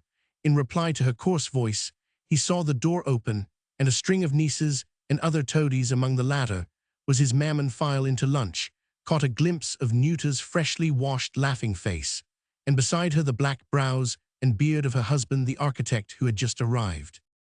Nuda was wearing a little Russian dress, which did not suit her at all, and made her look clumsy. The architect was making dull and vulgar jokes. The rissoles served at lunch had too much onion in them, so it seemed to Volodya. It also seemed to him that Nuda laughed loudly on purpose and kept glancing in his direction to give him to understand that the memory of the night did not trouble her in the least, and that she was not aware of the presence at table of the ugly duckling. At 4 o'clock Volodya drove to the station with his Mammon. Foul memories, the sleepless night, the prospect of expulsion from school, the stings of consciential roused in him. Now an oppressive, gloomy anger. He looked at Mammon's sharp profile, at her little nose, and at the raincoat, which was a present from Nuda, and muttered, "Why do you powder? It's not becoming at your age. You make yourself up, don't pay your debts at cards, smoke other people's tobacco. It's hateful. I don't love you, I don't love you." He was insulting her, and she moved her little eyes about in alarm, flung up her hands, and whispered in horror, "What are you saying, my dear? Good gracious, the coachman will hear. Be quiet, or the coachman will hear. He can overhear everything." "I don't love you, I don't love you," he went on breathlessly. "You've no soul, and no morals. Don't dare to wear that raincoat, do you hear, or else I will tear it into rags. Control yourself, my child." Mammon wept. "The coachman can hear. And where is my father's fortune? Where is your money? You have wasted it all. I am not ashamed of being poor, but I am ashamed of having such a mother. When my schoolfellows ask questions about you, I always blush." In the train, they had to pass 2 stations. Before they reached the town, Volodya spent all the time on the little platform between 2 carriages and shivered all over. He did not want to go into the compartment, because there the mother he hated was sitting. He hated himself, hated the ticket collectors, the smoke from the engine, the cold to which he attributed his shivering, and the heavier the weight on his heart, the more strongly he felt that somewhere in the world, among some people, there was a pure, honorable, warm, refined life, full of love, affection, gaiety, and serenity. He felt this, and was so intensely miserable that one of the passengers, after looking in his face attentively, actually asked, "You have the toothache, I suppose?" In the town, Mammon and Volodya lived with Maria Petrovna, a lady of noble rank who had a large flat and let rooms to boarders. Mammon had 2 rooms, one with windows, and 2 pictures in gold frames hanging on the walls in which her bed stood, and in which she lived, and a little dark room opening out of it, in which Volodya lived. Here there was a sofa on which he slept, and except that sofa there was no other furniture. The rest of the room was entirely filled up with wicker baskets full of clothes, cardboard hatboxes, and all sorts of rubbish, which Mammon preserved for some reason or other. Volodya prepared his lessons either in his mother's room or in the general room, as the large room in which the boarders assembled at dinner time, and in the evening was called. On reaching home, he lay down on his sofa and put the quilt over him to stop his shivering. The cardboard hatboxes, the wicker baskets, and the other rubbish reminded him that he had not a room of his own, that he had no refuge in which he could get away from his mother, from her visitors, and from the voices that were floating up from the general room. The satchel and the books lying about in the corners reminded him of the examination he had missed for some reason. There came into his mind, quite inappropriately, Menton, where he had lived with his father when he was 7 years old. He thought of Biarritz and 2 little English girls with whom he ran about on the sand. He tried to recall to his memory the color of the sky, the sea, the height of the waves, and his mood at the time, but he could not succeed. The English girls flitted before his imagination, as though they were living. All the rest was a medley of images that floated away in confusion. "No, it's cold here," thought Volodya. He got up, put on his overcoat, and went into the general room. There they were drinking tea. There were 3 people at the samovar: Mammon, an old lady with tortoiseshell pince-nez, who gave music lessons, and Avgustin Mihalich, an elderly and very stout Frenchman, who was employed at a perfumery factory. "I have had no dinner today," said Mammon. "I ought to send the maid to buy some bread." "Dunyasha," shouted the Frenchman. It appeared that the maid had been sent out somewhere by the lady of the house. "Oh, that's of no consequence," said the Frenchman with a broad smile. "I will go for some bread myself at once. Oh, it's nothing." He laid his strong, pungent cigar in a conspicuous place, put on his hat, and went out. After he had gone away, Mammon began telling the music teacher how she had been staying at the Shumihins, and how warmly they welcomed her. "Lily Shumihin is a relation of mine, you know," she said. "Her late husband, General Shumihin, was a cousin of my husband, and she was a Baroness Kalb by birth." "Mammon, that's false," said Volodya irritably. "Why tell lies?" He knew perfectly well that what his mother said was true. In what she was saying about General Shumihin and about Baroness Kalb, there was not a word of lying, but nevertheless, he felt that she was lying. There was a suggestion of falsehood in her manner of speaking, in the expression of her face, in her eyes, in everything. "You are lying," repeated Volodya, and he brought his fist down on the table with such force that all the crockery shook, and Mammon's tea was spilt over. "Why do you talk about generals and baronesses? It's all lies." The music teacher was disconcerted and coughed into her handkerchief, affecting to sneeze, and Mammon began to cry. "Where can I go?" thought Volodya. He had been in the street already. He was ashamed to go to his schoolfellows again, quite incongruously. He remembered the 2 little English girls. He paced up and down the general room and went into Avgustin Mihalich's room. Here there was a strong smell of ethereal oils and glycerine soap on the table. In the window and even on the chairs there were a number of bottles, glasses, and wineglasses containing fluids of various colors.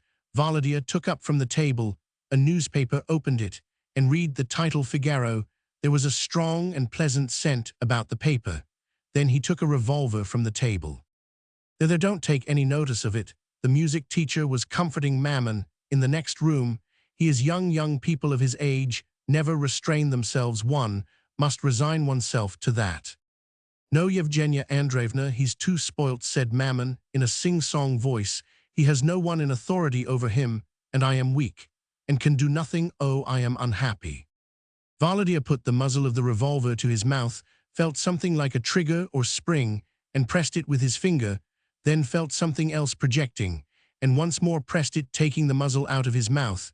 He wiped it with the lapel of his coat, looked at the lock. He had never in his life taken a weapon in his hand before. I believe one ought to raise this, he reflected. Yes, it seems so. Avgustin Mihalich went into the general room, and with a laugh began telling them about something. Volodya put the muzzle in his mouth again, pressed it with his teeth, and pressed something with his fingers. There was a sound of a shot. Something hit Volodya in the back of his head with terrible violence, and he fell on the table with his face downwards among the bottles and glasses. Then he saw his father, as in Menton, in a top hat, with a wide black band on it, wearing mourning for some lady, suddenly seize him by both hands, and they fell headlong into a very deep, dark pit. Then everything was blurred and vanished. An anonymous story. Through causes which it is not the time to go into in detail, I had to enter the service of a Petersburg official called Orlov. In the capacity of a footman, he was about 35 and was called Georgy Ivanitch. Both gs hard, as in Gorgon e like ai in rain. I entered this Orlov's service on account of his father, a prominent political man, whom I looked upon as a serious enemy of my cause.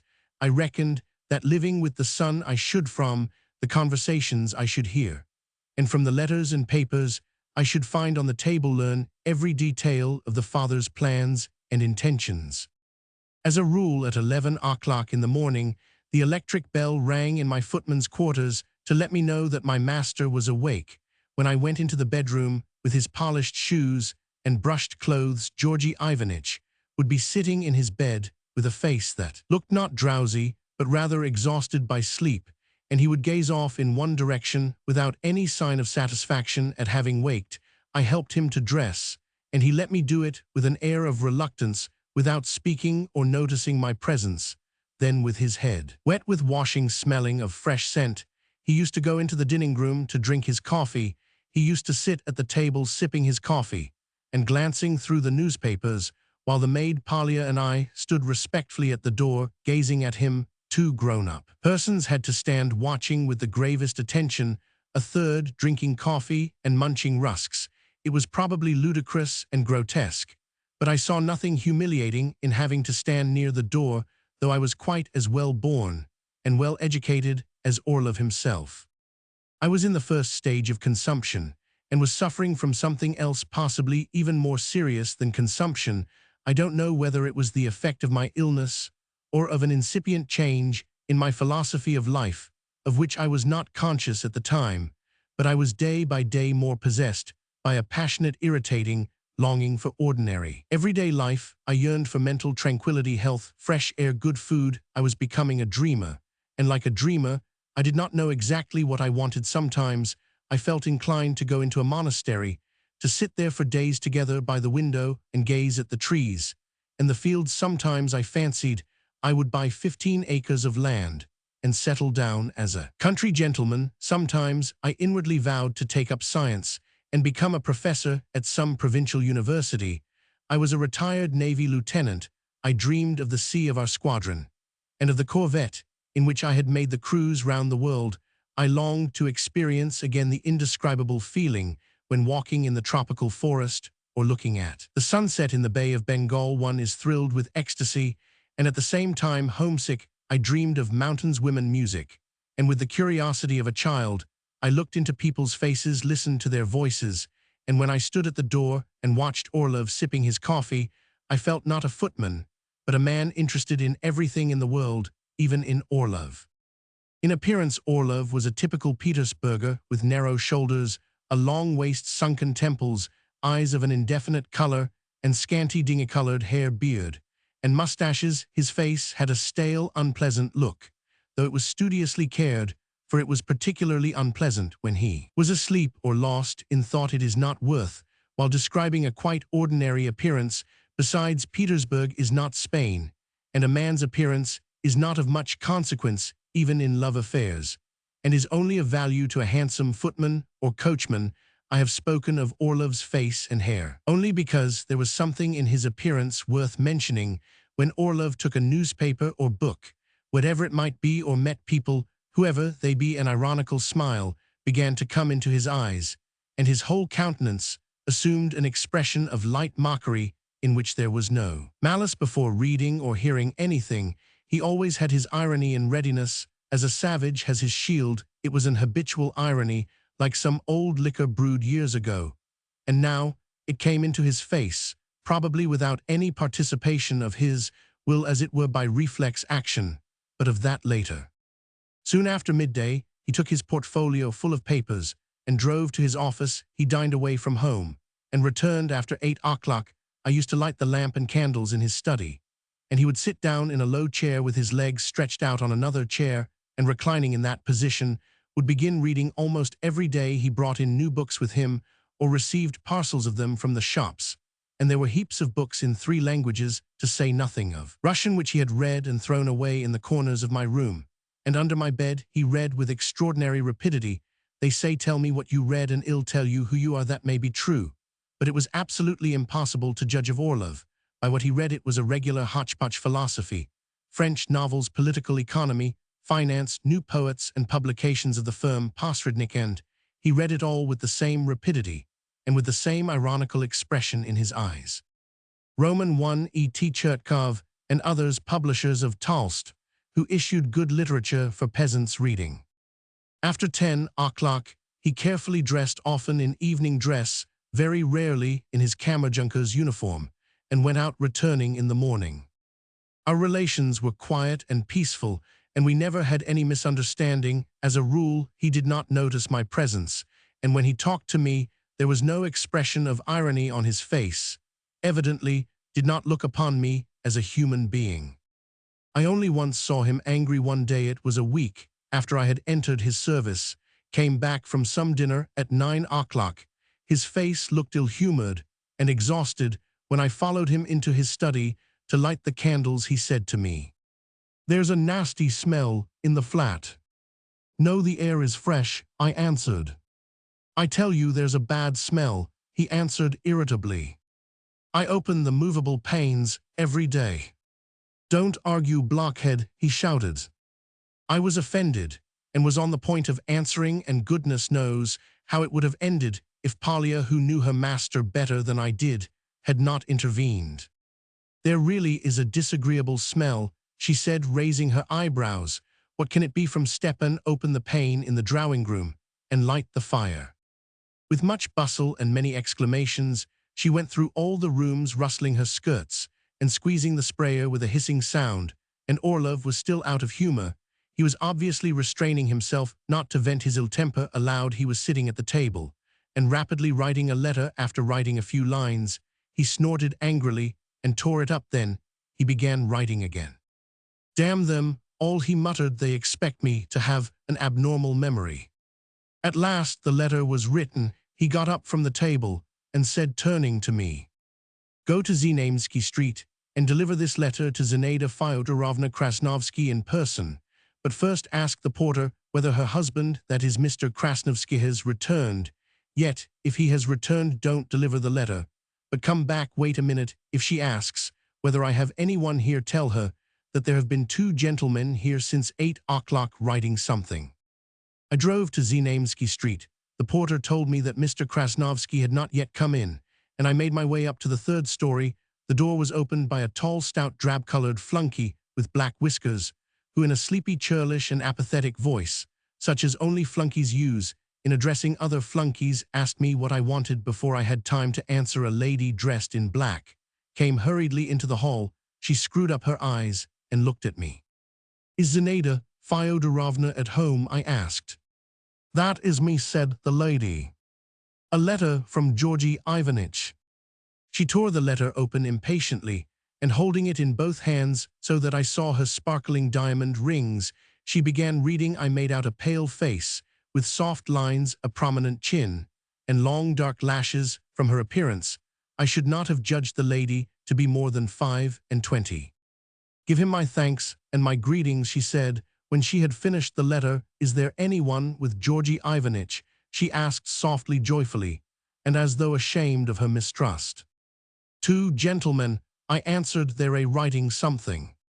"Give him my greetings and thanks," she repeated, bending her head sideways and reading the letter. As she walked, she went noiselessly out. I saw few women at that time, and this lady, of whom I had a passing glimpse, made an impression on me. As I walked home, I recalled her face and the delicate fragrance about her, and fell to dreaming. By the time I got home, Orlov had gone out. Roman 2. And so my relations with my employer were quiet and peaceful, but still, the unclean and degrading element which I so dreaded on becoming a footman was conspicuous, and made itself felt every day. I did not get on with Polya. She was a well-fed and pampered hussy who adored Orlov because he was a gentleman, and despised me because I was a footman, probably from the point of view of a real flunky or cook. She was fascinating, with her red cheeks, her turned-up nose, her coquettish glances, and the plumpness, one might almost say fatness, of her person. She powdered her face, colored her lips and eyebrows, laced herself in, and wore a bustle and a bangle made of coins. She walked with little ripping steps. As she walked she swayed, or as they say, wriggled her shoulders, and back the rustle of her skirts, the creaking of her stays, the jingle her bangle, and the vulgar smell of lip-salve toilet vinegar, and scent stolen from her master, aroused in me, whilst I was doing the rooms with her in the morning, a sensation, as though I were taking part with her in some abomination. Either because I did not steal as she did, or because I displayed no desire to become her lover, which she probably looked upon as an insult, or perhaps because she felt that I was a man of a different order. She hated me from the first day. My inexperience, my appearance so unlike a flunky, and my illness seemed to her pitiful, and excited her disgust. I had a bad cough at that time, and sometimes at night I prevented her from sleeping, as our rooms were only divided by a wooden partition, and every morning she said to me, "Again, you didn't let me sleep. You ought to be in hospital instead of in service." She so genuinely believed that I was hardly a human being, but something infinitely below her, that, like the Roman matrons, who were not ashamed to bathe before their slaves, she sometimes went about in my presence in nothing but her chemise. Once, when I was in a happy, dreamy mood, I asked her at dinner. We had soup and roast meat sent in from a restaurant every day. "Polya, do you believe in God?" "Why, of course." Then I went on, "You believe there will be a day of judgment, and that we shall have to answer to God for every evil action?" She gave me no reply, but simply made a contemptuous grimace, and looking that time at her cold eyes and overt expression, I realized that for her complete and finished personality, no God, no conscience, no laws existed, and that if I had had to set fire to the house, to murder, or to rob, I could not have hired a better accomplice. In my novel surroundings, I felt very uncomfortable for the first week at Orlov's, before I got used to being addressed as thou, and being constantly obliged to tell lies, saying my master is not at home, when he was in my flunkey's swallowtail. I felt as though I were in armor, but I grew accustomed to it in time. Like a genuine footman, I waited at table, tidied the rooms, ran, and drove about on errands of all sorts. When Orlov did not want to keep an appointment with Zinaida Fyodorovna, or when he forgot that he had promised to go and see her, I drove to Znamensky Street, put a letter into her hands, and told a lie, and the result of it all was quite different from what I had expected. When I became a footman, every day of this new life of mine was wasted for me and my cause, as Orlov never spoke of his father, nor did his visitors, and all I could learn of the statesman's doings was as before what I could glean from the newspapers or from correspondence with my comrades. The hundreds of notes and papers I used to find in the study and read had not the remotest connection with what I was looking for. Orlov was absolutely uninterested in his father's political work, and looked as though he had never heard of it, or as though his father had long been dead. Roman 3. Every Thursday we had visitors. I ordered a piece of roast beef from the restaurant and telephoned to Alyseyev's to send us caviar cheese oysters. And so on I bought playing cards. Polya was busy all day getting ready the teethings and the dinner service. To tell the truth, this spurt of activity came as a pleasant change in our idle life, and Thursdays were for us the most interesting days. Only 3 visitors used to come. The most important, and perhaps the most interesting, was the one called Pekarsky, a tall, lean man of 45, with a long hooked nose, with a big black beard, and a bald patch on his head. His eyes were large and prominent, and his expression was grave and thoughtful, like that of a Greek philosopher. He was on the board of management of some railway, and also had some post in a bank. He was a consulting lawyer in some important government institution, and had business relations with a large number of private persons, as a trustee, chairman of committees, and so on. He was of quite a low grade in the service, and modestly spoke of himself as a lawyer, but he had a vast influence. A note or card from him was enough to make a celebrated doctor, a director of a railway, or a great dignitary see anyone without waiting. And it was said that through his protection one might obtain even a post of the 4th class, and get any sort of unpleasant business hushed up. He was looked upon as a very intelligent man, but his was a strange, peculiar intelligence. He was able to multiply 213 by 373 in his head instantaneously, or turn English pounds into German marks, without help of pencil or paper. He understood finance and railway business thoroughly, and the machinery of Russian administration had no secrets for him. He was a most skillful pleader in civil suits, and it was not easy to get the better of him at law, but that exceptional intelligence could not grasp many things which are understood even by some stupid people. For instance, he was absolutely unable to understand why people are depressed, why they weep, shoot themselves, and even others, why they fret about things that do not affect them personally, and why they laugh when they read Gogol or Sht Chedrin. Everything abstract, everything belonging to the domain of thought and feeling, was to him boring and incomprehensible, like music. To one who has no ear, he looked at people simply from the business point of view, and divided them into competent and incompetent.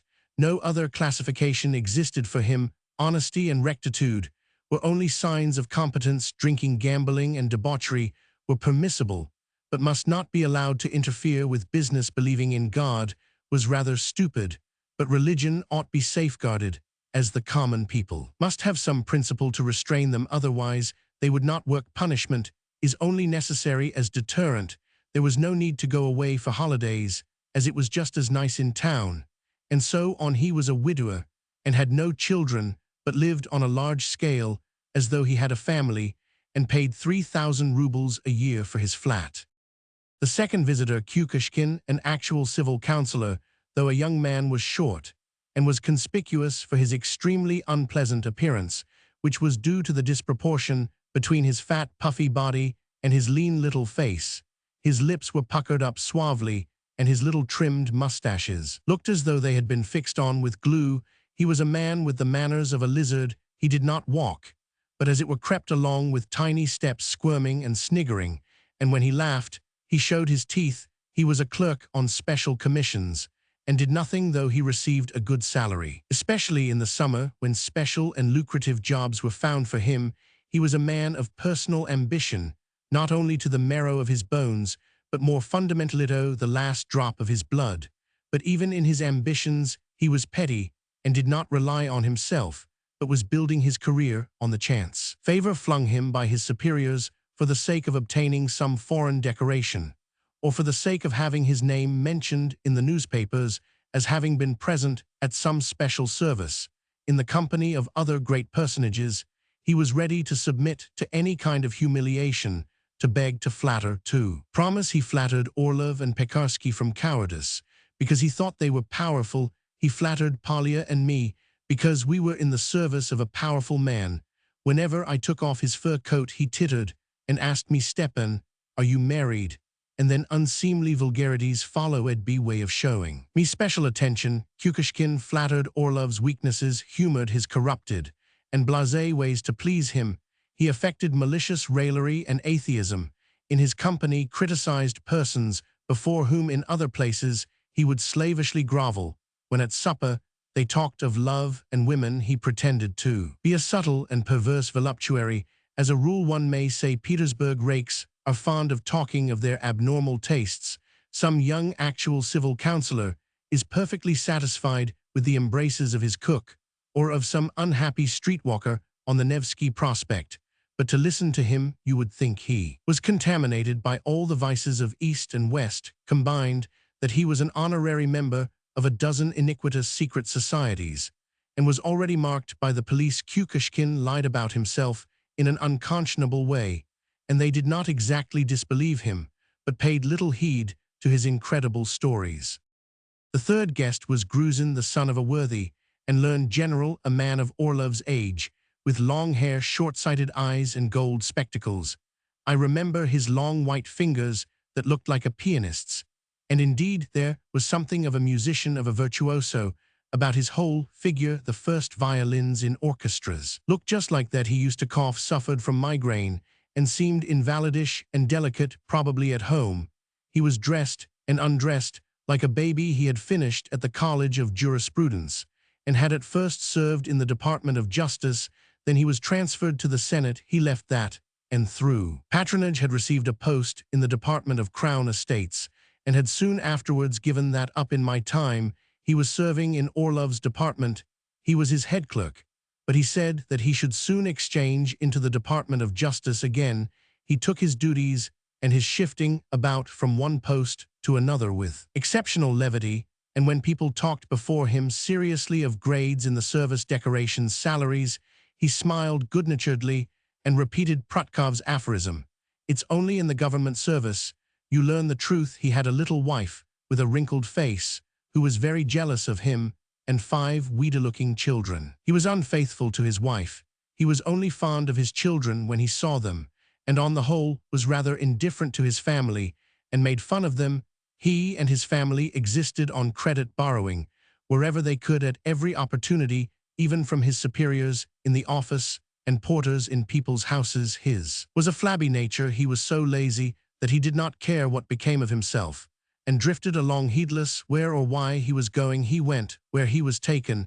If he was taken to some low haunt, he went. If wine was set before him, he drank. If it were not put before him, he abstained. If wives were abused in his presence, he abused his wife, declaring she had ruined his life. When wives were praised, he praised his, and said quite sincerely, "I am very fond of her, poor thing." He had no fur coat, and always wore a rug which smelt of the nursery.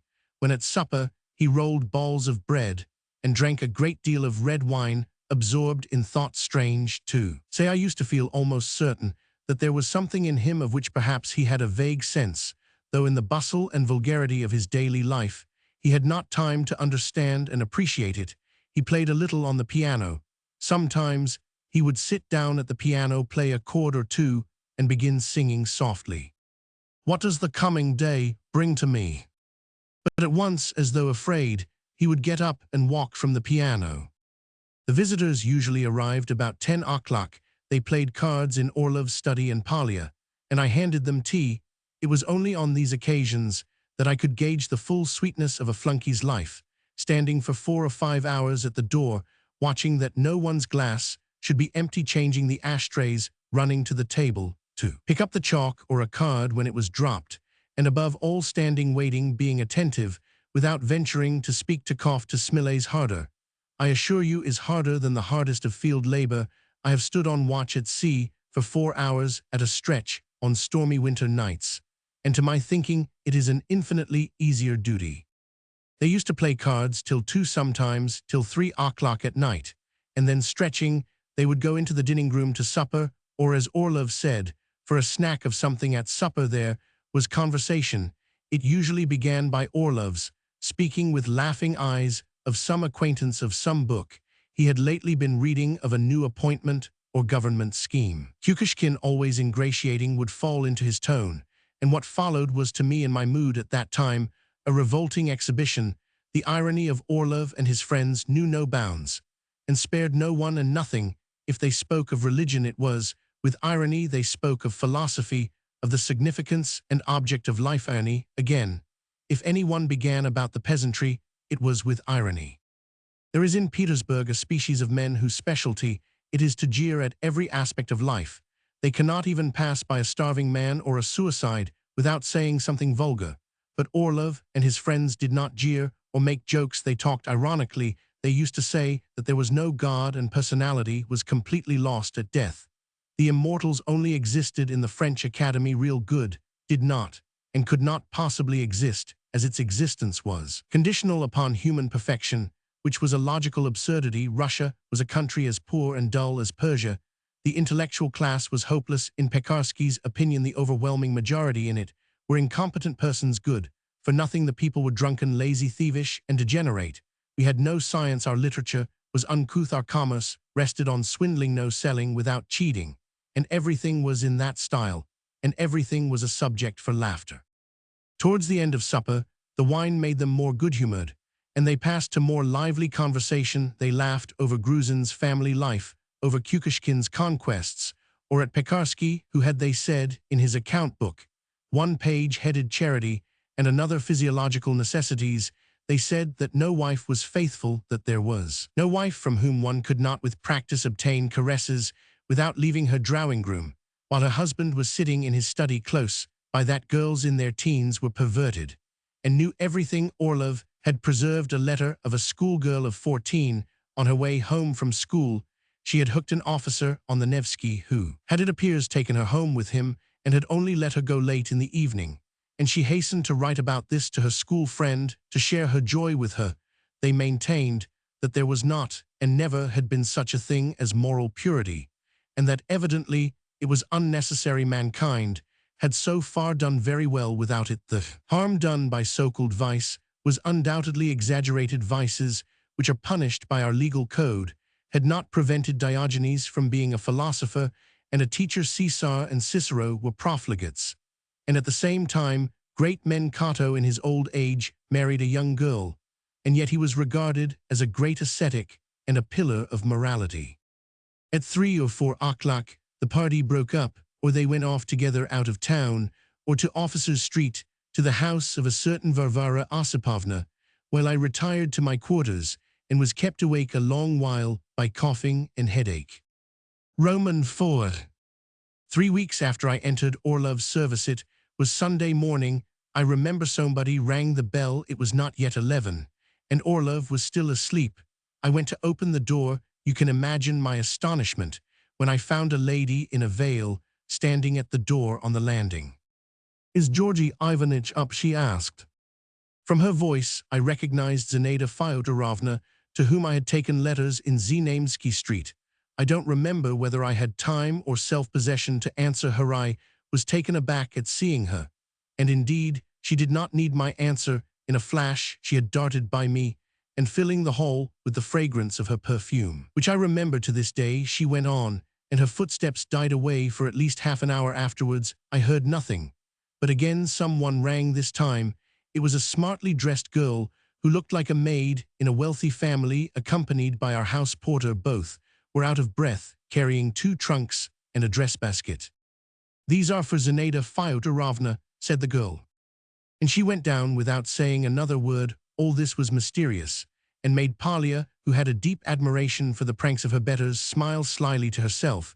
She looked as though she would like to say, "So that's what we're up to."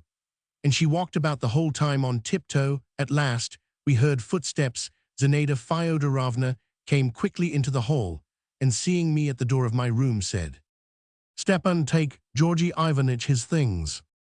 When I went in to Orlov with his clothes and his boots, he was sitting on the bed with his feet on the bearskin rug. There was an air of embarrassment about his whole figure. He did not notice me, and my menial opinion did not interest him. He was evidently perturbed and embarrassed before himself. Before his inner eye, he dressed, washed, and used his combs and brushes silently and deliberately, as though allowing himself time to think over his position and to reflect, and even from his back one could see he was troubled and dissatisfied with himself. They drank coffee together. Zinaida Fyodorovna poured out coffee for herself, and for Orlov. Then she put her elbows on the table and laughed. "I still can't believe it," she said, "when one has been a long while on one's travels and reaches a hotel at last, it's difficult to believe that one hasn't to go on it is pleasant to breathe freely. With the expression of a child who very much wants to be mischievous, she sighed with relief and laughed again. You will excuse me, said Orlov, nodding towards the coffee. Reading at breakfast is a habit I can't get over, but I can do two things at once: read and listen. Read away, you shall keep your habits and your freedom. But why do you look so solemn? Are you always like that in the morning, or is it only today? Aren't you glad? Yes, I am, but I must own I am a little overwhelmed. Why, you had plenty of time to prepare yourself for my descent upon you. I've been threatening to come every day. Yes, but I didn't expect you to carry out your threat today. I didn't expect it myself, but that's all the better. It's all the better, my dear. It's best to have an aching tooth out and have done with it. Yes, of course. Oh, my dear, she said, closing her eyes, all is well that ends well. But before this happy ending, what suffering there has been. My laughing means nothing. I am glad I am happy, but I feel more like crying than laughing. Yesterday, I had to fight a regular battle. She went on in French. God alone knows how wretched I was, but I laugh because I can't believe in it. I keep fancying that my sitting here drinking coffee with you is not real, but a dream. Then, still speaking French, she described how she had broken with her husband the day before, and her eyes were alternately full of tears and of laughter while she gazed with rapture at Orlov. She told him her husband had long suspected her, but had avoided explanations. They had frequent quarrels, and usually at the most heated moment, he would suddenly subside into silence and depart to his study for fear that in his exasperation he might give utterance to his suspicions, or she might herself begin to speak openly, and she had felt guilty, worthless, incapable of taking a bold and serious step, and that had made her hate herself and her husband more every day, and she had suffered the torments of hell. But the day before, when during a quarrel he had cried out in a tearful voice, "My God, when will it end?" and had walked off to his study, she had run after him like a cat after a mouse, and preventing him from shutting the door, she had cried that she hated him with her whole soul. Then he let her come into the study, and she had told him everything, had confessed that she loved someone else, that someone else was her real, most lawful husband, and that she thought it her true duty to go away to him that very day, whatever might happen, if she were to be shot for it. There's a very romantic streak in you, Orlov interrupted, keeping his eyes fixed on the newspaper. She laughed and went on talking without touching her coffee. Her cheeks glowed, and she was a little embarrassed by it, and she looked in confusion at Polya and me.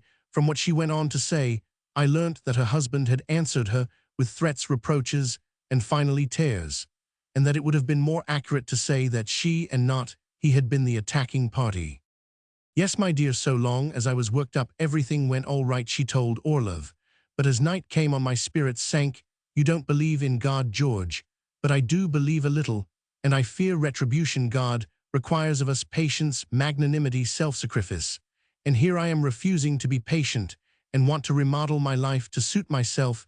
Is that right? What if, from the point of view of God, it's wrong? At 2 o'clock in the night, my husband came to me and said, "You dare not go away. I'll fetch you back through the police and make a scandal." And soon afterwards, I saw him like a shadow at my door. "Have mercy on me. Your elopement may injure me in the service." Those words had a coarse effect upon me and made me feel stiff. All over I felt as though the retribution were beginning already. I began crying and trembling with terror. I felt as though the ceiling would fall upon me, that I should be dragged off to the police station at once, that you would grow cold to meal sorts of things. In fact, I thought I would go into a nunnery or become a nurse and give up all thought of happiness. But then I remembered that you loved me and that I had no right to dispose of myself without your knowledge, and everything in my mind was in a tangle. I was in despair and did not know what to do or think. But the sun rose, and I grew happier. As soon as it was morning, I dashed off to you. Ah, what I've been through, dear one. I haven't slept for 2 nights.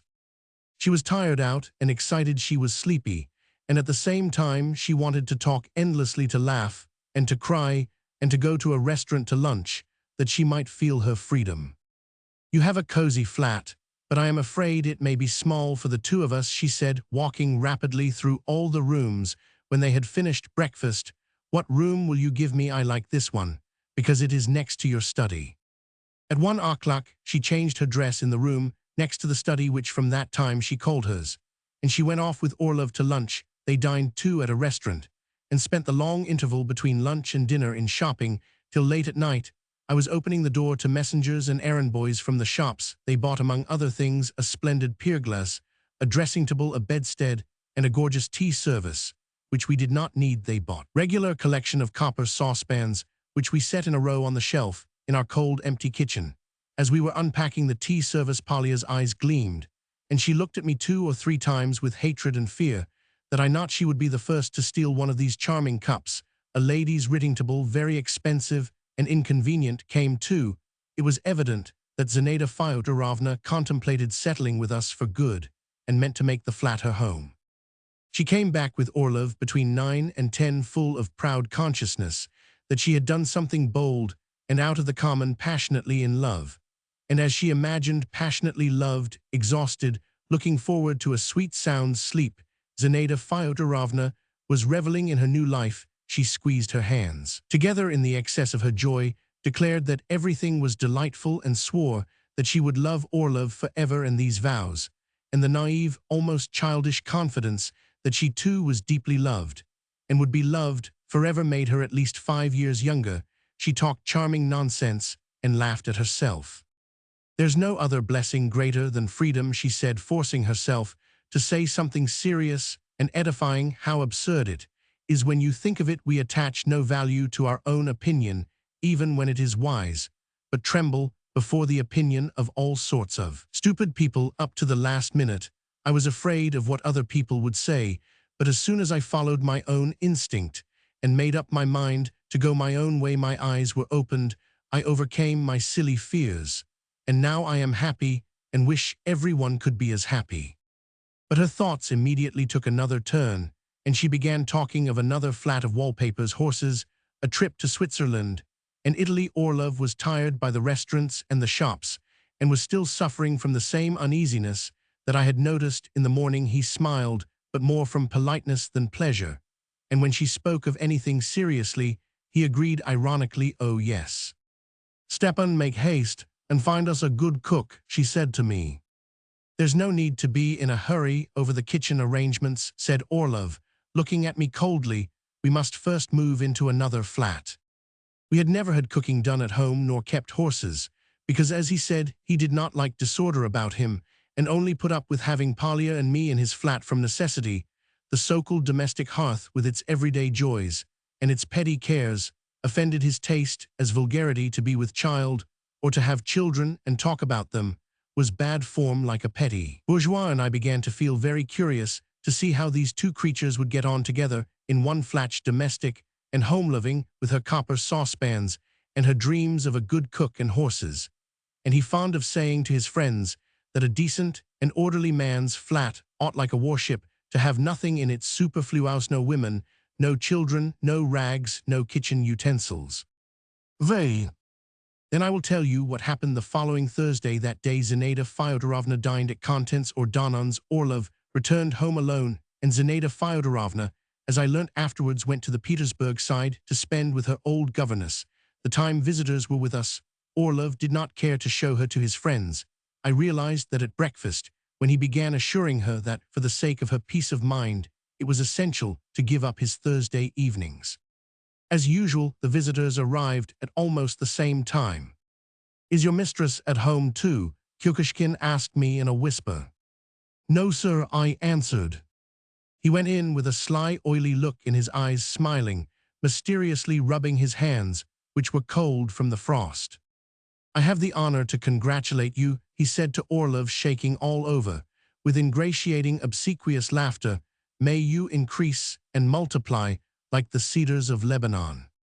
The visitors went into the bedroom and were extremely jocose on the subject of a pair of feminine slippers, the rug that had been put down between the 2 beds, and a grey dressing jacket that hung at the foot of the bedstead.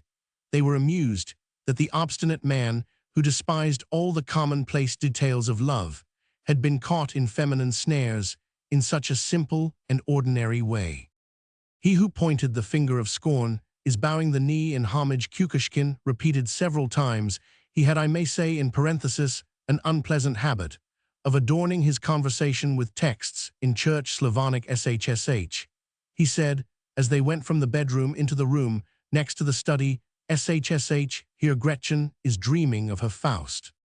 He went off into a peal of laughter, as though he had said something very amusing. I watched Gruzin, expecting that his musical soul would not endure this laughter.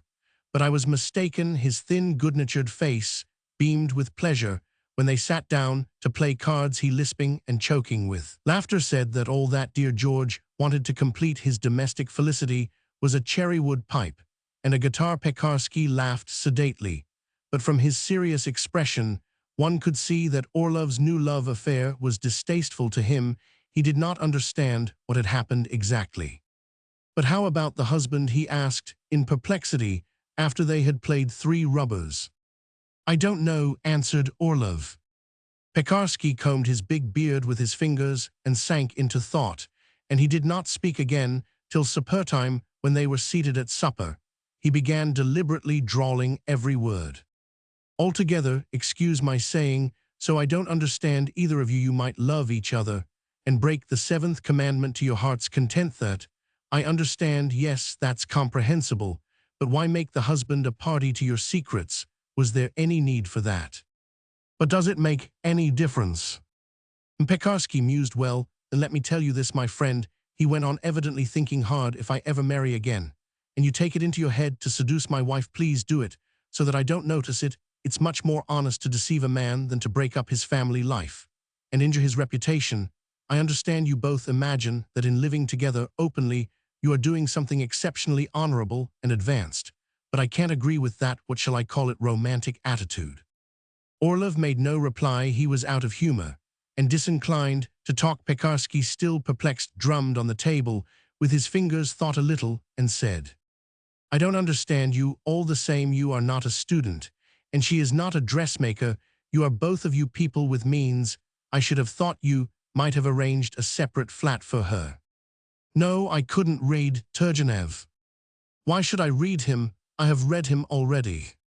Turgenev teaches us in his novels that every exalted, noble-minded girl should follow the man she loves to the ends of the earth, and should serve his idea, said Orlov, screwing up his eyes. Ironically, the ends of the earth are poetic license. The earth and all its ends can be reduced to the flat of the man she loves, and so not to live in the same flat with the woman who loves you is to deny her her exalted vocation, and to refuse to share her ideals. Yes, my dear fellow, Turgenev wrote, and I have to suffer for it.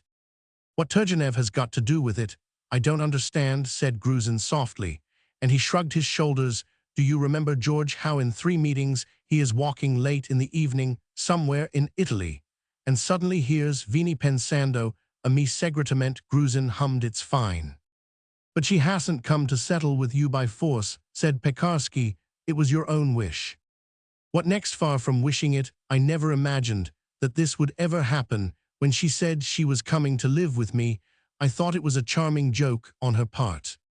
Everybody laughed. I couldn't have wished for such a thing, said Orlov, in the tone of a man compelled to justify himself. I am not a Turgenev hero, and if I ever wanted to free Bulgaria, I shouldn't need a lady's company. I look upon love primarily as a necessity of my physical nature, degrading and antagonistic to my spirit.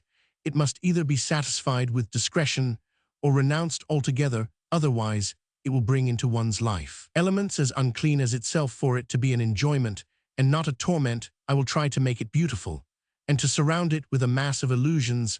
I should never go and see a woman unless I were sure beforehand that she would be beautiful and fascinating, and I should never go unless I were in the mood. And it is only in that way that we succeed in deceiving one another and fancying that we are in love and happy. But can I wish for copper saucepans and untidy hair, or like to be seen myself when I am unwashed or out of humor? Zinaida Fyodorovna, in the simplicity of her heart, wants me to love what I have been shunning all my life. She wants my flat to smell of cooking and washing up. She wants all the fuss of moving into another flat, of driving about with her own horses. She wants to count over my linen and to look after my health. She wants to meddle in my personal life at every instant and to watch over every step. And at the same time, she assures me genuinely that my habits and my freedom will be untouched. She is persuaded that like a young couple, we shall very soon go for a honeymoon. That is, she wants to be with me all the time in trains and hotels, while I like to read on the journey and cannot endure talking in trains. You should give her a talking to, said Pekarsky. What do you suppose she would understand me, why we think so differently in her opinion to leave one's papa and mama or one's husband for the sake of the man one loves, is the height of civic virtue, while I look upon it as childish to fall in love and run away with a man to her means beginning a new life, while to my mind it means nothing at all. Love and man constitute the chief interest of her life, and possibly it is the philosophy of the unconscious at work in her try and make her believe that love is only a simple physical need, like the need of food or clothes, that it doesn't mean the end of the world if wives and husbands are unsatisfactory, that a man may be a profligate and a libertine, and yet a man of honor and a genius, and that on the other hand, one may abstain from the pleasures of love, and at the same time be a stupid, vicious animal, the civilized man of today, even among the lower classes. For instance, the French workman spends 10 sous on dinner, 5 sous on his wine, and 5 or 10 sous on woman, and devotes his brain and nerves entirely to his work. But Zinaida Fyodorovna assigns to love not so many sous, but her whole soul. I might give her a talking to, but she would raise a wail in answer and declare in all sincerity that I had ruined her, that she had nothing left to live for. Don't say anything to her, said Pekarsky, but simply take a separate flat for her, that's all. That's easy to say. There was a brief silence. But she is charming, said Kukushkin.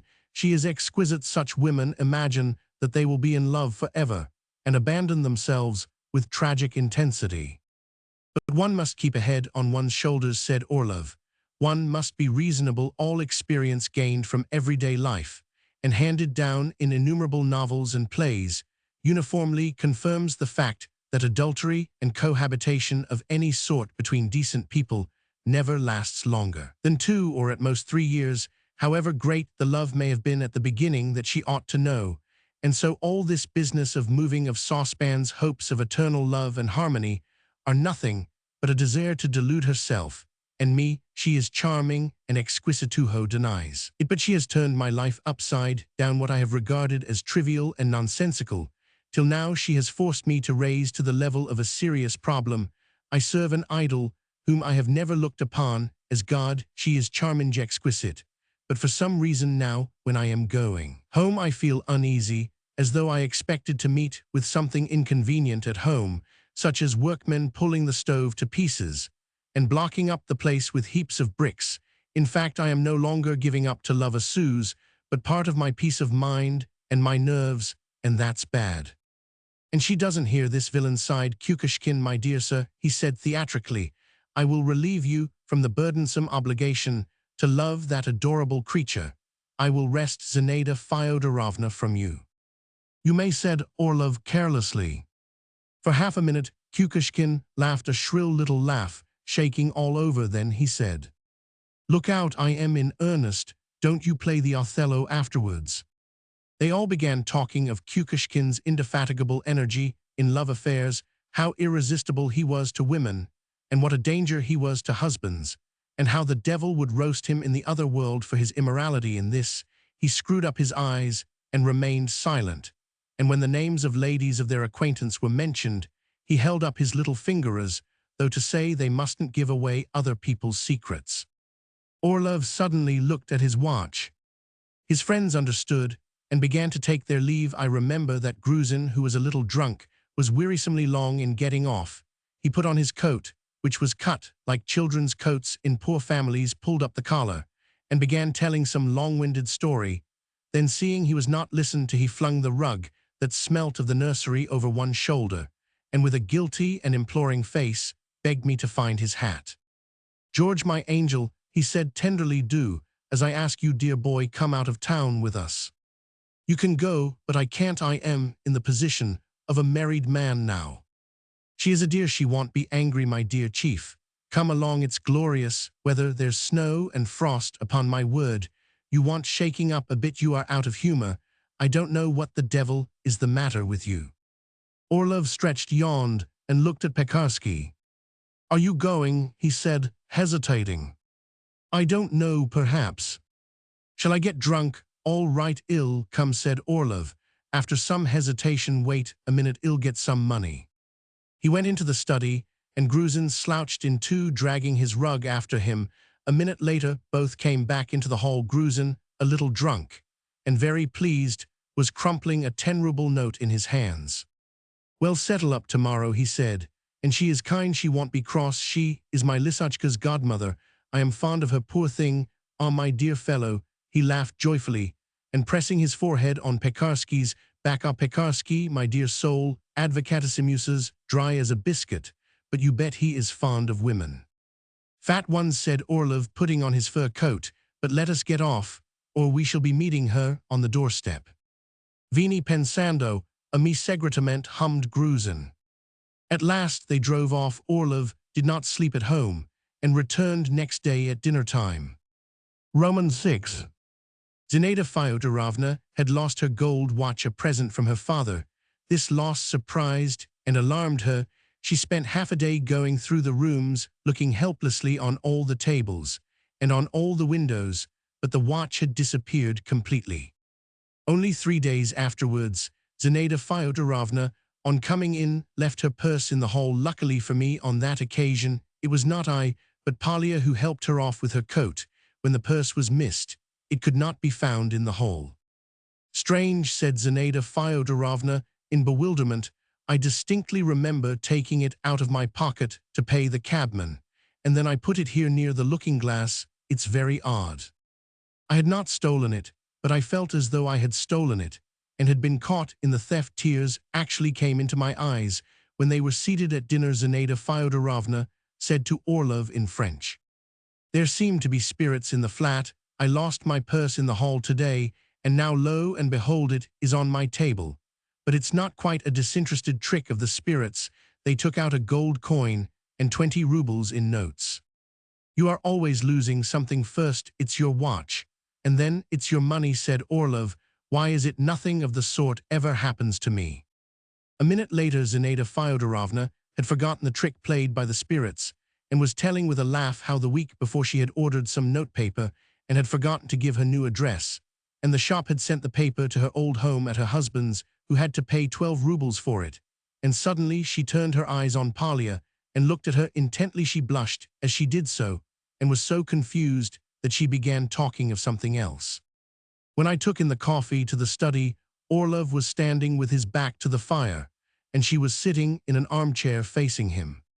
I'm not in a bad temper at all, she was saying in French, but I have been putting things together, and now I see it clearly. I can give you the day and the hour when she stole my watch, and the purse. There can be no doubt about it. Oh, she laughed as she took the coffee from me. Now I understand why I'm always losing my handkerchiefs and gloves. Whatever you say, I shall dismiss the magpie tomorrow, and send Stepan for my Sofia. She is not a thief, and has not got such a repulsive appearance. You are out of humor. Tomorrow you will feel differently, and will realize that you can't discharge people simply because you suspect them. It's not suspicion, it's certainty, said Zinaida Fyodorovna. So long as I suspected that unhappy-faced, poor-looking valet of yours, I said nothing. It's too bad of you not to believe me, Jor. If we think differently about anything, it doesn't follow that I don't believe you. You may be right, said Orlov, turning round and flinging his cigarette end into the fire. But there is no need to be excited about it anyway. In fact, I must say, I never expected my humble establishment would cause you so much serious worry and agitation. You've lost a gold coin, never. Mind, you may have 100 of mine, but to change my habits, to pick up a new housemaid to wait till she is used to the place, all that's a tedious, tiring business, and does not suit me. Our present maid certainly is fat, and has perhaps a weakness for gloves and handkerchiefs, but she is perfectly well behaved, well trained, and does not shriek when Kukushkin pinches her. You mean that you can't part with her? Why don't you say so? Are you jealous? Yes, I am, said Zinaida Fyodorovna decidedly. Thank you. Yes, I am jealous, she repeated, and tears glistened in her eyes. No, it's something worse, which I find it difficult to find a name for. She pressed her hands on her temples and went on impulsively, you men are so disgusting, it's horrible. I see nothing horrible about it. I've not seen it, I don't know, but they say that you men begin with housemaids as boys and get so used to it that you feel no repugnance. I don't know, but I have actually read George, of course. You are right, she said, going up to Orlov, and changing to a caressing and imploring tone. I really am out of humor today. But you must understand, I can't help it. She disgusts me, and I am afraid of her. It makes me miserable to see her. Surely you can rise above such paltriness, said Orlov, shrugging his shoulders in perplexity, and walking away from the fire. Nothing could be simpler. Take no notice of her. And then she won't disgust you, and you won't need to make a regular tragedy out of a trifle. I went out of the study, and I don't know what answer Orlov received. Whatever it was, Polya remained. After that, Zinaida Fyodorovna never applied to her for anything, and evidently tried to dispense with her services when Polya handed her anything, or even passed by her jingling her bangle and rustling her skirts. She shuddered.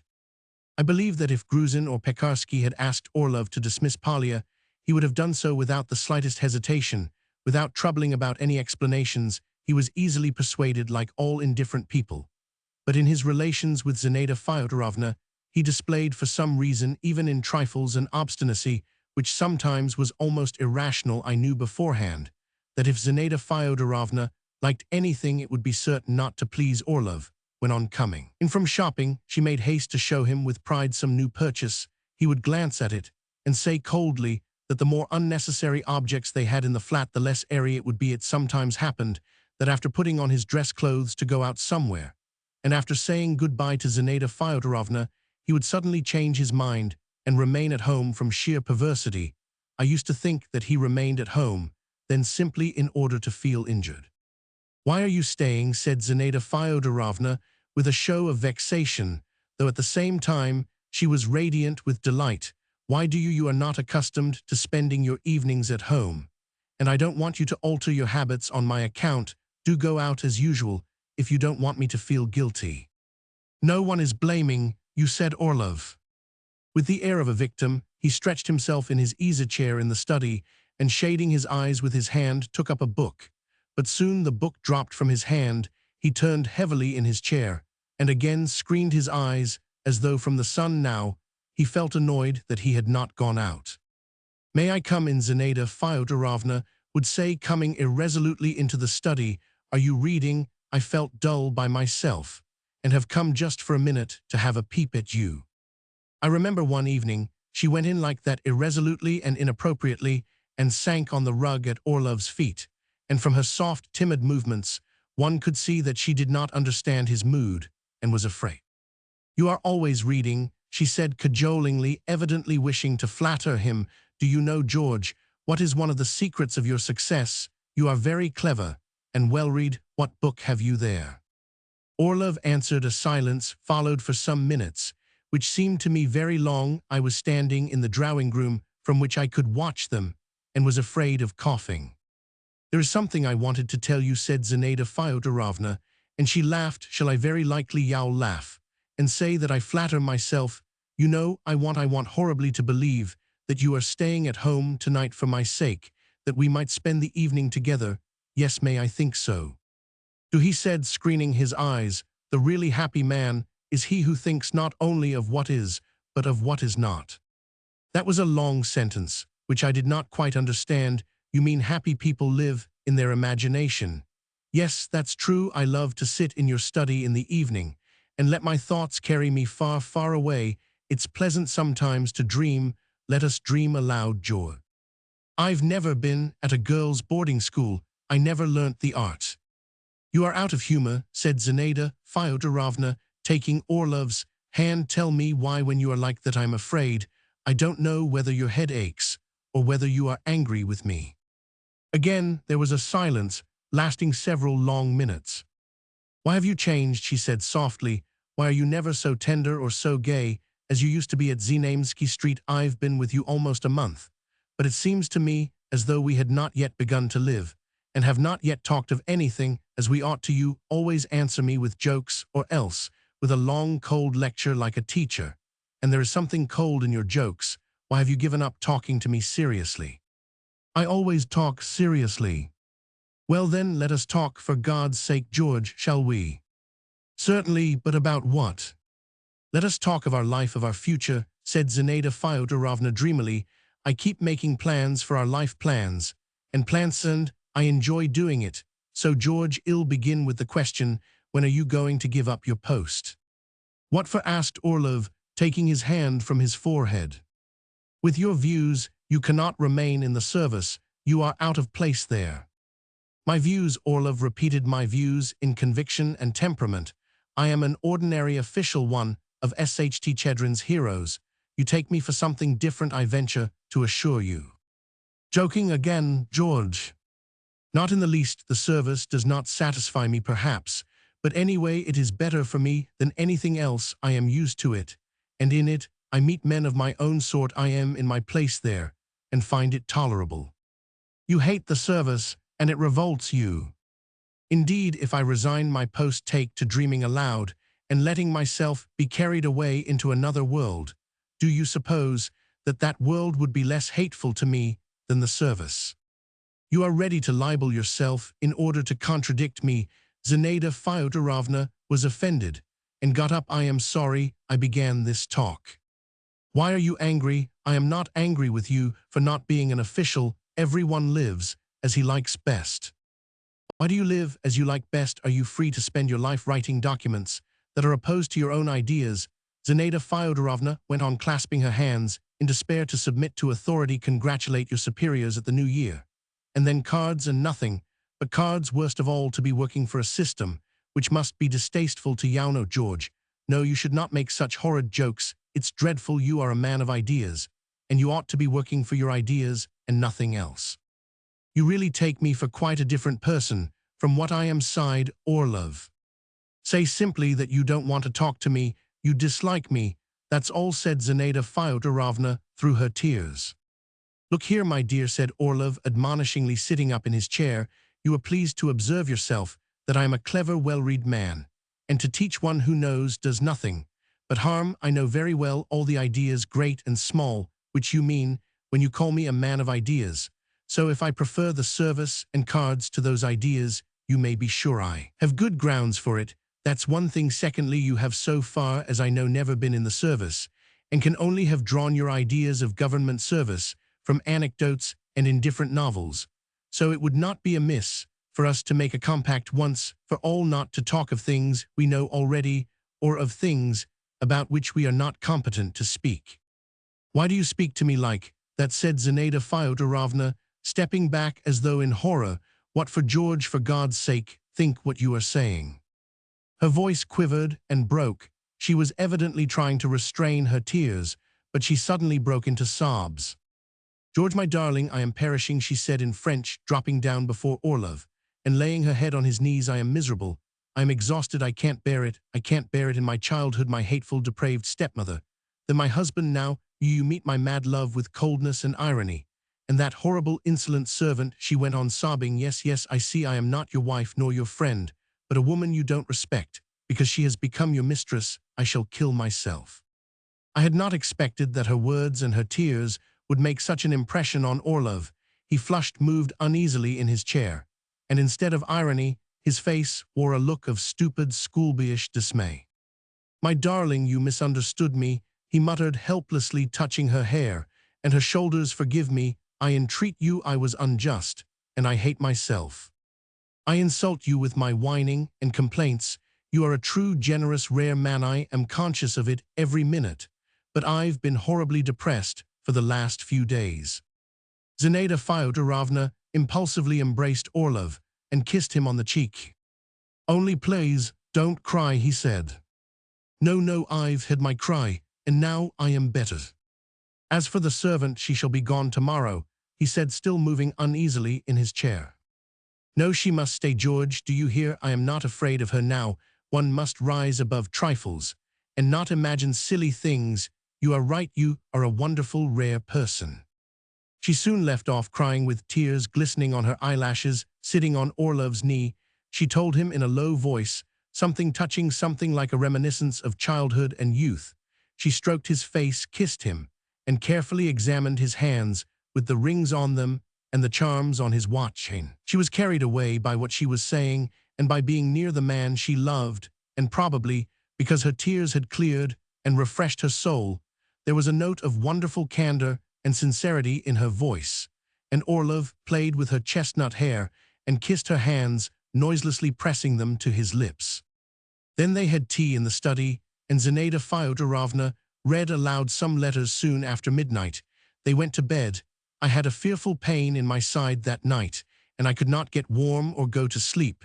Till morning, I could hear Orlov go from the bedroom into his study. After sitting there about an hour, he rang the bell. In my pain and exhaustion, I forgot all the rules and conventions and went to his study in my night attire.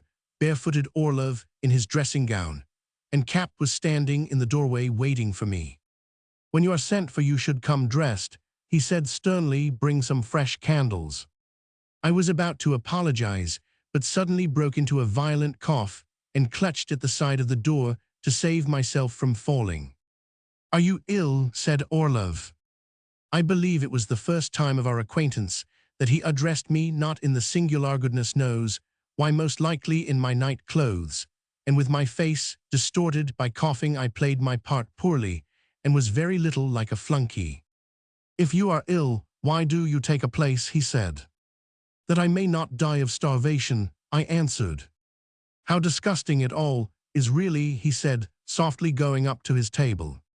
While hurriedly getting into my coat, I put up and lighted fresh candles. He was sitting at the table, with feet stretched out on a low chair, cutting a book.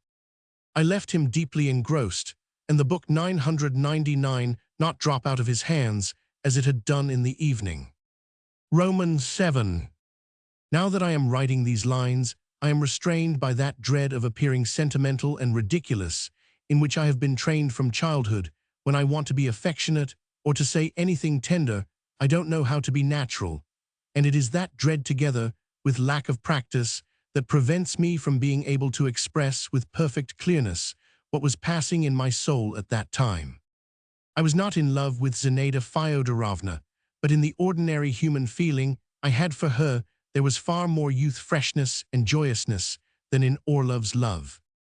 As I worked in the morning cleaning boots or sweeping the rooms, I waited with a thrill at my heart for the moment when I should hear her voice and her footsteps, to stand watching her as she drank her coffee in the morning or ate her lunch, to hold her fur coat for her in the hall, and to put the galoshes on her little feet while she rested her hand on my shoulder, then to wait till the hall porter rang up for me to meet her at the door, cold and rosy, powdered with the snow, to listen to her brief exclamations about the frost or the cabman. If only you knew how much all that meant to me.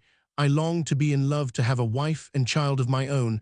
I wanted my future wife to have just such a face, such a voice. I dreamed of it at dinner, and in the street when I was sent on some errand, and when I lay awake at night. Orlov, rejected with disgust, children cooking copper saucepans and feminine knickknacks, and I gathered them all up, tenderly cherished them in my dreams, loved them, and begged them of destiny. I had visions of a wife, a nursery, a little house with garden paths. I knew that if I did love her, I could never dare hope for the miracle of her returning my love. But that reflection did not worry me. In my quiet, modest feeling akin to ordinary affection, there was no jealousy of Orlov or even envy of him, since I realized that for a wreck like me happiness was only to be found in dreams. When Zinaida Fyodorovna sat up night after night for her George, looking immovably at a book of which she never turned a page, or when she shuddered and turned pale at Polya's crossing the room, I suffered with her, and the idea occurred to me to lance this festering wound as quickly as possible by letting her know what was said here at supper on Thursdays. But though was it to be done more and more often, I saw her tears. For the first week she laughed and sang to herself, even when Orlov was not at home. But by the second month, there was a mournful stillness in our flat, broken only on Thursday evenings.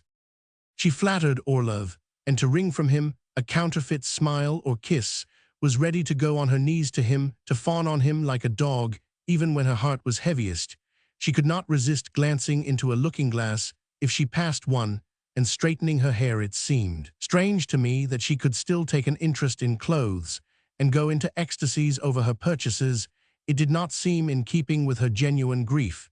She paid attention to the fashions and ordered expensive dresses, what for on whose account. I particularly remember one dress, which cost 400 rubles, to give 400 rubles for an unnecessary, useless dress, while women for their hard day's work get only 20 kopecks a day without food, and the makers of Venice and Brussels lace are only paid half a franc a day on the supposition that they can earn the rest by immorality, and it seemed strange to me that Zinaida Fyodorovna was not conscious of it.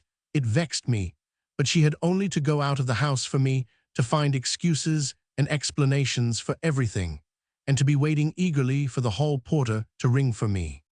She treated me as a flunky, a being of a lower order one may pat a dog, and yet not notice it. I was given orders and asked questions, but my presence was not observed. My master and mistress thought it unseemly to say more to me than is usually said to servants. If when waiting at dinner I had laughed or put in my word in the conversation, they would certainly have thought I was mad, and have dismissed me. Zinaida Fyodorovna was favorably disposed to me all the same when she was sending me on some errand or explaining to me the working of a new lamp or anything of that sort. Her face was extraordinarily kind, frank, and cordial, and her eyes looked me straight in the face. At such moments I always fancied she remembered with gratitude how I used to bring her letters to Znamensky Street. When she rang the bell, Polya, who considered me her favorite and hated me for it, used to say with a jeering smile, "Go along, your mistress wants you." Zinaida Fyodorovna considered me as a being of a lower order, and did not suspect that if anyone in the house were in a humiliating position, it was she. She did not know that I, a footman, was unhappy on her account, and used to ask myself 20 times a day what was in store for her, and how it would all end. Things were growing visibly worse day by day. After the evening on which they had talked of his official work, Orlov, who could not endure tears, unmistakably began to avoid conversation with her. Whenever Zinaida Fyodorovna began to argue or to beseech him, or seemed on the point of crying, he seized some plausible excuse for retreating to his study or going out. He more and more rarely slept at home, and still more rarely dined there on Thursdays. He was the one to suggest some expedition to his friends. Zinaida Fyodorovna was still dreaming of having the cooking done at home, of moving to a new flat, of traveling abroad, but her dreams remained dreams. Dinner was sent in from the restaurant. Orlov asked her not to broach the question of moving until after they had come back from abroad, and apropos of their foreign tour, declared that they could not go till his hair had grown long, as one could not go trailing from hotel to hotel, and serving the idea without long hair. To crown it all, in Orlov's absence, Kukushkin began calling at the flat in the evening. There was nothing exceptional in his behavior, but I could never forget the conversation in which he had offered to cut Orlov out. He was regaled with tea and red wine, and he used to titter, and anxious to say something pleasant, would declare that a free union was superior in every respect to legal marriage, and that all decent people ought really to come to Zinaida Fyodorovna and fall at her feet. Roman 8. Christmas was spent drearily in vague anticipations of calamity. On New Year's Eve, Orlov unexpectedly announced at breakfast that he was being sent to assist a senator who was on a revising commission in a certain province. "I don't want to go, but I can't find an excuse to get off," he said with vexation. "I must go, there's nothing for it." Such news instantly made Zinaida Fyodorovna's eyes look red. "Is it for long?" she asked. 5 days or so." "I am glad really you are going," she said. After a moment's thought, "It will be a change for you. You will fall in love with someone on the way, and tell me about it afterwards." At every opportunity she tried to make Orlov feel that she did not restrict his liberty in any way, and that he could do exactly as he liked, and this artless, transparent strategy deceived no one and only unnecessarily reminded Orlov that he was not free. "I am going this evening," he said, and began reading the paper. Zinaida Fyodorovna wanted to see him off at the station, but he dissuaded her, saying that he was not going to America and not going to be away 5 years, but only 5 days, possibly less. The parting took place between 7 and 8. He put one arm round her and kissed her on the lips and on the forehead. "Be a good girl and don't be depressed while I am away," he said in a warm, affectionate tone, which touched even me. God keep you." She looked greedily into his face to stamp his dear features on her memory. Then she put her arms gracefully round his neck and laid her head on his breast. "Forgive me our misunderstandings," she said, in French. "Husband and wife cannot help quarreling if they love each other, and I love you madly. Don't forget me. Wire to me often and fully." Orlov kissed her once more, and without saying a word went out in confusion when he heard the click of the lock. As the door closed, he stood still in the middle of the staircase in hesitation and glanced upwards. It seemed to me that if a sound had reached him at that moment from above, he would have turned back. But all was quiet. He straightened his coat and went downstairs irresolutely. The sledges had been waiting a long while at the door. Orlov got into one, I got into the other with two portmanteaus. It was a hard frost, and there were fires smoking at the crossroads. The cold wind nipped my face and hands and took my breath away as we drove rapidly along, and closing my eyes, I thought what a splendid woman she was, how she loved him. Even useless rubbish is collected in the courtyards nowadays and used for some purpose. Even broken glass is considered a useful commodity, but something so precious, so rare, as the love of a refined, young, intelligent, and good woman is utterly thrown away and wasted. One of the early sociologists regarded every evil passion as a force which might by judicious management be turned to good, while among us even a fine noble passion springs up and dies away in impotence, turned to no account, misunderstood or vulgarized. Why is it? The sledges stopped unexpectedly. I opened my eyes, and I saw that we had come to a standstill in Sergeyevsky Street, near a big house where Pekarsky lived. Orlov got out of the sledge and vanished into the entry. 5 minutes later, Pekarsky's footman came out bareheaded and angry with the frost, shouted to me, "Are you deaf? Pay the cabman and go upstairs. You are wanted." At a complete loss, I went to the first story. I had been to Pekarsky's flat before. That is, I had stood in the hall and looked into the drawing-room, and after the damp, gloomy street, it always struck me by the brilliance of its picture frames, its bronzes and expensive furniture. Today, in the midst of this splendor, I saw Gruzin Kukushkin, and after a minute, Orlov. "Look here, Stepan," he said, coming up to me, "I shall be staying here till Friday or Saturday. If any letters or telegrams come, you must bring them here every day. At home, of course. You will say that I have gone, and send my greetings. Now you can go." When I reached home, Zinaida Fyodorovna was lying on the sofa in the drawing-room, eating a pear. There was only one candle burning in the candelabra. "Did you catch the train?" asked Zinaida Fyodorovna. "Yes, madam. His Honor sends his greetings." I went into my room, and I too lay down. I had nothing to do, and I did not want to read. I was not surprised, and I was not indignant. I only racked my brains to think why this deception was necessary. It is only boys in their teens who deceive their mistresses like that. How was it that a man who had thought and read so much could not imagine anything more sensible? I must confess, I had by no means a poor opinion of his intelligence. I believe if he had had to deceive his minister or any other influential person, he would have put a great deal of skill and energy into doing so.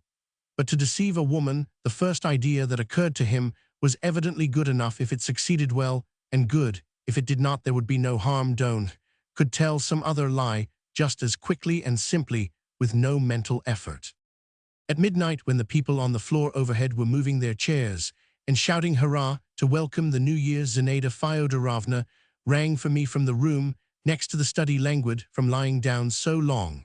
She was sitting at the table, writing something on a scrap of paper.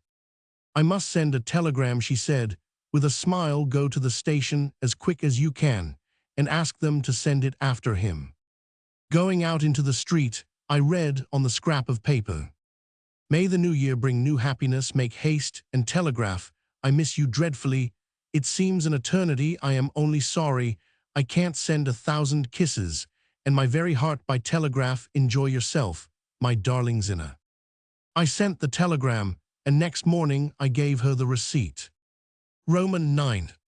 The worst of it was that Orlov had thoughtlessly let Polya too into the secret of his deception, telling her to bring his shirts to Sergeyevsky Street. After that she looked at Zinaida Fyodorovna with a malignant joy and hatred I could not understand, and was never tired of snorting with delight to herself in her own room and in the hall. She's outstayed her welcome, it's time. She took herself off, she would say with zest. She ought to realize that herself. She already divined by instinct that Zinaida Fyodorovna would not be with us much longer, and not to let the chance slip carried off everything. She set her eyes on smelling bottles, tortoiseshell hairpins, handkerchiefs, shoes. On the day after New Year's Day, Zinaida Fyodorovna summoned me to her room and told me in a low voice that she missed her black dress. And then she walked through all the rooms with a pale, frightened, and indignant face, talking to herself. It's too much, it's beyond everything, why it's unheard of insolence.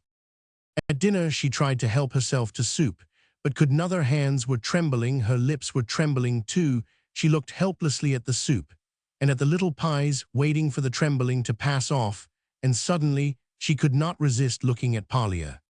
"You can go, Polya," she said. "Stepan is enough by himself." "I'll stay, I don't mind," answered Polya.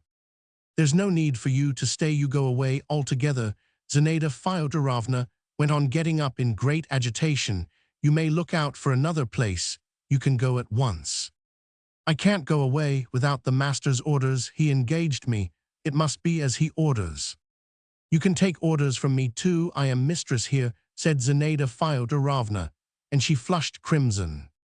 "You may be the mistress, but only the master can dismiss me, it was he engaged me." "You dare not stay here another minute," cried Zinaida Fyodorovna, and she struck the plate with her knife. "You are a thief, do you hear?"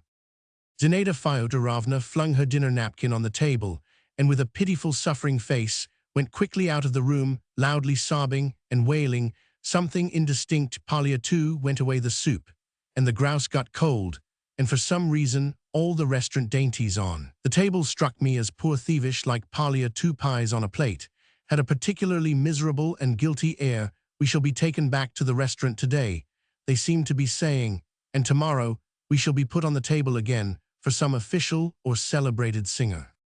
"She is a fine lady, indeed," I heard uttered in Polya's room. "I could have been a lady like that long ago, but I have some self-respect. Well, see which of us will be the first to go."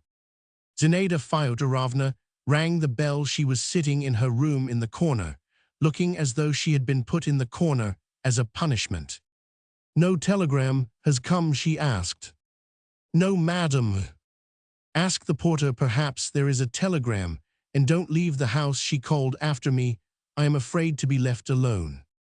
After that I had to run down almost every hour to ask the porter whether a telegram had come. I must own, it was a dreadful time to avoid seeing Polya. Zinaida Fyodorovna dined and had tea in her own room. It was here that she slept too, on a short sofa like a half-moon, and she made her own bed. For the first days I took the telegrams, but getting no answer, she lost her faith in me and began telegraphing herself. Looking at her, I too began impatiently hoping for a telegram. I hoped he would contrive some deception, would make arrangements, for instance, that a telegram should be sent to her from some station, if he were too much engrossed with cards, or had been attracted by some other woman. I thought that both Gruzin and Kukushkin would remind him of us, but our expectations were vain. 5 times a day I would go in to Zinaida Fyodorovna, intending to tell her the truth, but her eyes looked piteous as a fawn's, her shoulders seemed to droop, her lips were moving, and I went away again without saying a word. Pity and sympathy seemed to rob me of all manliness. Polya, as cheerful and well satisfied with herself as though nothing had happened, was tidying the master's study and the bedroom, rummaging in the cupboards, and making the crockery jingle. And when she passed Zinaida Fyodorovna's door she hummed something and coughed. She was pleased that her mistress was hiding from her in the evening. She would go out somewhere and rang at 2 or 3 o'clock in the morning, and I had to open the door to her and listen to remarks about my cough. Immediately afterwards I would hear another ring. I would run to the room next to the study, and Zinaida Fyodorovna, putting her head out of the door, would ask who was it rung, while she looked at my hands to see whether I had a telegram. When at last on Saturday the bell rang below, and she heard the familiar voice on the stairs, she was so delighted that she broke into sobs. She rushed to meet him, embraced him, kissed him on the breast and sleeves, said something one could not understand. The hall porter brought up the portmanteaus. Polya's cheerful voice was heard. It was as though someone had come home for the holidays. "Why didn't you wire?" asked Zinaida Fyodorovna, breathless with joy. "Why was it? I have been in misery. I don't know how I've lived through it. Oh my God! It was very simple. I returned with the senator to Moscow the very first day, and didn't get your telegrams, said Orlov. After dinner, my love, I'll give you a full account of my doings. But now I must sleep, and sleep. I am worn out with the journey.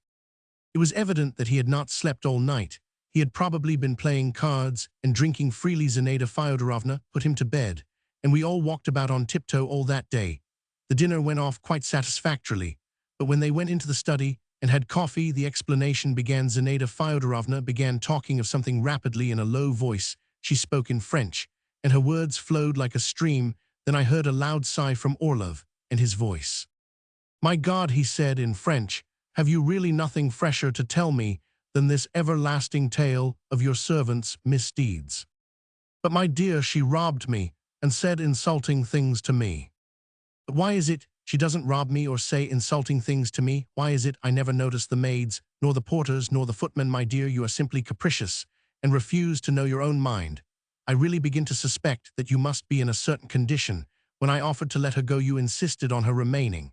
And now you want me to turn her away. I can be obstinate too. In such cases, you want her to go, but I want her to remain. That's the only way to cure you of your nerves." "Oh, very well," said Zinaida Fyodorovna in alarm. "Let us say no more about that. Let us put it off till tomorrow. Now tell me about Moscow. What is going on in Moscow?" Thanks. After lunch next day, it was the 7th of January, St. John the Baptist's Day. Orlov put on his black dress coat and his decoration to go to visit his father and congratulate him on his name day. He had to go at 2 o'clock, and it was only 1:30 when he had finished dressing. What was he to do for that half hour? He walked about the drawing room, declaiming some congratulatory verses which he had recited as a child to his father and mother. Zinaida Fyodorovna, who was just going out to a dressmaker's or to the shops, was sitting listening to him with a smile. I don't know how their conversation began, but when I took Orlov his gloves, he was standing before her with a capricious, beseeching face, saying, "For God's sake, in the name of everything that's holy, don't talk of things that everybody knows. What an unfortunate gift our intellectual, thoughtful ladies have for talking with enthusiasm and an air of profundity of things that every schoolboy is sick to death of. Ah, if only you would exclude from our conjugal program all these serious questions, how grateful I should be to you. We women may not dare, it seems, to have views of our own.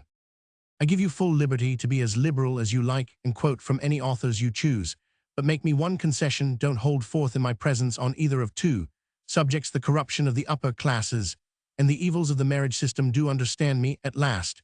The upper class is always abused in contrast with the world of tradesmen, priests, workmen, and peasants, sidors and Nikitas of all sorts. I detest both classes, but if I had honestly to choose between the two, I should without hesitation prefer the upper class, and there would be no falsity or affectation about it, since all my tastes are in that direction. Our world is trivial and empty, but at any rate, we speak French, decently read something, and don't punch each other in the ribs, even in our most violent quarrels, while the Sidors and the Nikitas and their worships in trade talk about being quite agreeable in a jiffy, blast your eyes, and display the utmost license of pothouse manners and the most degrading superstition.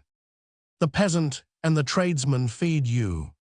Yes, but what of it? That's not only to my discredit, but to theirs too. They feed me and take off their caps to me, so it seems they have not the intelligence and honesty to do otherwise. I don't blame or praise anyone. I only mean that the upper class and the lower are as bad as one another. My feelings and my intelligence are opposed to both, but my tastes lie more in the direction of the former. Well, now, for the evils of marriage, Orlov went on, glancing at his watch. It's high time for you to understand that there are no evils in the system itself. What is the matter is that you don't know yourselves what you want from marriage. What is it you want in legal and illegal cohabitation, in every sort of union and cohabitation, good or bad? The underlying reality is the same. You ladies live for that underlying reality alone. For you, it's everything. Your existence would have no meaning for you without it. You want nothing but that, and you get it. But since you've taken to reading novels, you are ashamed of it. You rush from pillar to post. You recklessly change your men, and to justify this turmoil, you have begun talking of the evils of marriage. So long as you can't and won't renounce What underlies it all your chief foe your devil so long as you serve that slavishly what use is there in discussing the matter? Seriously, everything you may say to me will be falsity and affectation. I shall not believe you. I went to find out from the hall porter whether the sledge was at the door, and when I came back, I found it had become a quarrel, as sailors say, a squall had blown up. I see you want to shock me by your cynicism today, said Zinaida Fyodorovna, walking about the drawing-room in great emotion. It revolts me to listen to you. I am pure before God and man, and have nothing to repent of. I left my husband, and came to you, and am proud of it. I swear on my honor, I am proud of it. Well, that's all right then. If you are a decent, honest man, you too ought to be proud of what I Roman 999. It raises you and me above thousands of people who would like to do as we have done, but do not venture through cowardice or petty prudence. But you are not a decent man, you are afraid of freedom, and you mock the promptings of genuine feeling from fear that some ignoramus may suspect. You of being sincere, you are afraid to show me to your friends. There's no greater infliction for you than to go about with me in the street. Isn't that true? Why haven't you introduced me to your father or your cousin all this time? Why is it no? I am sick of it, at last cried Zinaida Fyodorovna, stamping. I demand what is mine by right. You must present me to your father. If you want to know him, go and present yourself. He receives visitors every morning from 10 till past. How base you are, said Zinaida Fyodorovna, wringing her hands in despair. Even if you are not sincere, and are not saying what you think, I might hate you for your cruelty. Oh, how base you are. We keep going round, and never reach the real point. The real point is that you made a mistake, and you won't acknowledge it aloud. You imagine that I was a hero, and that I had some extraordinary ideas and ideals, and it has turned out that I am a most ordinary official, card player, and have no partiality for ideas of any sort. I am a worthy representative of the rotten world from which you have run away, because you were revolted with its triviality and emptiness. Recognize it, and don't be indignant with me, but with yourself, as it is your mistake, and not mine. Yes, I admit, I was mistaken. Well, that's all right then. We've reached that point at last, thank God. Now here's something more. If you please, I can't rise to your level. I am too depraved. You can't descend to my level either, for you are too exalted. So there is only one thing left to do. What? Zinaida Fyodorovna asked quickly, holding her breath, and turning suddenly as white as a sheet of paper. To call logic to our aid.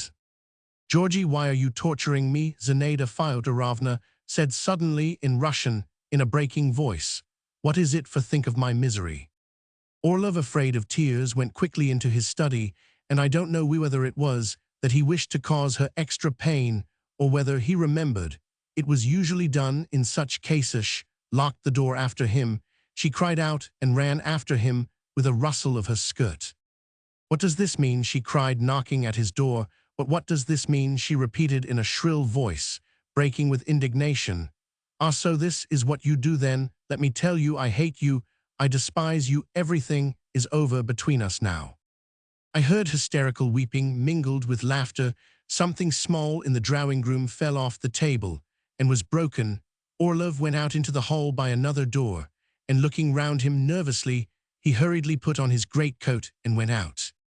Half an hour passed, an hour, and she was still weeping. I remembered that she had no father or mother, no relations, and here she was living between a man who hated her and Polya who robbed her. And how desolate her life seemed to me. I do not know why, but I went into the drawing-room to her, weak and helpless, looking with her lovely hair like an embodiment of tenderness and grace. She was in anguish, as though she were ill. She was lying on a couch, hiding her face and quivering all over. Madam, shouldn't I fetch a doctor? I asked gently. No, there's no need. It's nothing, she said, and she looked at me with her tear-stained eyes. I have a little headache, thank you. I went out, and in the evening she was writing letter after letter, and sent me out first to Pekarsky, then to Gruzin, then to Kukushkin, and finally anywhere I chose, if only I could find Orlov, and give him the letter. Every time I came back with the letter she scolded me, entreated me, thrust money into my hand as though she were in a fever, and all the night she did not sleep, but sat in the drawing-room talking to herself. Orlov returned to dinner next day, and they were reconciled. The first Thursday afterwards Orlov complained to his friends of the intolerable life he smoked a great deal, and said with irritation, "It is no life at all, it's the racked tears, wailing intellectual conversations, begging for forgiveness, again tears and wailing, and the long and the short of it is that I have no flat of my own now, I am wretched. And I make her wretched surely, I haven't to live another month or two like this, how can I, but yet I may have to." "Why don't you speak?" then said Pekarsky. "I've tried, but I can't. One can boldly tell the truth, whatever it may be, to an independent, rational man. But in this case, one has to do with a creature who has no strength of character, and no logic. I cannot endure tears, they disarm me. When she cries, I am ready to swear eternal love, and cry myself." Pekarsky did not understand. He scratched his broad forehead in perplexity and said, "You really had better take another flat for her, it's so simple." "She wants me, not the flat. But what's the good of talking?" sighed Orlov. "I only hear endless conversations, but no way out of my position. It certainly is a case of being guilty without guilt. I don't claim to be a mushroom, but it seems I've got to go into the basket. The last thing I've ever set out to be is a hero. I never could endure Turgenev's novels, and now all of a sudden, as though to spite me, I've heroism forced upon me. I assure her on my honor that I am not a hero at all. I adduce irrefutable proofs of the same. But she doesn't believe me. Why doesn't she believe me? I suppose I really must have something of the appearance of a hero." "You go off on a tour of inspection in the provinces," said Kukushkin, laughing. "Yes, that's the only thing left for me." A week after this conversation, Orlov announced that he was again ordered to attend the senator, and the same evening he went off with his portmanteaus to Pekarsky. An old man of 60, in a long fur coat reaching to the ground, and a beaver cap, was standing at the door. "Is Georgy Ivanitch at home?" he asked. At first I thought it was one of the moneylenders, Gruzin's creditors, who sometimes used to come to Orlov for small payments on account. But when he came into the hall and flung open his coat, I saw the thick brows and the characteristically compressed lips, which I knew so well from the photographs, and 2 rows of stars on the uniform. I recognized him. It was Orlov's father, the distinguished statesman. I answered that Georgy Ivanitch was not at home. The old man pursed up his lips tightly and looked into space, reflecting, showing me his dreed-up, toothless profile. "I'll leave a note," he said. "Show me in." He left his galoshes in the hall, and without taking off his long, heavy fur coat, went into the study. There he sat down before the table, and before taking up the pen for 3 minutes, he pondered, shading his eyes with his hand, as though from the sun, exactly as his son did when he was out of humor. His face was sad, thoughtful, with that look of resignation which I have only seen on the faces of the old and religious. I stood behind him, gazed at his bald head, and at the hollow at the nape of his neck, and it was clear as daylight to me that this weak old man was now in my power. There was not a soul in the flat, except my enemy and me. I had only to use a little physical violence, then snatch his watch to disguise the object of the crime, and to get off by the back way, and I should have gained infinitely more than I could have imagined possible. When I took up the part of a footman, I thought that I could hardly get a better opportunity, but instead of acting, I looked quite unconcernedly first at his bald patch, and then at his fur, and calmly meditated on this man's relation to his only son, and on the fact that people spoiled by power and wealth probably don't want to die. "Have you been long in my son's service?" he asked, writing a large hand on the paper. 3 months, Your High Excellency." He finished the letter and stood up. I still had time. I urged myself on and clenched my fists, trying to wring out of my soul some trace of my former hatred. I recalled what a passionate, implacable, obstinate hate I had felt for him only a little while before, but it is difficult to strike a match against a crumbling stone. The sad old face and the cold glitter of his stars roused in me nothing but petty, cheap, unnecessary thoughts of the transitoriness of everything earthly, of the nearness of death. "Good day, brother," said the old man. He put on his cap and went out. There could be no doubt about it. I had undergone a change. I had become different. To convince myself, I began to recall the past, but at once I felt uneasy, as though I had accidentally peeped into a dark, damp corner.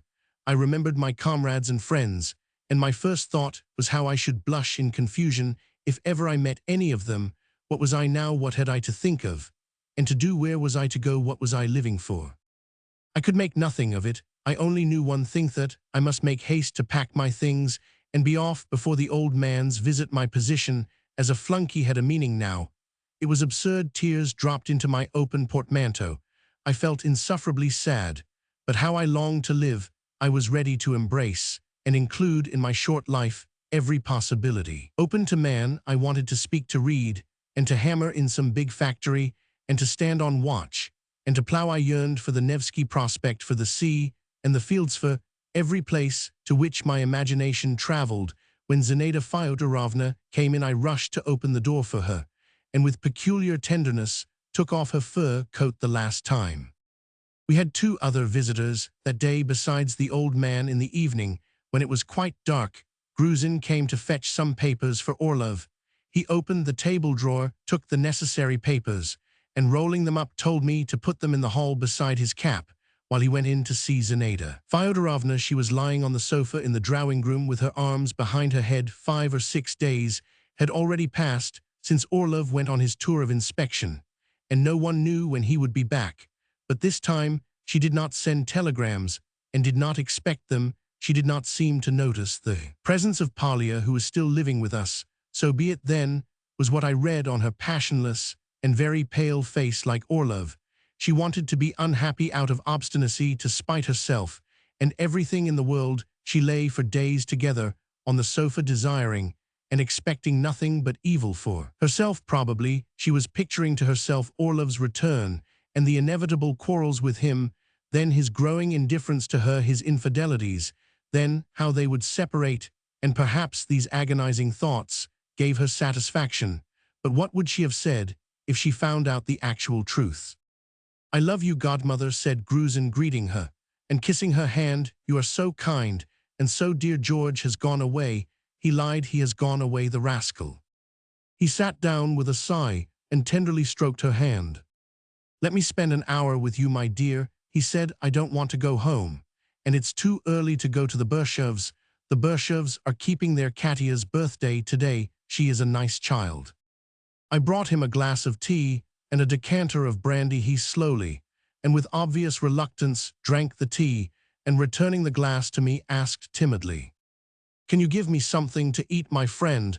I have had no dinner." We had nothing in the flat. I went to the restaurant and brought him the ordinary ruble dinner. "To your health, my dear," he said to Zinaida Fyodorovna, and he tossed off a glass of vodka. "My little girl, your godchild, sends you her love. Poor child, she's rickety. Ah, children, children," he sighed. "Whatever you may say, godmother, it is nice to be a father, dear. George can't understand that feeling." He drank some more pale and leaned with his dinner napkin over his chest like a little pinafore. He ate greedily, and raising his eyebrows kept looking guiltily like a little boy, first at Zinaida Fyodorovna, and then at me. It seemed as though he would have begun crying if I had not given him the grouse or the jelly. When he had satisfied his hunger, he grew more lively, and began laughingly telling some story about the Bershov household, but perceiving that it was tiresome, and that Zinaida Fyodorovna was not laughing, he ceased, and there was a sudden feeling of dreariness. After he had finished his dinner, they sat in the drawing-room by the light of a single lamp, and did not speak. It was painful to him to lie to her, and she wanted to ask him something, but could not make up her mind to. So passed half an hour. Gruzin glanced at his watch. "I suppose it's time for me to go." "No, stay a little, we must have a talk." Again they were silent. He sat down to the piano, struck one chord, then began playing, and sang softly, "What does the coming day bring me?" But as usual he got up suddenly and tossed his head. "Play something," Zinaida Fyodorovna asked him. "What shall I play?" he asked, shrugging his shoulders. "I have forgotten everything. I've given it up long ago." Looking at the ceiling as though trying to remember, he played 2 pieces of Tchaikovsky with exquisite expression, with such warmth, such insight. His face was just as usual, neither stupid nor intelligent, and it seemed to me a perfect marvel that a man whom I was accustomed to see in the midst of the most degrading, impure surroundings was capable of such purity, of rising to a feeling so lofty, so far beyond my reach. Zinaida Fyodorovna's face glowed, and she walked about the drawing-room in emotion. "Wait a bit, godmother, if I can remember it, I will play you something," he said. I heard it played on the violoncello. Beginning timidly and picking out the notes, and then gathering confidence, he played Saint Saëns' swan song. He played it through, and then played it a second time. "It's nice, isn't it?" he said. Moved by the music, Zinaida Fyodorovna stood beside him and asked, "Tell me honestly, as a friend, what do you think about me?" "What am I to say?" he said, raising his eyebrows. "I love you and think nothing but good of you. But if you wish that I should speak generally about the question that interests you," he went on, rubbing his sleeve near the elbow, and frowning, "then, my dear, you know, to follow freely the promptings of the heart does not always give good people happiness. To feel free, and at the same time to be happy, it seems to me, one must not conceal from oneself that life is coarse, cruel, and merciless in its conservatism, and one must retaliate with what it deserves. That is, be as coarse and as merciless in one's striving for freedom. That's what I think." "That's beyond me," said Zinaida Fyodorovna with a mournful smile. "I am exhausted already. I am so exhausted that I wouldn't stir a finger for my own salvation. Go into a nunnery." He said this in jest, but after he had said it, tears glistened in Zinaida Fyodorovna's eyes, and then in his. "Well," he said, "we've been sitting and sitting, and now we must go. Goodbye, dear godmother. God give you health." He kissed both her hands, and stroking them tenderly said that he should certainly come to see her again in a day or two. In the hall, as he was putting on his overcoat that was so like a child's pelisse, he fumbled long in his pockets to find a tip for me, but found nothing there. "Goodbye, my dear fellow," he said sadly, and went away. I shall never forget the feeling that this man left behind him. Zinaida Fyodorovna still walked about the room in her excitement. That she was walking about, and not still lying down, was so much to the good. I wanted to take advantage of this mood, to speak to her openly, and then to go away. But I had hardly seen Gruzin out, when I heard a ring. It was Kukushkin. "Is Georgy Ivanitch at home?" he said. "Has he come back? You say no. What a pity. In that case, I'll go in and kiss your mistress' hand." And so away. "Zinaida Fyodorovna, may I come in?" he cried. "I want to kiss your hand. Excuse my being so late." He was not long in the drawing-room, not more than 10 minutes, but I felt as though he was staying a long while and would never go away. I bit my lips from indignation and annoyance, and already hated Zinaida Fyodorovna. Why does she not turn him out? I thought indignantly, though it was evident that she was bored by his company. When I held his fur coat for him, he asked me, as a mark of special goodwill, how I managed to get on without a wife. "But I don't suppose you waste your time," he said laughingly. "I've no doubt, Polya, and you are as thick as thieves, you rascal." In spite of my experience of life, I knew very little of mankind at that time, and it is very likely that I often exaggerated what was of little consequence, and failed to observe what was important. It seemed to me it was not without motive that Kukushkin tittered and flattered me. Could it be that he was hoping that I, like a flunky, would gossip in other kitchens and servants' quarters of his coming to see us in the evenings when Orlov was away, and staying with Zinaida Fyodorovna till late at night, and when my tittle-tattle came to the ears of his acquaintance, he would drop his eyes in confusion and shake his little finger, and would not he, I thought, looking at his little honeyed face this very evening at cards, pretend, and perhaps declare, that he had already won Zinaida Fyodorovna from Orlov. That hatred which failed me at midday, when the old father had come, took possession of me. Now Kukushkin went away at last, and as I listened to the shuffle of his leather goloshes, I felt greatly tempted to fling after him, as a parting shot, some coarse word of abuse, but I restrained myself, and when the steps had died away on the stairs, I went back to the hall, and hardly conscious of what I was doing, took up the roll of papers that Gruzin had left behind, and ran headlong downstairs without cap or overcoat. I ran down into the street. It was not cold, but big flakes of snow were falling, and it was windy. "Your Excellency," I cried, catching up Kukushkin, "Your Excellency." He stopped under a lamppost and looked round with surprise. "Your Excellency," I said, breathless. "Your Excellency." And not able to think of anything to say, I hit him 2 or 3 times on the face with the roll of paper, completely at a loss, and hardly wondering I had so completely taken him by surprise, leaned his back against the lamp-post and put up his hands to protect his face. At that moment, an army doctor passed and saw how I was beating the man, but he merely looked at us in astonishment and went on. I felt ashamed, and I ran back to the house. Roman 12. With my head wet from the snow and gasping for breath, I ran to my room and immediately flung off my swallowtails, put on a reefer jacket and an overcoat, and carried my portmanteau out into the passage. I must get away. But before going, I hurriedly sat down and began writing to Orlov. I leave you my false passport. I began. I beg you to keep it as a memento, you false man, you Petersburg official. To steal into another man's house under a false name, to watch under the mask of a flunky this person's intimate life, to hear everything, to see everything in order later, on unasked, to accuse a man of Lingol. This, you will say, is on a level with theft. Yes, but I care nothing for fine feelings. Now I have endured dozens of your dinners and suppers when you said and did what you liked, and I had to hear, to look on and be silent. I don't want to make you a present of my silence. Besides, if there is not a living soul at hand who dares to tell you the truth without flattery, let your flunky Stepan wash your magnificent countenance for you. I did not like this beginning, but I did not care to alter it. Besides, what did it matter? The big windows with their dark curtains, the bed, the crumpled dress coat on the floor, and my wet footprints looked gloomy and forbidding, and there was a peculiar stillness. Possibly because I had run out into the street without my cap and galoshes. I was in a high fever. My face burned, my legs ached, my heavy head drooped over the table, and there was that kind of division in my thought when every idea in the brain seemed dogged by its shadow. I am ill, weak, morally cast down. I went on. I cannot write to you as I should like to. From the first moment, I desired to insult and humiliate you, but now I do not feel that I have the right to do so. You and I have both fallen, and neither of us will ever rise up again. And even if my letter were eloquent, terrible, and passionate, it would still seem like beating on the lid of a coffin. However one knocks upon it, one will not wake up the dead. No efforts could warm your accursed cold blood, and you know that better than I do. Why write?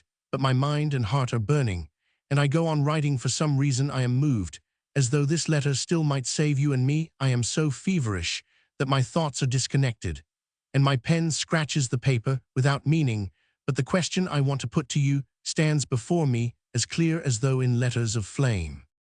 Why I am prematurely weak and fallen is not hard to explain. Like Samson of old, I have taken the gates of Gaza on my shoulders to carry them to the top of the mountain, and only when I was exhausted, when youth and health were quenched in me forever, I noticed that that burden was not for my shoulders, and that I had deceived myself. I have been, moreover, in cruel and continual pain. I have endured cold, hunger, illness, and loss of liberty, of personal happiness. I know and have known nothing. I have no home. My memories are bitter, and my conscience is often in dread of them. But why have you fallen? You, what fatal diabolical causes hindered your life from blossoming into full flower? Why, almost before beginning life, were you in such haste to cast off the image and likeness of God, and to become a cowardly beast who backs and scares others because he is afraid himself? You are afraid of life. He is afraid of it, as an Oriental who sits all day on a cushion smoking his hookah. Yes, you read a great deal, and a European coat fits you well, but yet with what tender, purely Oriental passion-like care you protect yourself from hunger, cold, physical effort, from pain and uneasiness. How early your soul has taken to its dressing gown. What a cowardly part you have played towards real life and nature, with which every healthy and normal man struggles. How soft, how snug, how warm, how comfortably, and how bored you are. Yes, it is deathly boredom, unrelieved by one ray of light, as in solitary confinement. But you try to hide from that enemy too. You play cards 8 hours out of 24. And your irony, oh, but how well I understand it. Free, bold, living thought is searching and dominating for an indolent, sluggish mind. It is intolerable that it may not disturb your peace. Like thousands of your contemporaries, you made haste in youth to put it under bar and bolt. Your ironical attitude to life, or whatever you like to call it, is your armor, and your thought, fettered and frightened, dare not leap over the fence you have put round it. And when you jeer at ideas which you pretend to know all about you, are like the deserter fleeing from the field of battle, and to stifle his shame sneering at war, and at valor cynicism, stifles pain in some novel of Dostoevsky's. An old man tramples underfoot the portrait of his dearly loved daughter, because he had been unjust to her, and you vent your foul and vulgar jeers upon the ideas of goodness and truth, because you have not the strength to follow them. You are frightened of every honest and truthful hint at your degradation, and you purposely surround yourself with people who do nothing but flatter your weaknesses, and you may well dread the sight of tears. By the way, your attitude to women's shamelessness has been handed down to us in our flesh and blood, and we are trained to shamelessness. But that is what we are men for, to subdue the beast in us. When you reached manhood and all ideas became known to you, you could not have failed to see the truth. You knew it, but you did not follow it. You were afraid of it. And to deceive your conscience, you began loudly assuring yourself that it was not you but woman that was to blame, that she was as degraded as your attitude to her, your cold scabrous anecdotes, your coarse laughter, all your innumerable theories concerning the underlying reality of marriage, and the definite demands made upon it, concerning the 10 sous the French workman pays his woman, your everlasting attacks on female logic lying weakness. And so on. Doesn't it all look like a desire at all costs to force woman down into the mud, that she may be on the same level as your attitude to her? You are a weak, unhappy, unpleasant person. Zinaida Fyodorovna began playing the piano in the drawing-room, trying to recall the song of Saint Scenes that Gruzin had played. I went and lay on my bed, but remembering that it was time for me to go, I got up with an effort, and with a heavy burning head went to the table again. But this is the question, I went on. Why are we worn out? Why are we at first so passionate, so bold, so noble, and so full of faith, complete bankrupts at 30 or 35? Why does one waste in consumption, another put a bullet through his brains, a third seeks forgetfulness in vodka and cards, while the fourth tries to stifle his fear and misery by cynically trampling underfoot the pure image of his fair youth? Why is it that, having once fallen, we do not try to rise up again, and losing one thing do not seek something else? Why is it? The thief hanging on the cross could bring back the joy of life and the courage of confident hope, though perhaps he had not more than an hour to live. You have long years before you, and I shall probably not die so soon as one might suppose. What if by a miracle the present turned out to be a dream, a horrible nightmare, and we should wake up renewed, pure, strong, proud of our righteousness? Sweet visions fire me, and I am almost breathless with emotion. I have a terrible longing to live. I long for our life to be holy, lofty, and majestic as the heavens above. Let us live. The sun doesn't rise twice a day, and life is not given us. Again, clutch at what is left of your life and save it. I did not write another word. I had a multitude of thoughts in my mind, but I could not connect them and get them onto paper without finishing the letter. I signed it with my name and rank and went into the study. It was dark. I felt for the table and put the letter on it. I must have stumbled against the furniture in the dark and made a noise. Who is there? I heard an alarmed voice in the drawing-room, and the clock on the table softly struck 1 at the moment. Roman 13. For at least half a minute, I fumbled at the door in the dark, feeling for the handle. Then I slowly opened it and walked into the drawing-room. Zinaida Fyodorovna was lying on the couch, and raising herself on her elbow, she looked towards me, unable to bring myself to speak. I walked slowly by, and she followed me with her eyes. I stood for a little time in the dining-room, and then walked by her again, and she looked at me intently, and with perplexity, even with alarm. At last, I stood still and said, with an effort, "He is not coming back." She quickly got on to her feet and looked at me without understanding. "He is not coming back," I repeated, and my heart beat violently. "He will not come back, for he has not left Petersburg. He is staying at Pekarsky's." She understood and believed me. I saw that from her sudden pallor, and from the way she laid her arms upon her bosom in terror and entreaty. In one instant all that had happened of late flashed through her mind. She reflected, and with pitiless clarity she saw the whole truth. But at the same time she remembered that I was a flunky, a being of a lower order, a casual stranger, with hair ruffled, with face flushed with fever, perhaps drunk, in a common overcoat, was coarsely intruding into her intimate life, and that offended her. she said to me sternly. "It's not your business, go away." "Oh, believe me," I cried impetuously, holding out my hands to her. "I am not a footman, I am as free as you." I mentioned my name, and speaking very rapidly, that she might not interrupt me or go away, explained to her who I was, and why I was living there. This new discovery struck her more than the first. Till then she had hoped that her footman had lied, or made a mistake, or been silly. But now, after my confession, she had no doubts left from the expression of her unhappy eyes and face, which suddenly lost its softness and beauty, and looked old. I saw that she was insufferably miserable, and that the conversation would lead to no good, but I went on impetuously. "The senator and the tour of inspection were invented to deceive you in January, just as now he did not go away, but stayed at Pekarsky's, and I saw him every day, and took part in the deception. He was weary of you, he hated your presence here, he mocked at you. If you could have heard how he and his friends here jeered at you, and your love, you would not have remained here 1 minute. Go away from here, go away." "Well," she said in a shaking voice, and moved her hand over her hair. "Well, so be it." Her eyes were full of tears, her lips were quivering, and her whole face was strikingly pale and distorted with anger. Orlov's coarse, petty lying revolted her, and seemed to her contemptible, ridiculous. She smiled, and I did not like that smile. "Well," she repeated, passing her hand over her hair again, "so be it. He imagines that I shall die of humiliation, and instead of that I am amused by it. There's no need for him to hide." She walked away from the piano, and said, shrugging her shoulders, "There's no need. It would have been simpler to have it out with me, instead of keeping in hiding in other people's flats. I have eyes, I saw it myself long ago. I was only waiting for him to come back to have things out once for all." Then she sat down on a low chair by the table, and leaning her head on the arm of the sofa, wept bitterly. In the drawing-room there was only one candle burning in the candelabra, and the chair where she was sitting was in darkness. But I saw how her head and shoulders were quivering, and how her hair escaping from her combs covered her neck, her face, her arms. Her quiet, steady weeping, which was not hysterical, but a woman's ordinary weeping, expressed a sense of insult, of wounded pride, of injury, and of something helpless, hopeless, which one could not set right, and to which one could not get used. Her tears stirred an echo in my troubled and suffering heart. I forgot my illness and everything else in the world.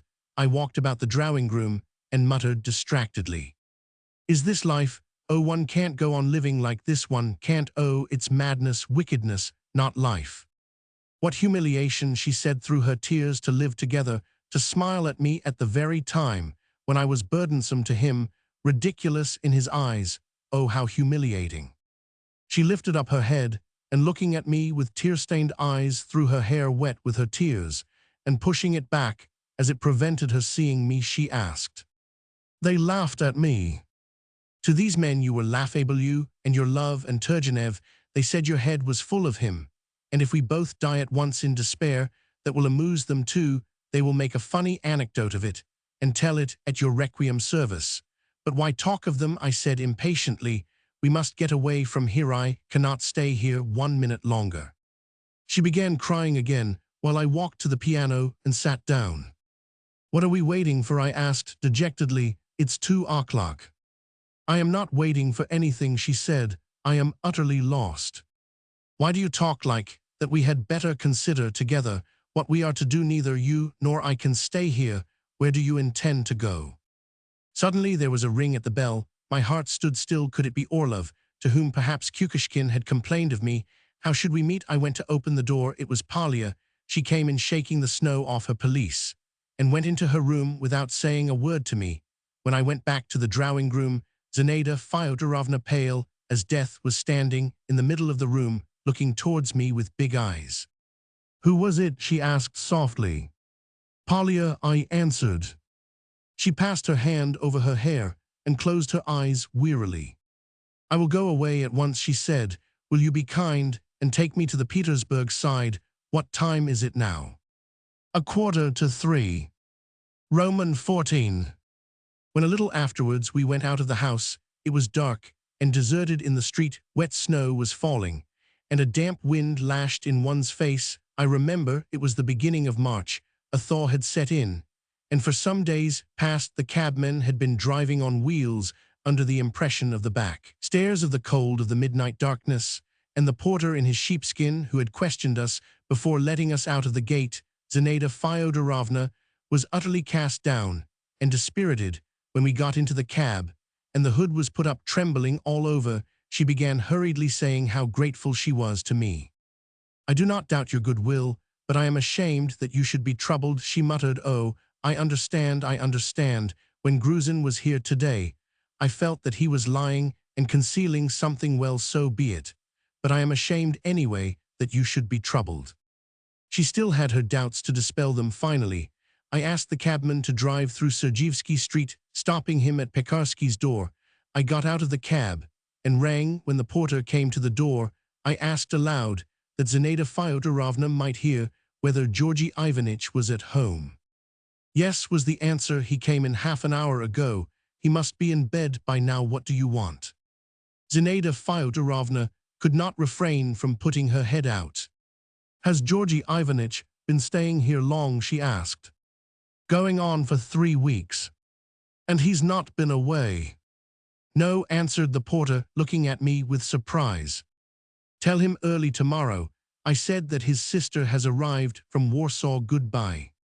Then we drove on. The cab had no apron, the snow fell on us in big flakes, and the wind, especially on the Neva, pierced us through and through. I began to feel, as though we had been driving for a long time, that for ages we had been suffering, and that for ages I had been listening to Zinaida Fyodorovna's shuddering breath in semi-delirium. As though half asleep, I looked back upon my strange, incoherent life, and for some reason recalled a melodrama, The Parisian Beggars, which I had seen once or twice in my childhood. And when, to shake off that semi-delirium, I peeped out from the hood and saw the dawn, all the images of the past, all my misty thoughts, for some reason blended in me into one distinct overpowering thought. Everything was irrevocably over for Zinaida Fyodorovna, and for me this was as certain a conviction as though the cold blue sky contained a prophecy. But a minute later I was already thinking of something else, and believed differently. "What am I now?" said Zinaida Fyodorovna, in a voice husky with the cold and the damp. "Where am I to go? What am I to do? Gruzin told me to go into a nunnery. Oh, I would change my dress, my face, my name, my thoughts, everything, and would hide myself forever.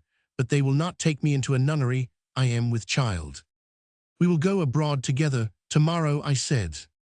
"That's impossible. My husband won't give me a passport." "I will take you without a passport."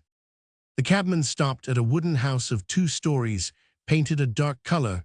I rang, taking from me her small light basket, only luggage we had brought with us. Zinaida Fyodorovna gave a wry smile and said, "These are my bijoux."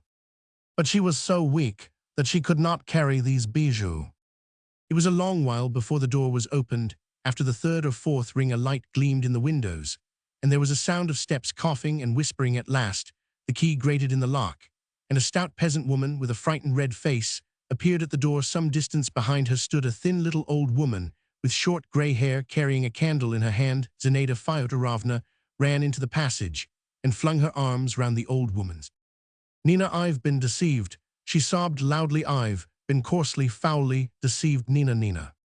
I handed the basket to the peasant woman. The door was closed, but still I heard her sobs and the cry, "Nina." I got into the cab and told the man to drive slowly to the Nevsky Prospect. I had to think of a night's lodging for myself. Next day towards evening, I went to see Zinaida Fyodorovna. She was terribly changed. There were no traces of tears on her pale, terribly sunken face, and her expression was different. I don't know whether it was that I saw her now in different surroundings, far from luxurious, and that our relations were by now different, or perhaps that intense grief had already set its mark upon her. She did not strike me as so elegant and well-dressed as before. Her figure seemed smaller. There was an abruptness and excessive nervousness about her, as though she were in a hurry, and there was not the same softness even in her smile. I was dressed in an expensive suit, which I had bought during the day. She looked first of all at that suit, and at the hat in my hand, then turned an impatient, searching glance upon my face, as though studying it. "Your transformation still seems to me a sort of miracle," she said. "Forgive me for looking at you with such curiosity. You are an extraordinary man, you know." I told her again who I was and why I was living at Orlov's, and I told her at greater length and in more detail than the day before she listened with great attention, and said without letting me finish, "Everything there is over for me. You know, I could not refrain from writing a letter. Here is the answer." On the sheet which she gave there was written in Orlov's hand, "I am not going to justify myself, but you must own that it was your mistake, not mine. I wish you happiness and beg you to make haste and forget. Yours sincerely, G.O. P.S. I am sending on your things." The trunks and baskets dispatched by Orlov were standing in the passage, and my poor little portmanteau was there beside them. So Zinaida Fyodorovna began, but she did not finish. We were silent. She took the note and held it for a couple of minutes before her eyes, and during that time her face wore the same haughty, contemptuous, proud, and harsh expression as the day before. At the beginning of our explanation, tears came into her eyes, not timid, bitter tears, but proud, angry tears. "Listen," she said, getting up abruptly and moving away to the window that I might not see her face. "I have made up my mind to go abroad with you tomorrow. I am very glad. I am ready to go today." "Accept me as a recruit. Have you read Balzac?" she asked, suddenly turning round. "Have you at the end of his novel Pierre Goriot the hero looks down upon Paris from the top of a hill and threatens the town, 'Now we shall settle our account.' And after this he begins a new life. So when I look out of the train window at Petersburg for the last time, I shall say, 'Now we shall settle our account.'" Saying this, she smiled at her jest, and for some reason shuddered all over. Roman 15. At Venice I had an attack of pleurisy. Probably I had caught cold in the evening when we were rowing from the station to the Hotel Bauer. I had to take to my bed and stay there for a fortnight every morning. While I was ill, Zinaida Fyodorovna came from her room to drink coffee with me and afterwards read aloud to me French and Russian books, of which we had bought a number at Vienna. These books were either long familiar to me or else had no interest for me, but I had the sound of a sweet, kind voice beside me, so that the meaning of all of them was summed up for me in the one thing: I was not alone. She would go out for a walk, come back in her light gray dress, her light straw hat, gay, warmed by the spring sun, and sitting by my bed, bending low down over me, would tell me something about Venice, or read me those books, and I was happy. At night I was cold, ill, and dreary, but by day I reveled in life. I can find no better expression for it: the brilliant, warm sunshine beating in at the open windows, and at the door upon the balcony, the shouts below, the splash of oars, the tinkle of bells, the prolonged boom of the cannon at midday, and the feeling of perfect freedom did wonders with me. I felt as though I were growing strong, broad wings, which were bearing me God knows whither. And what charm, what joy at times at the thought that another life was so close to mine, that I was the servant, the guardian, the friend, the indispensable fellow-traveler of a creature young, beautiful, wealthy, but weak, lonely, and insulted. It is pleasant even to be ill when you know that there are people who are looking forward to your convalescence as to a holiday. One day I heard her whispering behind the door with my doctor, and then she came into me with tear-stained eyes. It was a bad sign, but I was touched, and there was a wonderful lightness in my heart. But at last they allowed me to go out on the balcony. The sunshine and the breeze from the sea caressed and fondled my sick body. I looked down at the familiar gondolas, which glide with feminine grace smoothly and majestically, as though they were alive, and felt all the luxury of this original, fascinating civilization. There was a smell of the sea. Someone was playing a stringed instrument, and two voices were singing. How delightful it was! How unlike it was to that Petersburg night, when the wet snow was falling and beating so rudely on our faces. If one looks straight across the canal, one sees the sea, and on the wide expanse towards the horizon, the sun glittered on the water so dazzlingly that it hurt one's eyes to look at it. My soul yearned towards that lovely sea which was so akin to me, and to which I had given up my youth. I longed to live and nothing more. A fortnight later, I began walking freely. I loved to sit in the sun, and to listen to the gondoliers without understanding them, and for hours together to gaze at the little house, where they said Desdemona lived, a naive, mournful little house, with a demure expression, as light as lace, so light that it looked as though one could lift it from its place with one hand. I stood for a long time by the tomb of Canova, and could not take my eyes off the melancholy lion, and in the palace of the Doges I was always drawn to the corner where the portrait of the unhappy Marino Faliero was painted over with black. It is fine to be an artist, a poet, a dramatist, I thought, But since that is not vouchsafed to me, if only I could go in for mysticism, if only I had a grain of some faith to add to the unruffled peace and serenity that fills the soul. In the evening we ate oysters, drank wine, and went out in a gondola. I remember our black gondola swayed softly in the same place, while the water faintly gurgled under it here and there. The reflection of the stars and the lights on the bank quivered and trembled not far from us in a gondola hung with colored lanterns which were reflected in the water. There were people singing. The sounds of guitars, of violins, of mandolins, of men's and women's voices were audible in the dark. Zinaida Fyodorovna, pale, with a grave, almost stern face, was sitting beside me, compressing her lips and clenching her hands. She was thinking about something. She did not stir an eyelash nor hear me. Her face, her attitude, and her fixed, expressionless gaze, and her incredibly miserable, dreadful, and icy-cold memories.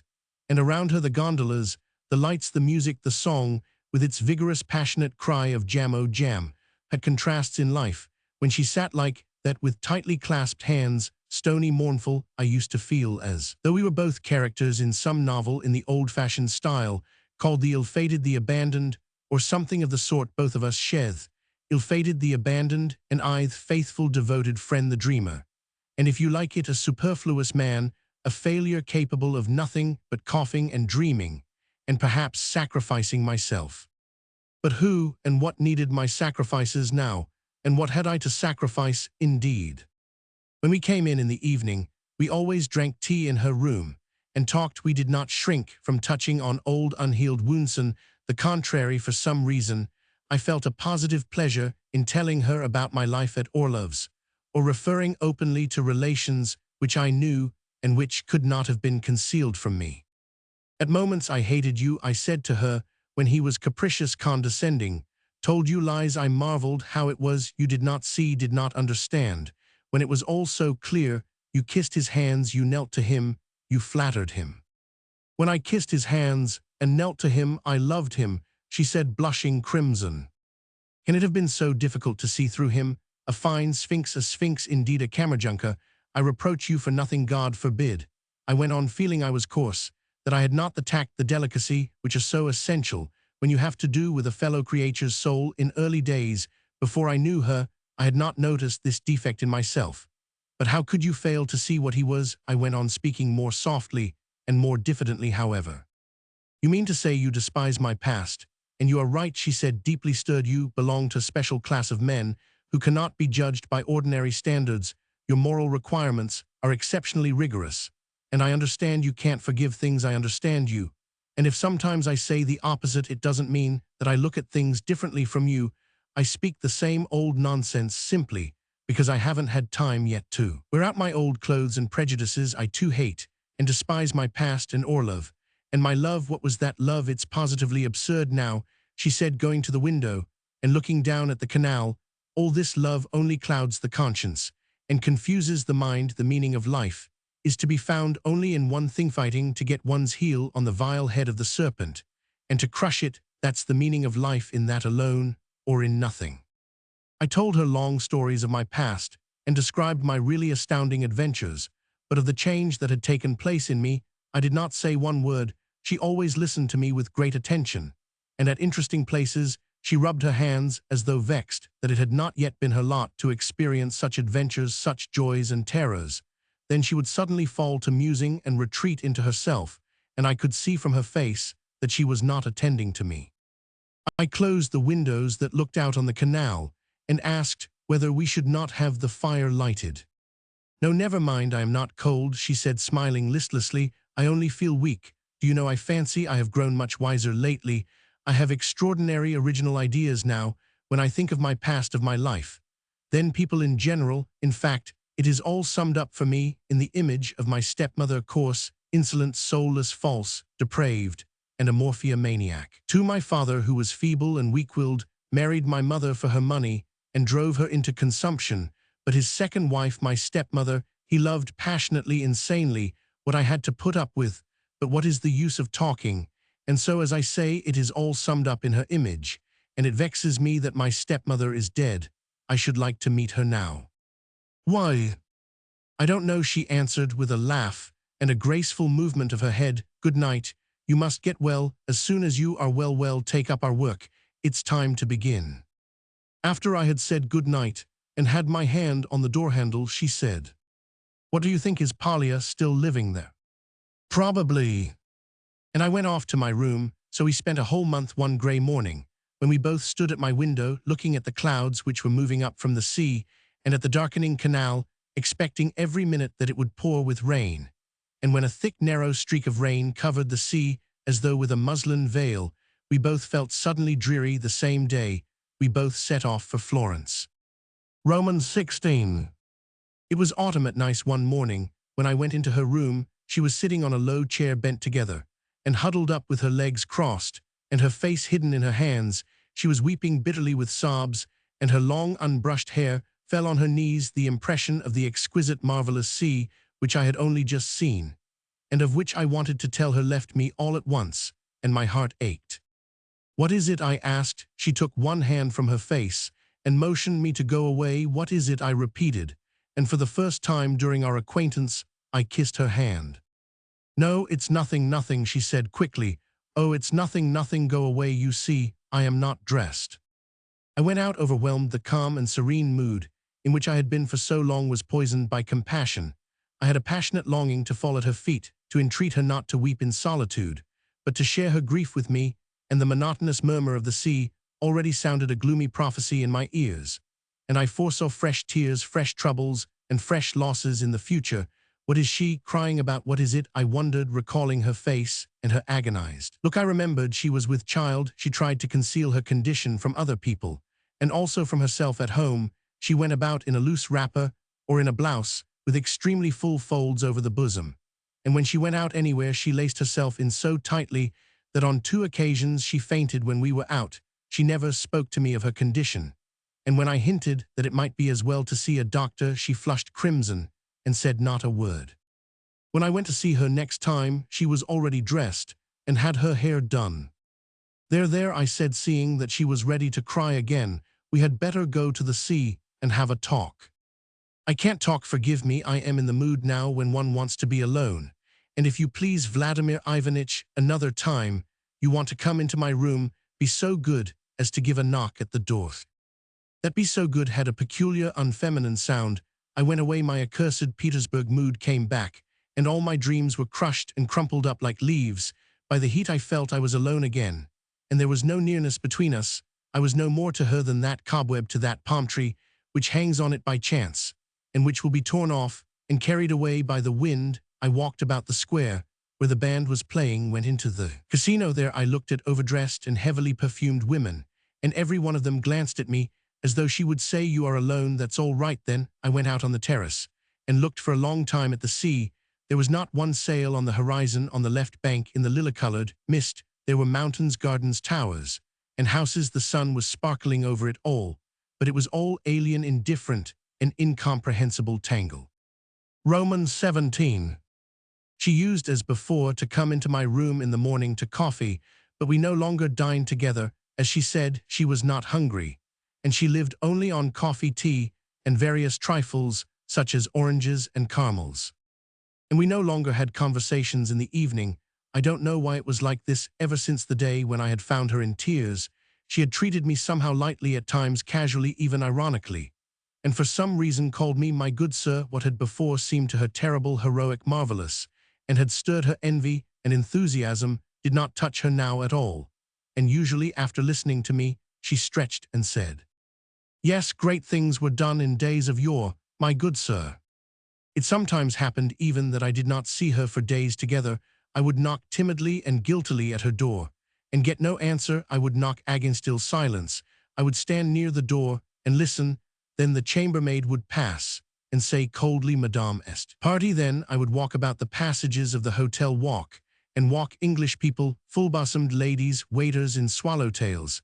And as I keep gazing at the long striped rug that stretches the whole length of the corridor, the idea occurs to me that I am playing in the life of this woman a strange, probably false part, and that it is beyond my power to alter that part. I run to my room and fall on my bed and think, and can come to no conclusion, and all that is clear to me is that I want to live, and that the plainer and the colder and the harder her face, grows the nearer she is to me, and the more intensely and painfully I feel our kinship. Never mind, my good sir, never mind her light, careless tone. Never mind anything you like, only don't leave me, my treasure. I am afraid to be alone. Then I go out into the corridor again, listen. In a tremor, I have no dinner. I don't notice the approach of evening. At last, about 11, I hear the familiar footstep, and at the turn near the stairs, Zinaida Fyodorovna comes into sight. "Are you taking a walk?" she would ask, as she passes me. "You had better go out into the air. Good night. But shall we not meet again today?" "I think it's late, but as you like." "Tell me, where have you been?" I would ask, following her into the room. "Where to Monte Carlo?" She took 10 gold coins out of her pocket and said, "Look, my good sir, I have won that's at roulette." "Nonsense, as though you would gamble." "Why not? I am going again tomorrow." I imagined her with a sick and morbid face in her condition, tightly laced, standing near the gaming table, in a crowd of cocottes of old women in their dotage, who swarm round the gold like flies round the honey. I remembered she had gone off to Monte Carlo, for some reason, in secret from me. "I don't believe you," I said one day. "You wouldn't go there." "Don't agitate yourself. I can't lose much."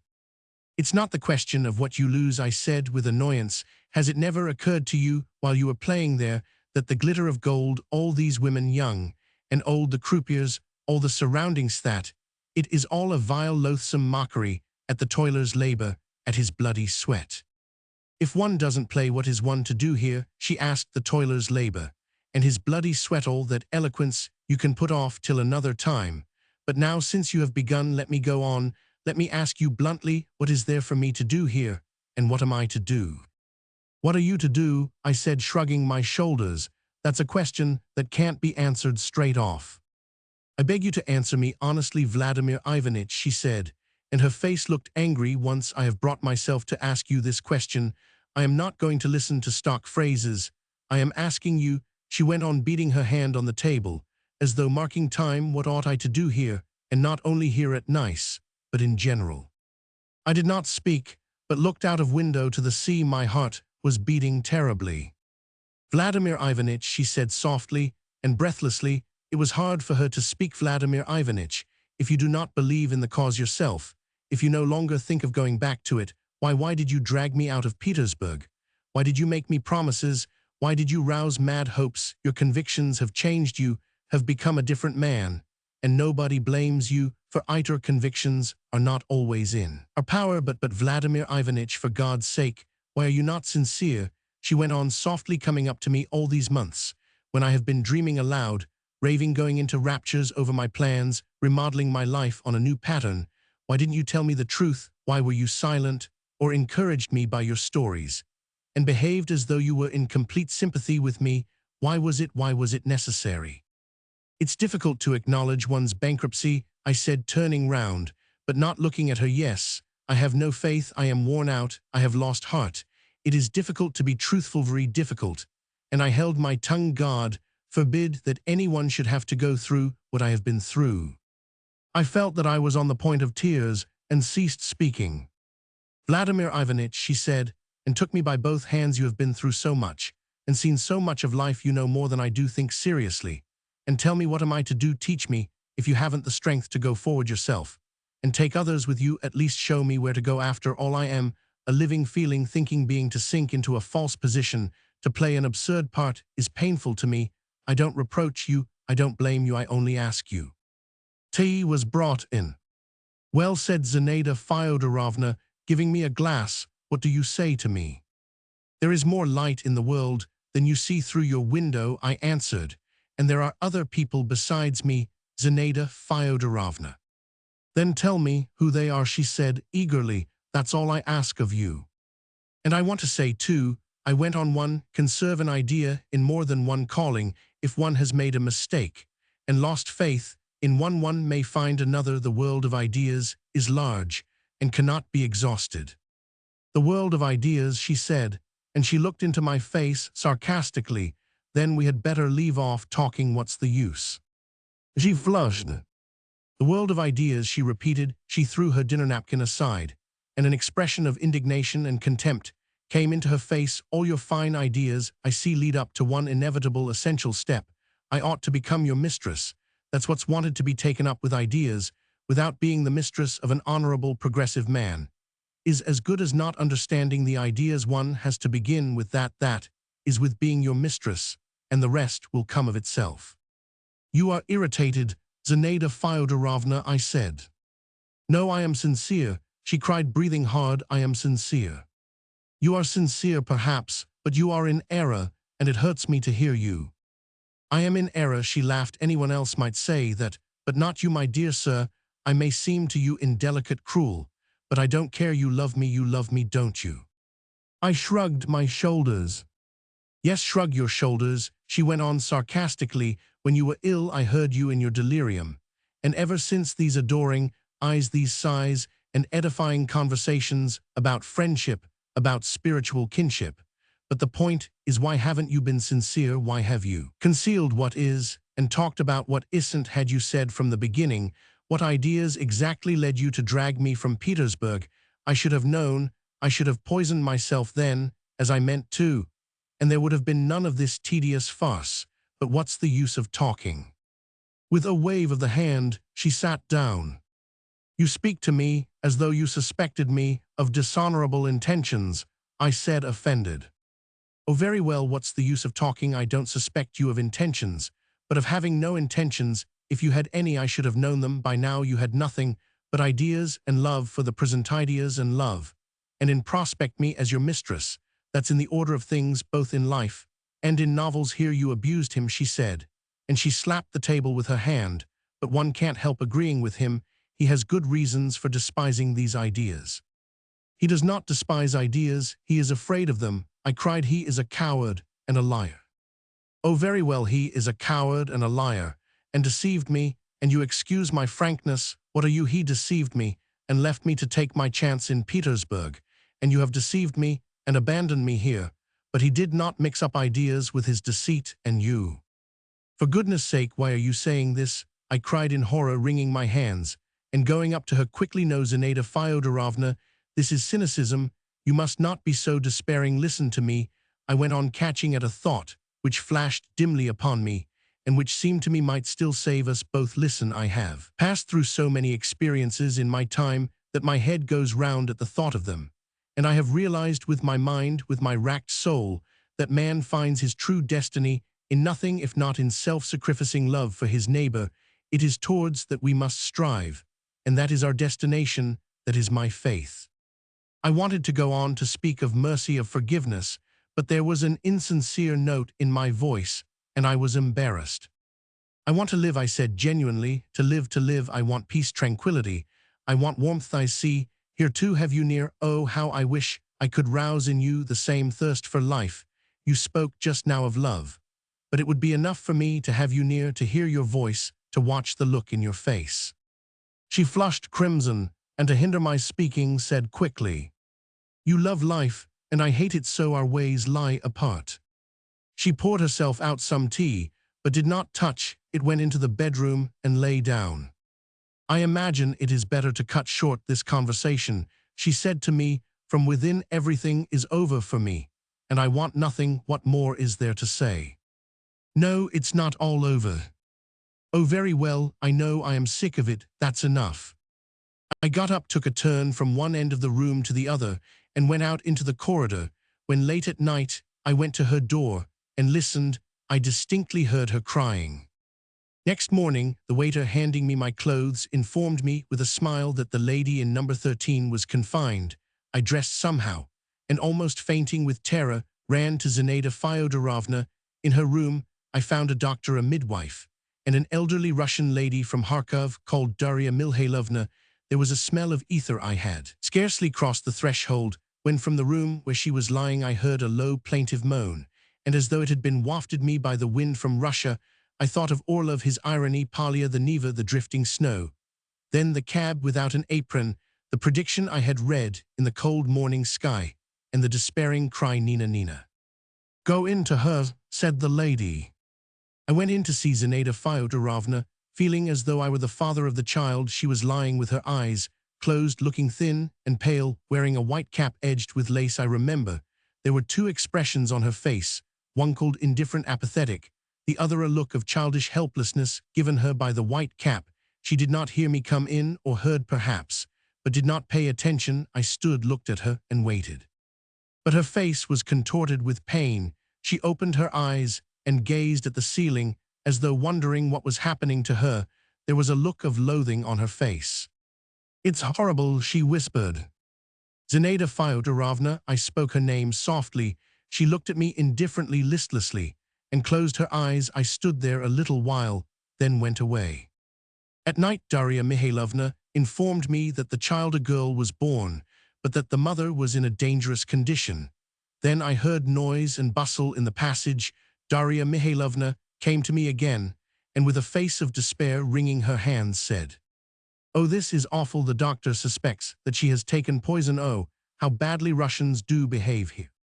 And at 12 o'clock the next day Zinaida Fyodorovna died. Roman 18. 2 years had passed. Circumstances had changed. I had come to Petersburg again, and could live here openly. I was no longer afraid of being and seeming sentimental, and gave myself up entirely to the fatherly, or rather idolatrous, feeling roused in me by Sonia, Zinaida Fyodorovna's child. I fed her with my own hands, gave her her bath, put her to bed, never took my eyes off her for nights together, and screamed when it seemed to me that the nurse was just going to drop her. My thirst for normal, ordinary life became stronger and more acute as time went on, but wider visions stopped short at Sonia, as though I had found in her at last just what I needed. I loved the child madly. In her I saw the continuation of my life, and it was not exactly that I fancied, but I felt, I almost believed, that when I had cast off at last my long, bony, bearded frame, I should go on living in those little blue eyes, that silky flaxen hair, those dimpled pink hands, which stroked my face so lovingly, and were clasped round my neck. Sonia's future made me anxious. Orlov was her father in her birth certificate.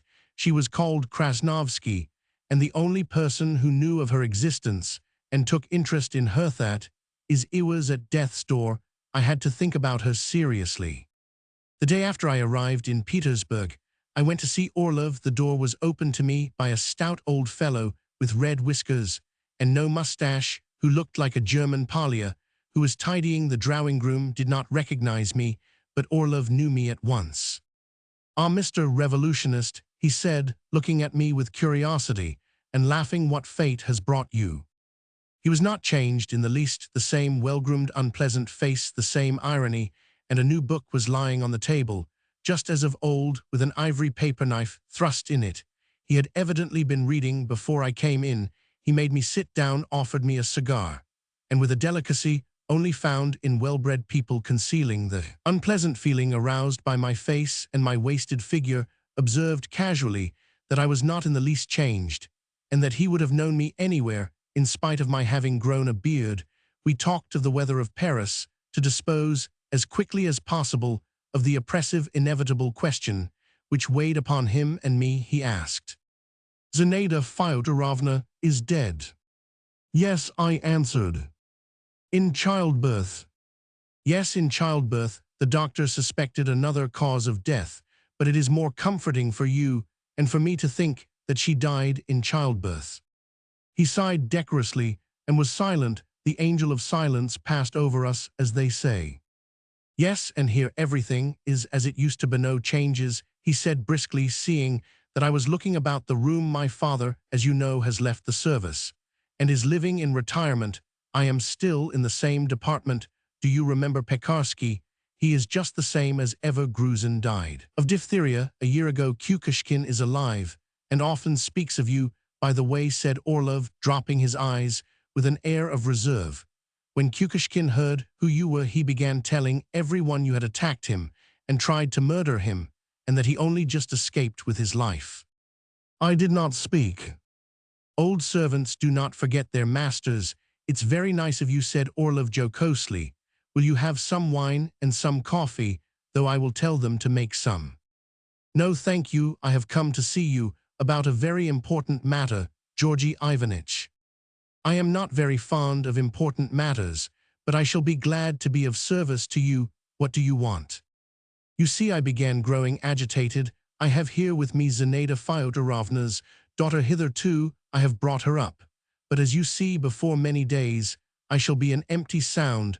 I should like to die with the thought that she is provided for." Orlov colored a little, frowned a little, and took a cursory and sullen glance at me. He was unpleasantly affected, not so much by the important matter as by my words about death, about becoming an empty sound. "Yes, it must be thought about," he said, screening his eyes, as though from the sun. "Thank you. You say it's a girl." "Yes, a girl, a wonderful child."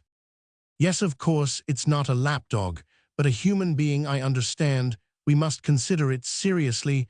I am prepared to do my part, and am very grateful to you." He got up, walked about biting his nails, and stopped before a picture. "We must think about it," he said in a hollow voice, standing with his back to me. "I shall go to Pekarsky's today, and will ask him to go to Krasnovsky's. I don't think he will make much ado about consenting to take the child." "But excuse me, I don't see what Krasnovsky has got to do with it," I said, also getting up and walking to a picture at the other end of the room. "But she bears his name, of course," said Orlov. "Yes, he may be legally obliged to accept the child. I don't know. But I came to you, Georgy Ivanitch, not to discuss the legal aspect." Yes, you are right," he agreed briskly. "I believe I am talking nonsense, but don't excite yourself. We will decide the matter to our mutual satisfaction. If one thing won't do well, try another. And if that won't do well, try a third way or another. This delicate question shall be settled. Pekarsky will arrange it all. Be so good as to leave me your address, and I will let you know at once what we decide. Where are you living?" Orlov wrote down my address, sighed, and said with a smile, "Oh Lord, what a job it is to be the father of a little daughter. But Pekarsky will arrange it all. He is a sensible man.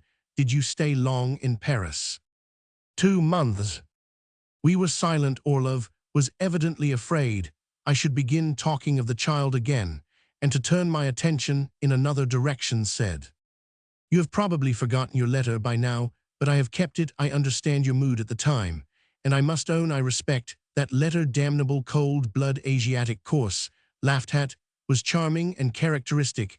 He went on with an ironical smile, "And the fundamental thought is perhaps near the truth, though one might dispute the question endlessly. That is," he hesitated, "not dispute the thought itself, but your attitude to the question, your temperament, so to say. Yes, my life is abnormal, corrupted, of no use to anyone, and what prevents me from beginning a new life is cowardice. Though you are quite right, but that you take it so much to heart, are troubled and reduced to despair by it, that's irrational. There you are quite wrong. A living man cannot help being troubled and reduced to despair when he sees that he himself is going to ruin, and others are going to ruin round him. Who doubts it? I am not advocating indifference. All I ask for is an objective attitude to life.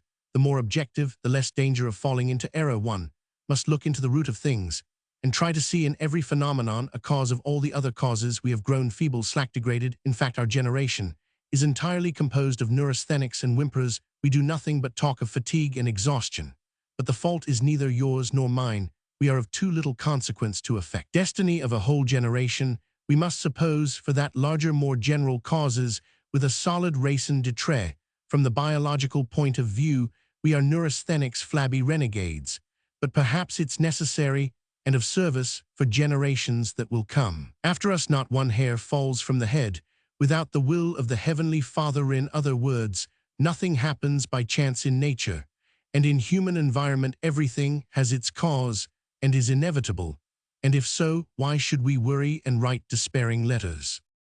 That's all very well, I said, thinking a little. I believe it will be easier and clearer for the generations to come. Our experience will be at their service. But one wants to live apart from future generations, and not only for their sake. Life is only given us once, and one wants to live it boldly, with full consciousness and beauty. One wants to play a striking, independent, noble part. One wants to make history so that those generations may not have the right to say of each of us that we were nonentities or worse. I believe what is going on about us is inevitable and not without a purpose. But what have I to do with that inevitability?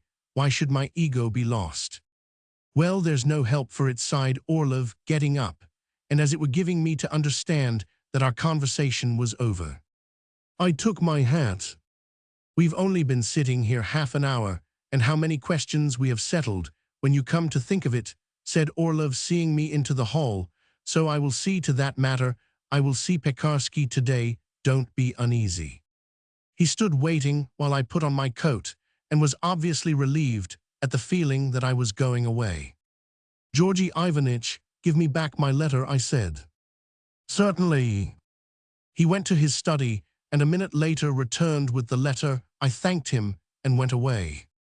The next day I got a letter from him. He congratulated me on the satisfactory settlement of the question. Pekarsky knew a lady, he wrote, who kept a school something like a kindergarten, where she took quite little children.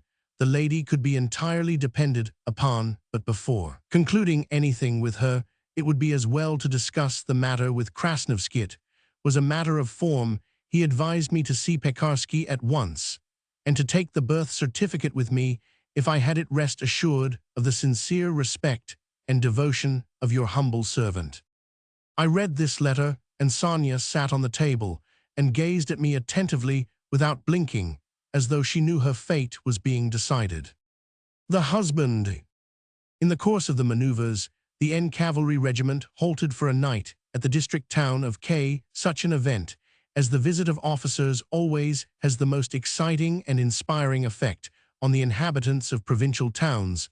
The shopkeepers dream of getting rid of the rusty sausages and best brand sardines that have been lying for 10 years on their shelves. The inns and restaurants keep open all night. The military commandant, his secretary, and the local garrison put on their best uniforms. The police flit to and fro like mad, while the effect on the ladies is beyond all description. The ladies of K, hearing the regiment approaching, forsook their pans of boiling jam and ran into the street, forgetting their morning déshabille and general untidiness. They rushed breathless with excitement to meet the regiment, and listened greedily to the band playing the march. Looking at their pale, ecstatic faces, one might have thought those strains came from some heavenly choir rather than from a military brass band. The regiment, they cried joyfully, the regiment is coming. What could this unknown regiment that came by chance today and would depart at dawn tomorrow mean to them? Afterwards, when the officers were standing in the middle of the square and with their hands behind them discussing the question of billets, all the ladies were gathered together at the examining magistrates and vying with one another in their criticisms of the regiment. They already knew, goodness knows how, that the colonel was married but not living with his wife, that the senior officer's wife had a baby born dead every year, that the adjutant was hopelessly in love with some countess, and had even once attempted suicide. They knew everything. When a pockmarked soldier in a red shirt darted past the windows, they knew for certain that it was Lieutenant Rimzov's orderly running about the town, trying to get some English bitter ale on tick for his master. They had only caught a passing glimpse of the officers' backs, but had already decided that there was not one handsome or interesting man among them. Having talked to their hearts' content, they sent for the military commandant and the committee of the club, and instructed them at all costs to make arrangements for a dance.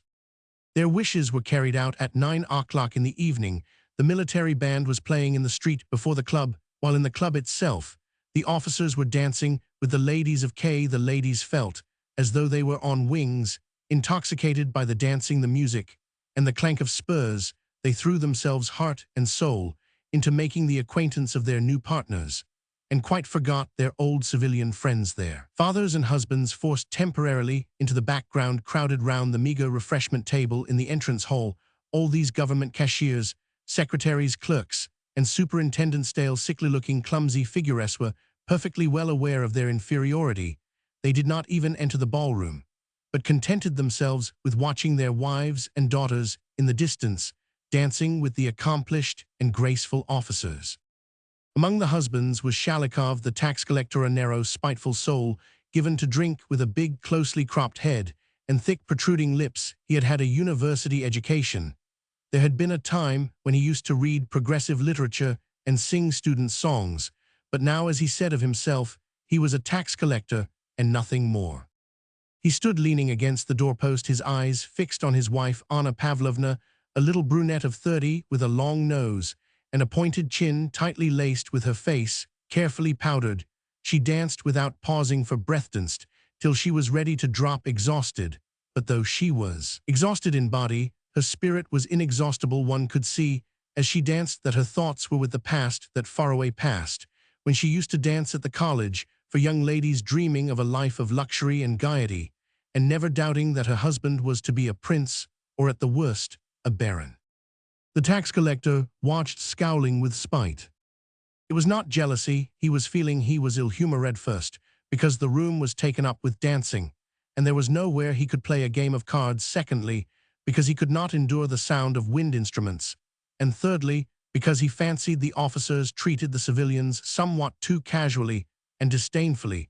But what above everything revolted him and moved him to indignation was the expression of happiness on his wife's face.